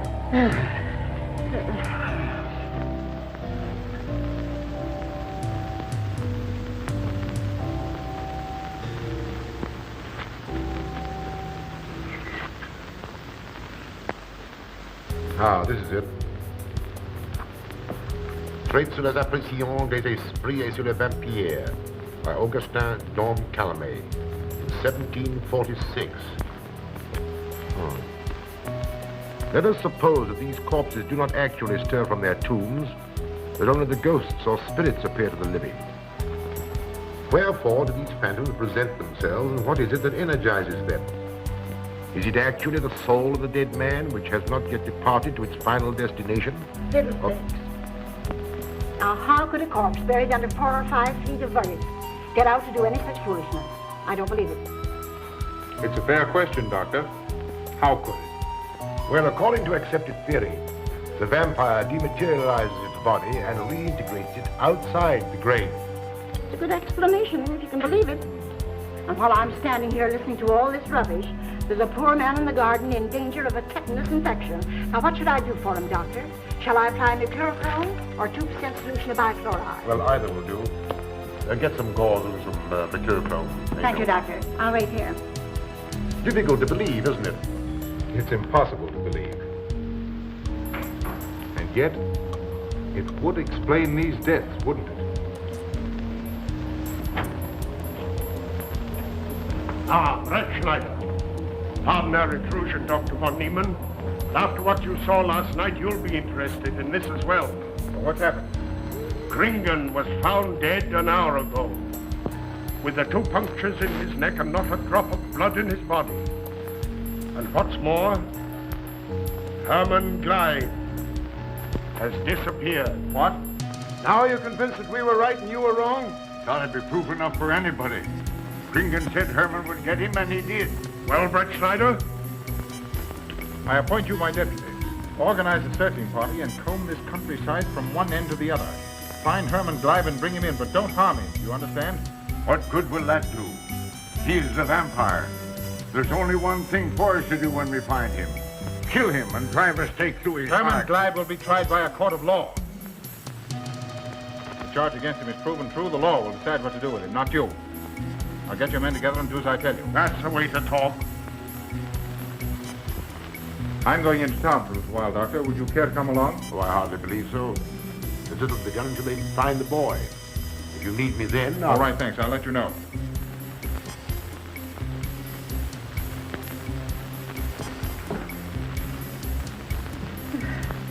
I feel I was going to faint. There, Auntie, there's nothing here to be afraid of. Here comes Emil with your mercurochrome and bandages. Run along now and take care of that patient of yours. Oh, heavens, I forgot all about it. Oh, my heart. Oh. Poor Auntie. She's had every ailment in the book. Well, a lot aren't, I'm afraid. Particularly a palpitation of the auriculoventricular tricuspid and mitral valves, Doctor. Well, I had to tell her something to satisfy her.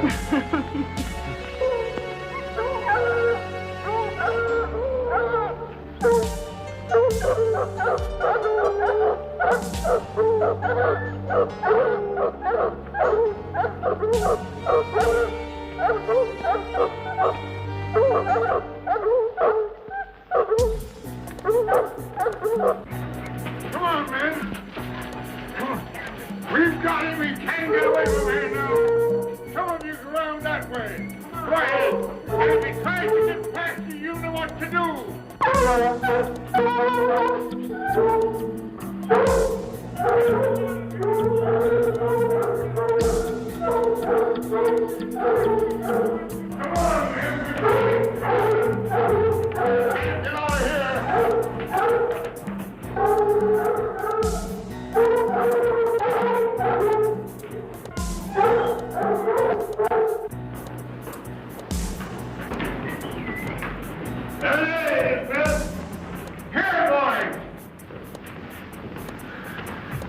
Herman, you're going back to the village with us.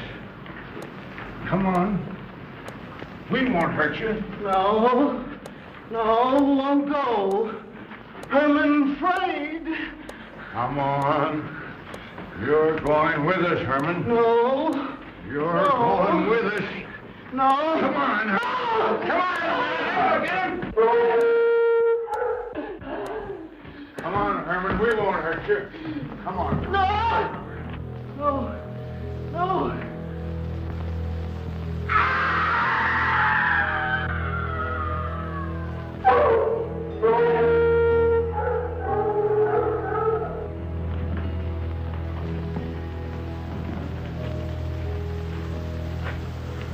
Come, that settles him. Yes.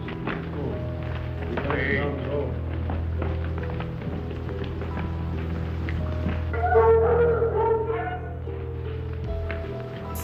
We've got to make certain. I won't go down there.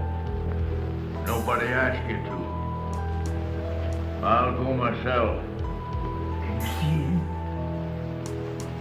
He's on a ledge about 50 feet down. I'll get a rope. We've got to make certain, I tell you.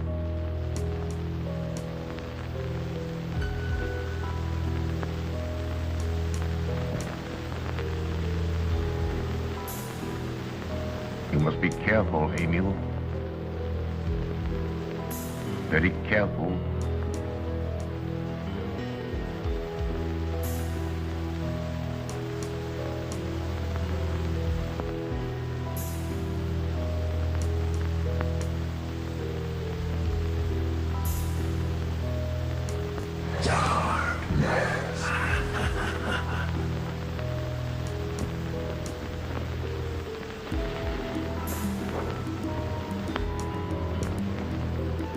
No. It must be. She's no better than the rest. I've got to go on.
very clear, Doctor. I'm sorry to have to disturb you, Doctor, but we simply couldn't make Georgiana hear the bell. That's quite all right, my dear. Georgiana's becoming careless. Very careless. Yes, I've noticed that too. In my opinion, she has Nagana. That's sleeping sickness. You know the symptoms, Doctor. At first, I thought it was creeping paralysis, so I stuck a pin in her leg to see. And there was a splendid reaction of the reflex motor nerve. Why, Auntie. Oh, you're shocked. So was she. Won't you join me in some coffee? Yes, thanks, Doctor. We will. There are a few questions I'd like to ask you, Mom. About blood and murders and vampires, I suppose. Yes, I'm afraid so. Well, so am I. Well, good night. If such a thing is possible, I'm going to bed. Won't you join us too, Frau Schnappmann? Coffee at this hour of the night? No, thank you. I'm going to stick to my monads besters and salad salad. After, Doctor, after. Good night.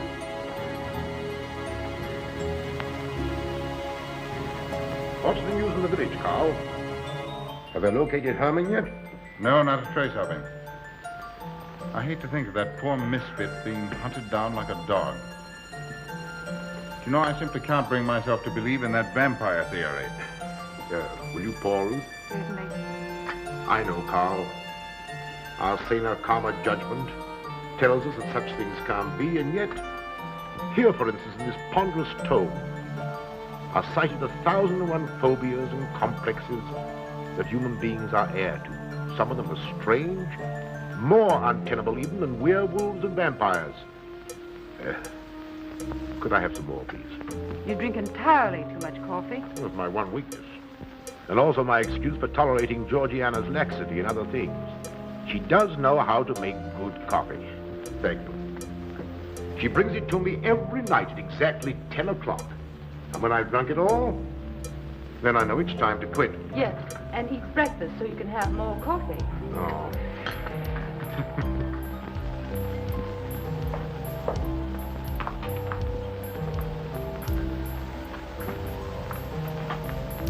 Georgiana, you mustn't lie like that. You'll get yourself a try to cool it. No, sit next. Georgiana.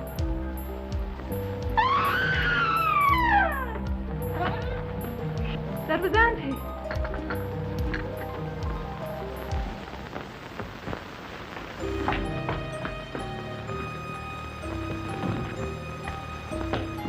Auntie! Oh, I'm all right. I'm all right now. Oh, it's just... It will help Frau Schnappmann. I'm silly imagination. I imagine myself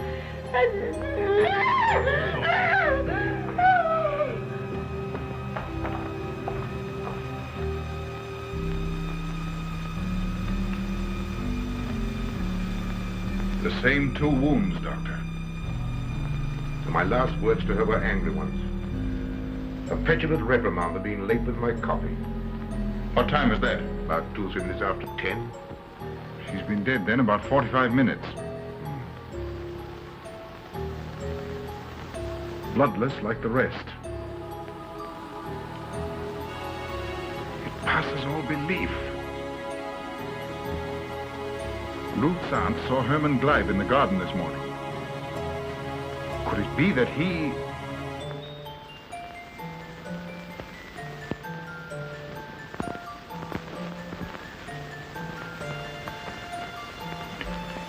You were the first one here.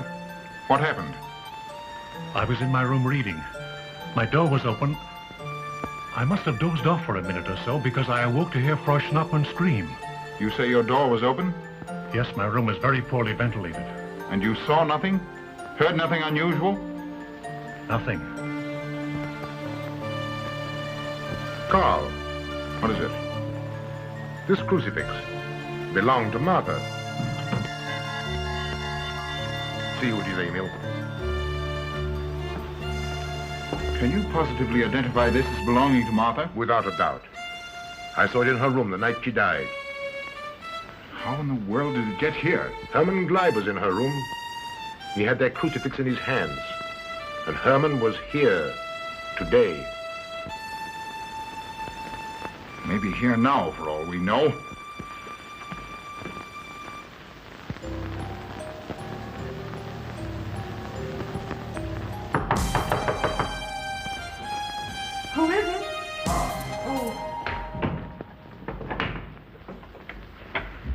How is she? She's had a real shock this time, but she'll be all right. I'm putting her to bed. Leave her there. Don't let her out of this room. And don't you leave it either. Well, what do you mean? It looks as if Herman Blythe is the killer after all. It's possible he may be hiding here in the castle. Well, what makes you think so? I'll tell you later. Stay in your room and keep your door locked. Don't worry about that.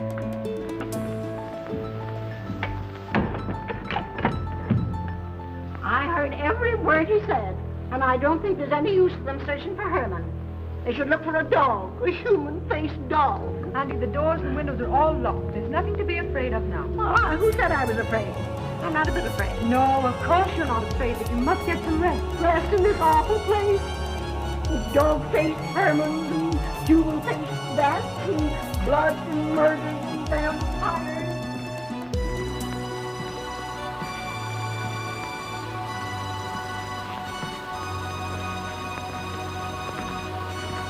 Find anything, Carl?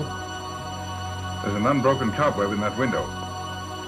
If Herman did it, he came through the door. He must have. And yet I don't understand how he could find his way up here without us hearing him. Yet Emil was asleep, and I was in the library.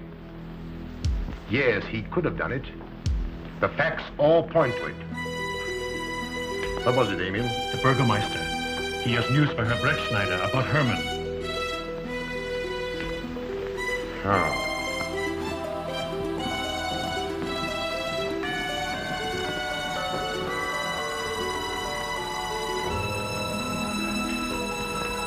Pardon the intrusion, Doctor. Pardon the intrusion. I knew Carl was here, and I thought you wouldn't mind if I ran in to tell him the news. About Herman? Yes. He fell into the Devil's Well in the cave. He's dead? Dead as a doornail. This ends our troubles, Carl. The vampire's dead. I can feel it in my bones. Well, your bones may be wrong. What time did this happen? Quite early, about 9 o'clock. The cave is nearly 2 hours from here. That's why we didn't hear it sooner. Well, it may interest you to know that there's been another death after your vampire died. Dr. von Niemann's housekeeper. Right here in her own room. Mother of mercy. What are we going to do? But a natural death wouldn't kill a vampire, Carl. You know the accepted theory. A stake driven through the heart. Oh, yes, that's the theory, all right. But what? But they did. They drove a stake through his heart. Good God, are we living in the Middle Ages? It wasn't through my sanction, Carl. Massawa did it. He told me so himself. Well, that ends the vampire theory as far as I'm concerned. Herman Blythe died in the accepted fashion for killing a vampire. Oh, no, there's some human agency at work here, Doctor. A madman who kills to satisfy some violent, sadistic urge. Yes, you're right, Carl. I've been a fool, a superstitious fool. Did they leave his body in the cave? Yes. Yes, they did. Well, in view of what's happened, don't you think you owe him a decent burial? You're right. In view of what has happened, we do owe him that, Carl. I'll see to it at once, this very instant. And I'll make arrangements for Georgiana's removal to the morgue. Good night, Doctor.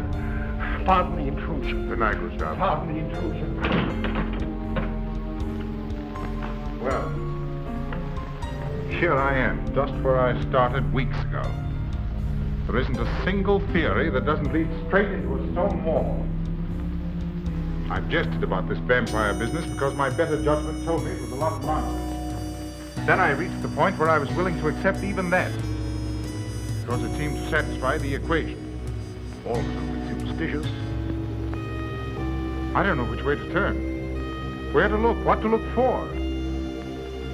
Why should anyone want human blood? Why? Why? Calm yourself, Carl. Calm myself. Calm myself. With all these unsolved murders staring me in the face and no solution in sight?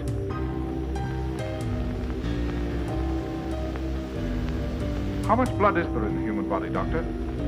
About 6 liters, approximately. Can you think of any purpose for which that amount of blood might be used? No. Not even in transfusion. That's the point which stops me. There isn't any other use for human blood. Murderers leave clues, and these atrocities are murders, Doctor. Those simple fools in the village can believe what they like, but you and I are sane, thinking people. And you know and I know, Doctor, that these are murders. The last one was done here. In this very house, right under this roof.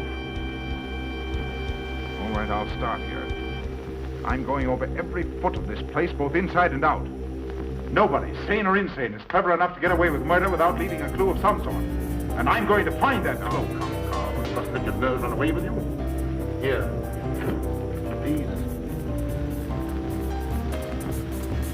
These will help to give you a good night's sleep.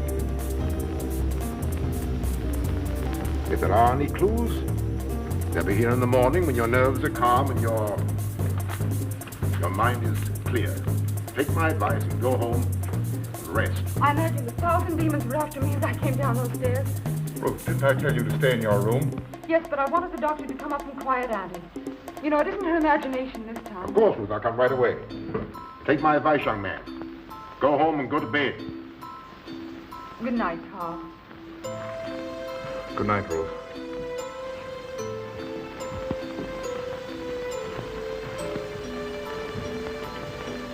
Good night, Carl. Good night, Doctor.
If his lights are on,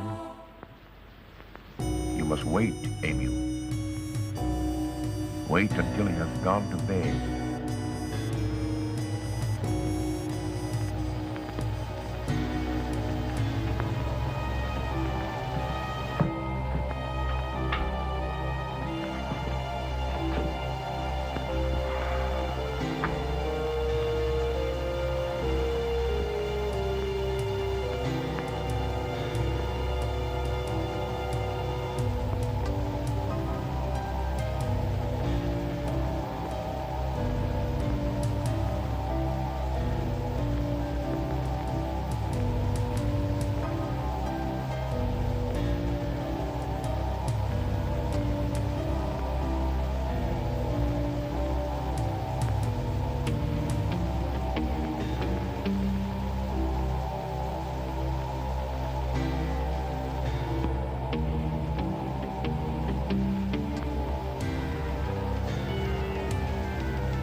Handle him as you did the others, Emil.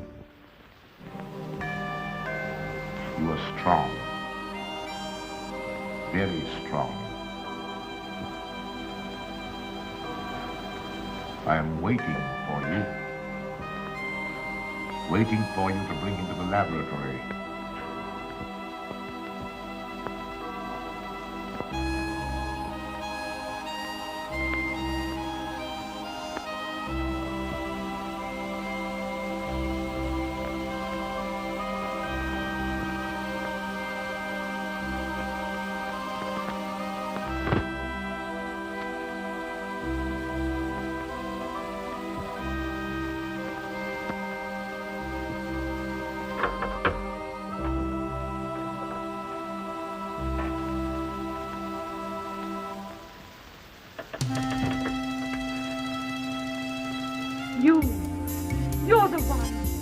What mad thing are you doing? Mad? The one who has solved the secret of life to be considered mad?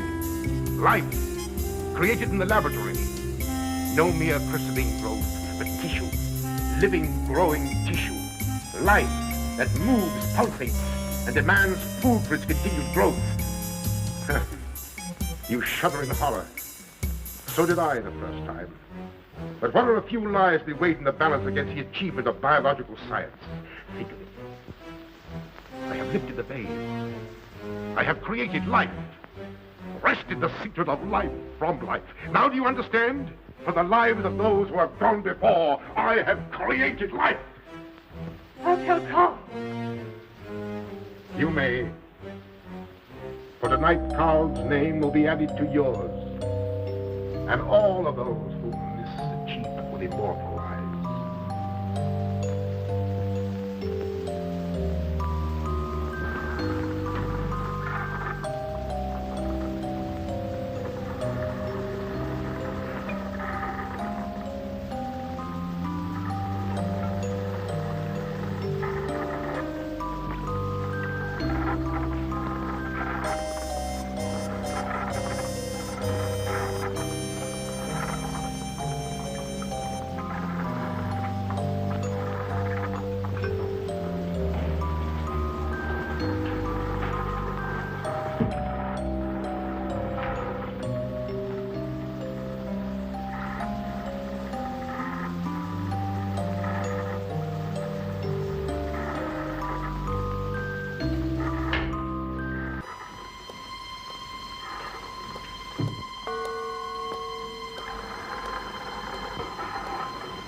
I didn't take your sleeping tablets, Doctor.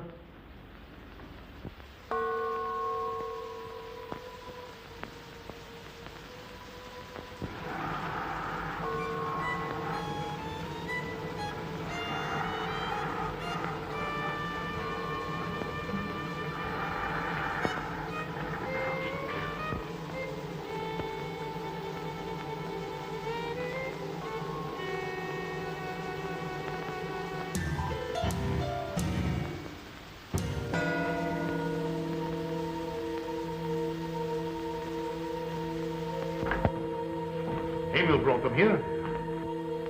He's the one who murdered them. Stay where you are. You'll have a chance to tell everything, Doctor.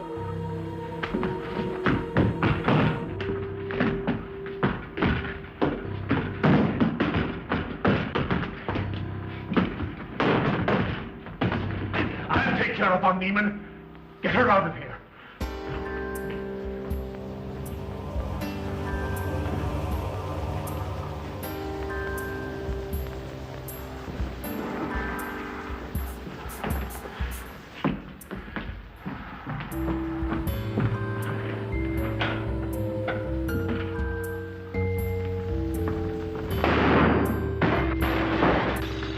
You stay here.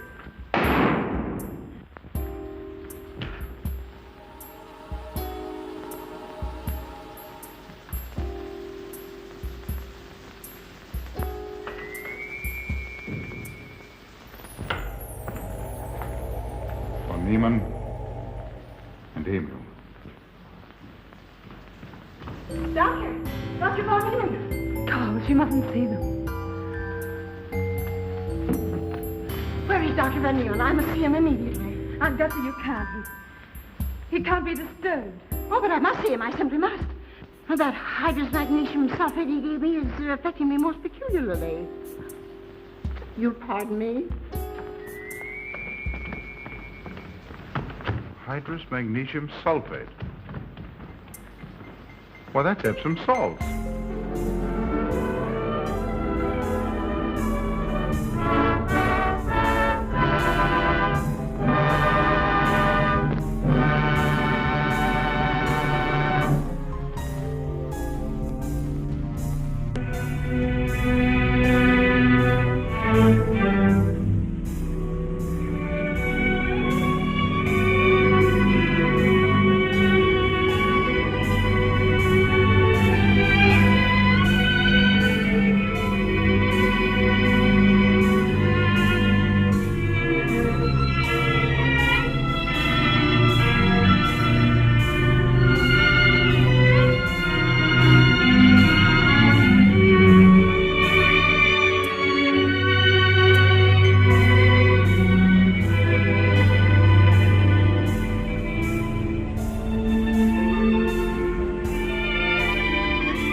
Gehen Sie dort herum.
sterben.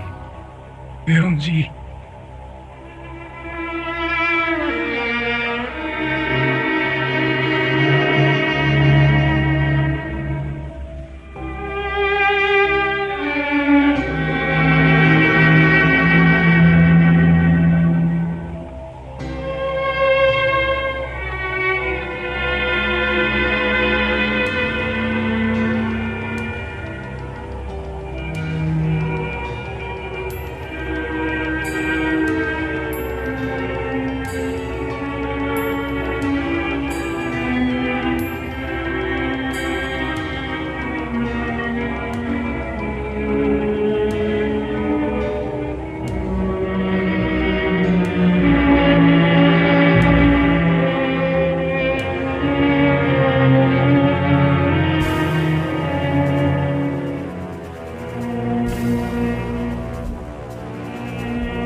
Horseshit!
Haben Sie gehört? Ja, das Kind. Das Kind? Ja, das Kind.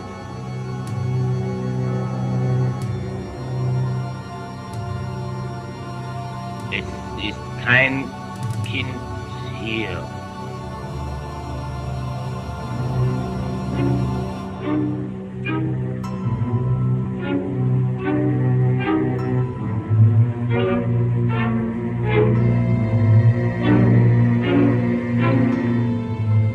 Aber die Hunde. Hier gibt es weder Kinder noch Hunde. Sie? Nein. Gute Nacht.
schlafen, bevor der Arzt kommt.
Schan, mach Licht in der Bibliothek.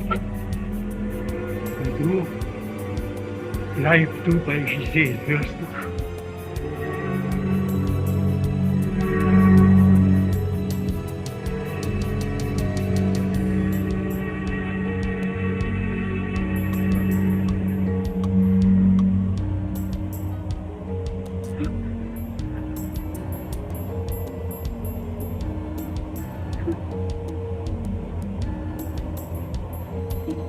Er tut, ja.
nicht bei uns bleiben?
Wo fährt er hin?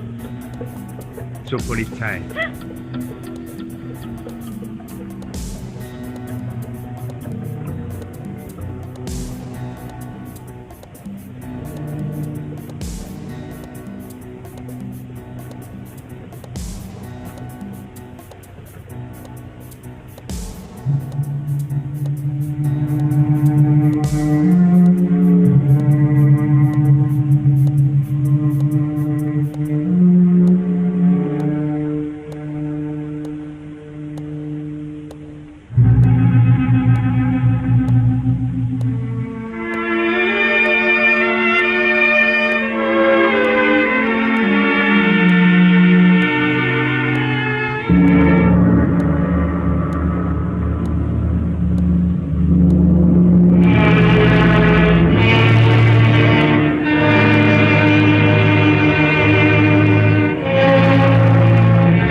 Könnte ich doch sterben.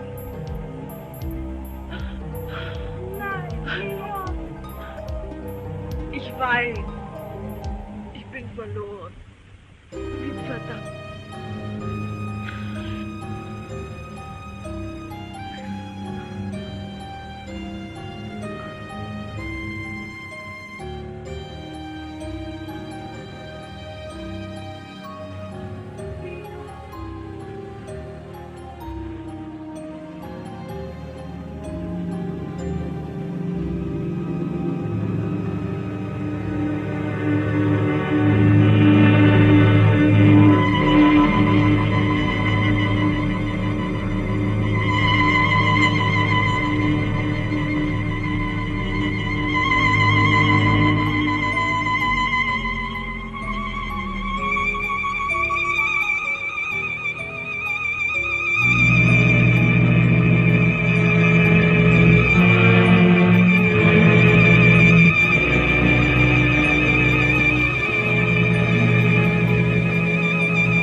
Hat nicht jemand geschrien?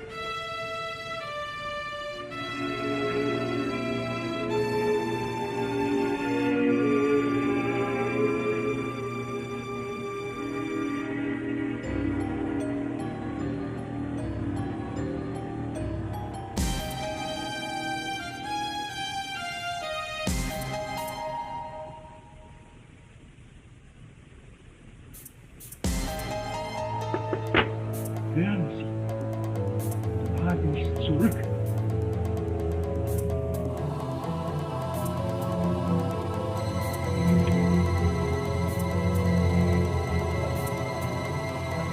Sie schläft.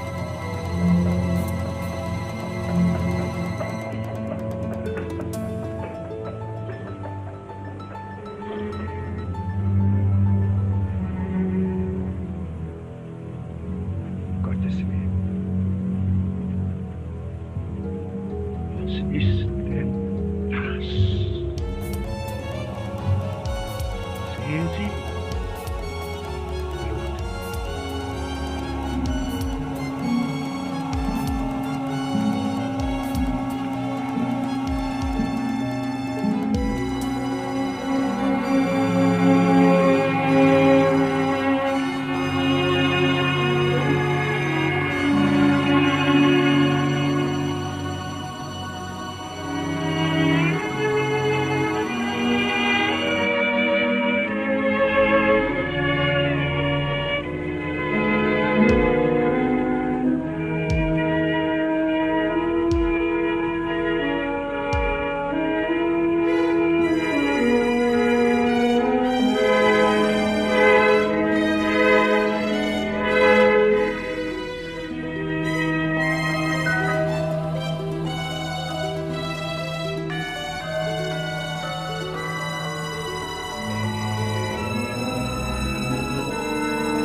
Geht dir das? Sehr schlecht.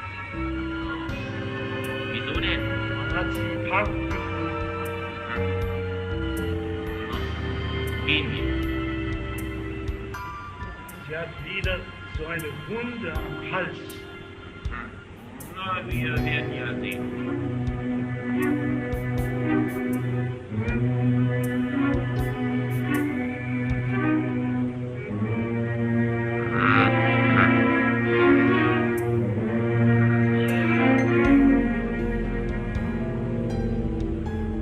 Guten Abend.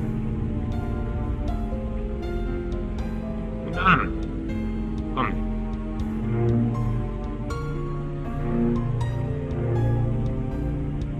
Bleiben Sie unten.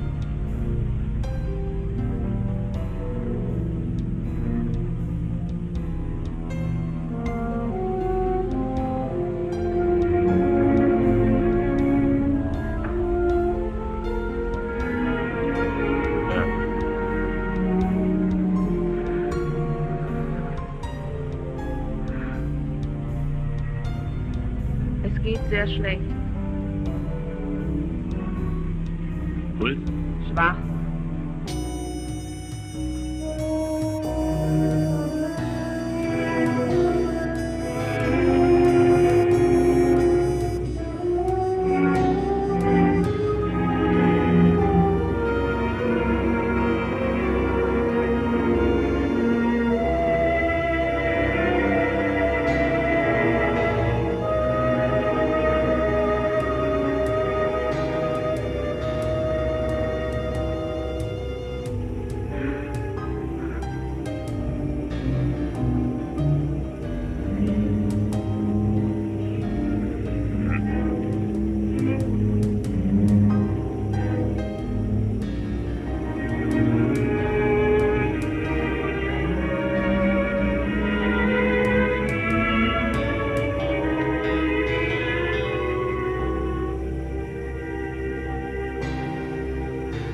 Könnte man sie nicht retten?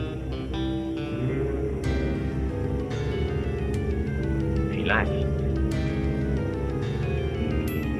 Braucht aber Blut.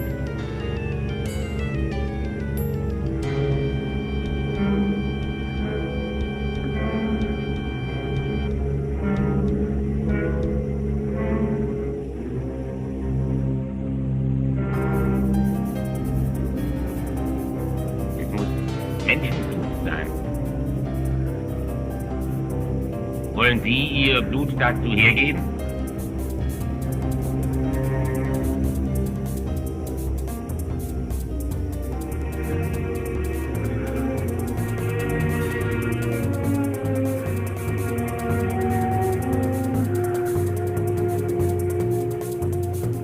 Kommen Sie, junger Mann. Ich werde Sie zur Ader lassen.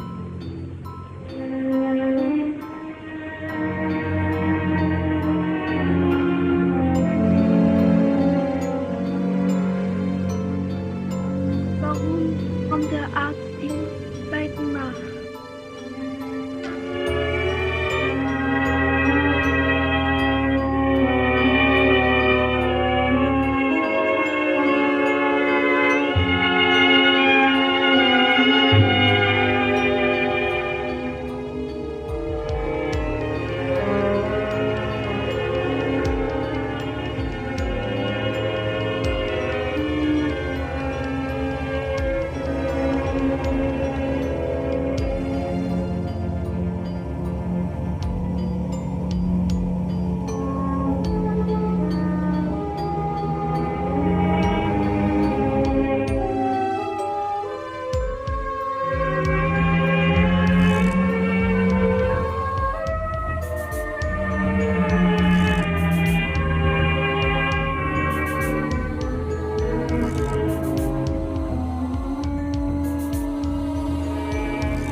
mal her.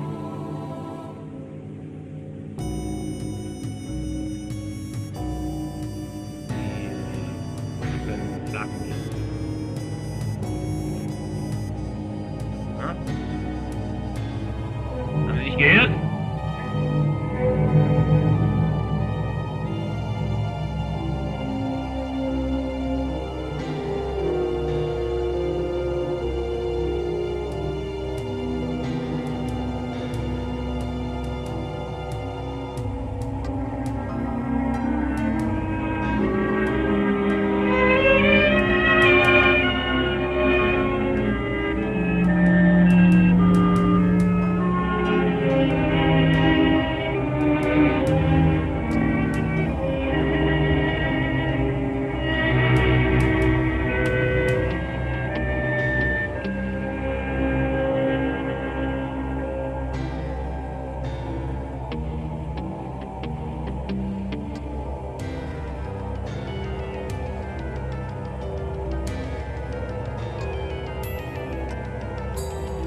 Herr Doktor, Was ist denn los? ich verliere ja mein Blut. Ach, Unsinn. Ihr Blut ist doch hier.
Kommen Sie!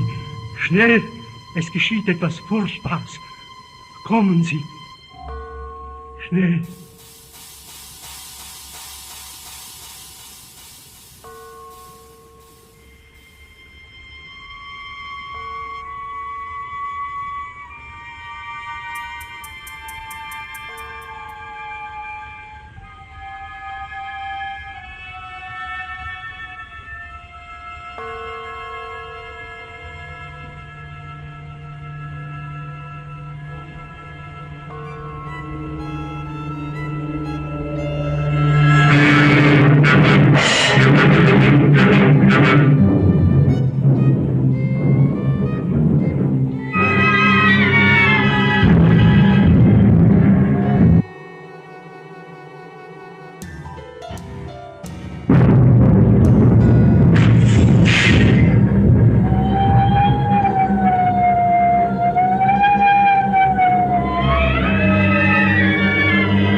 Et merite jus santissime passione. Schwester.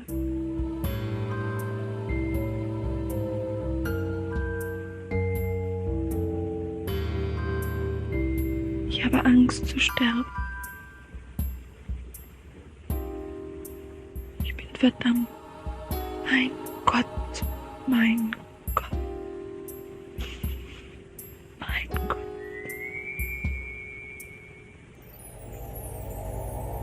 Et merite jus santissime passione. Et sanctificationem et omnium sanctium. Vitam aeternam consecutivum.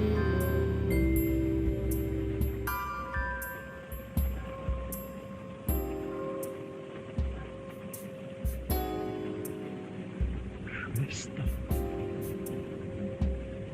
sie darf nicht sterben. Sie muss bis zum Sonnenaufgang am Leben bleiben. Hören Sie.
Na, geh los.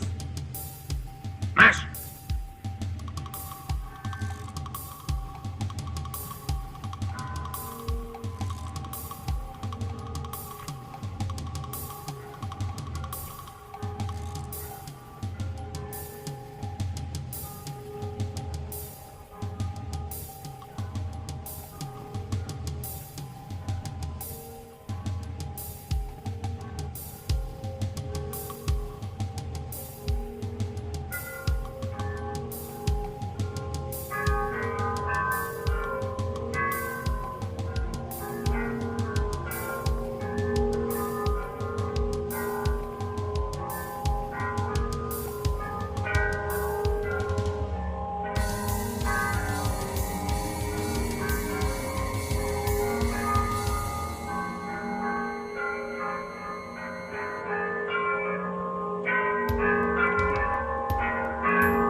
Sie sind hier. Dann machen Sie doch bitte auf. Hören Sie nicht? Hören Sie doch!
the skin, we are all ready. One. Was it not your sane trapped the unicorn? Even now, the evil seed of what you have done germinates within you.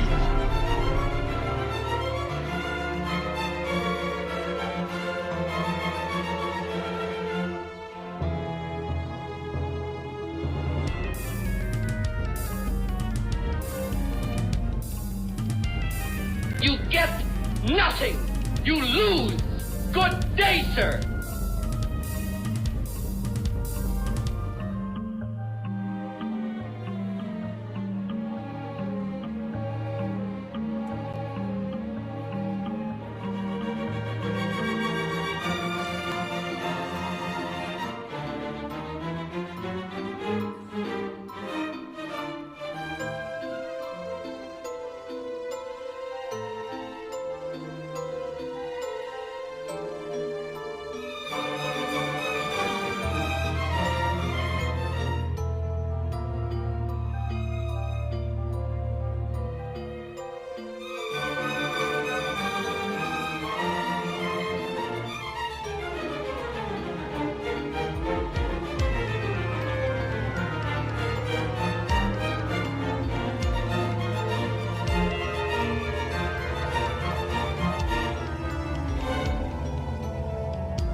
You gotta tell them Silent Breed is people!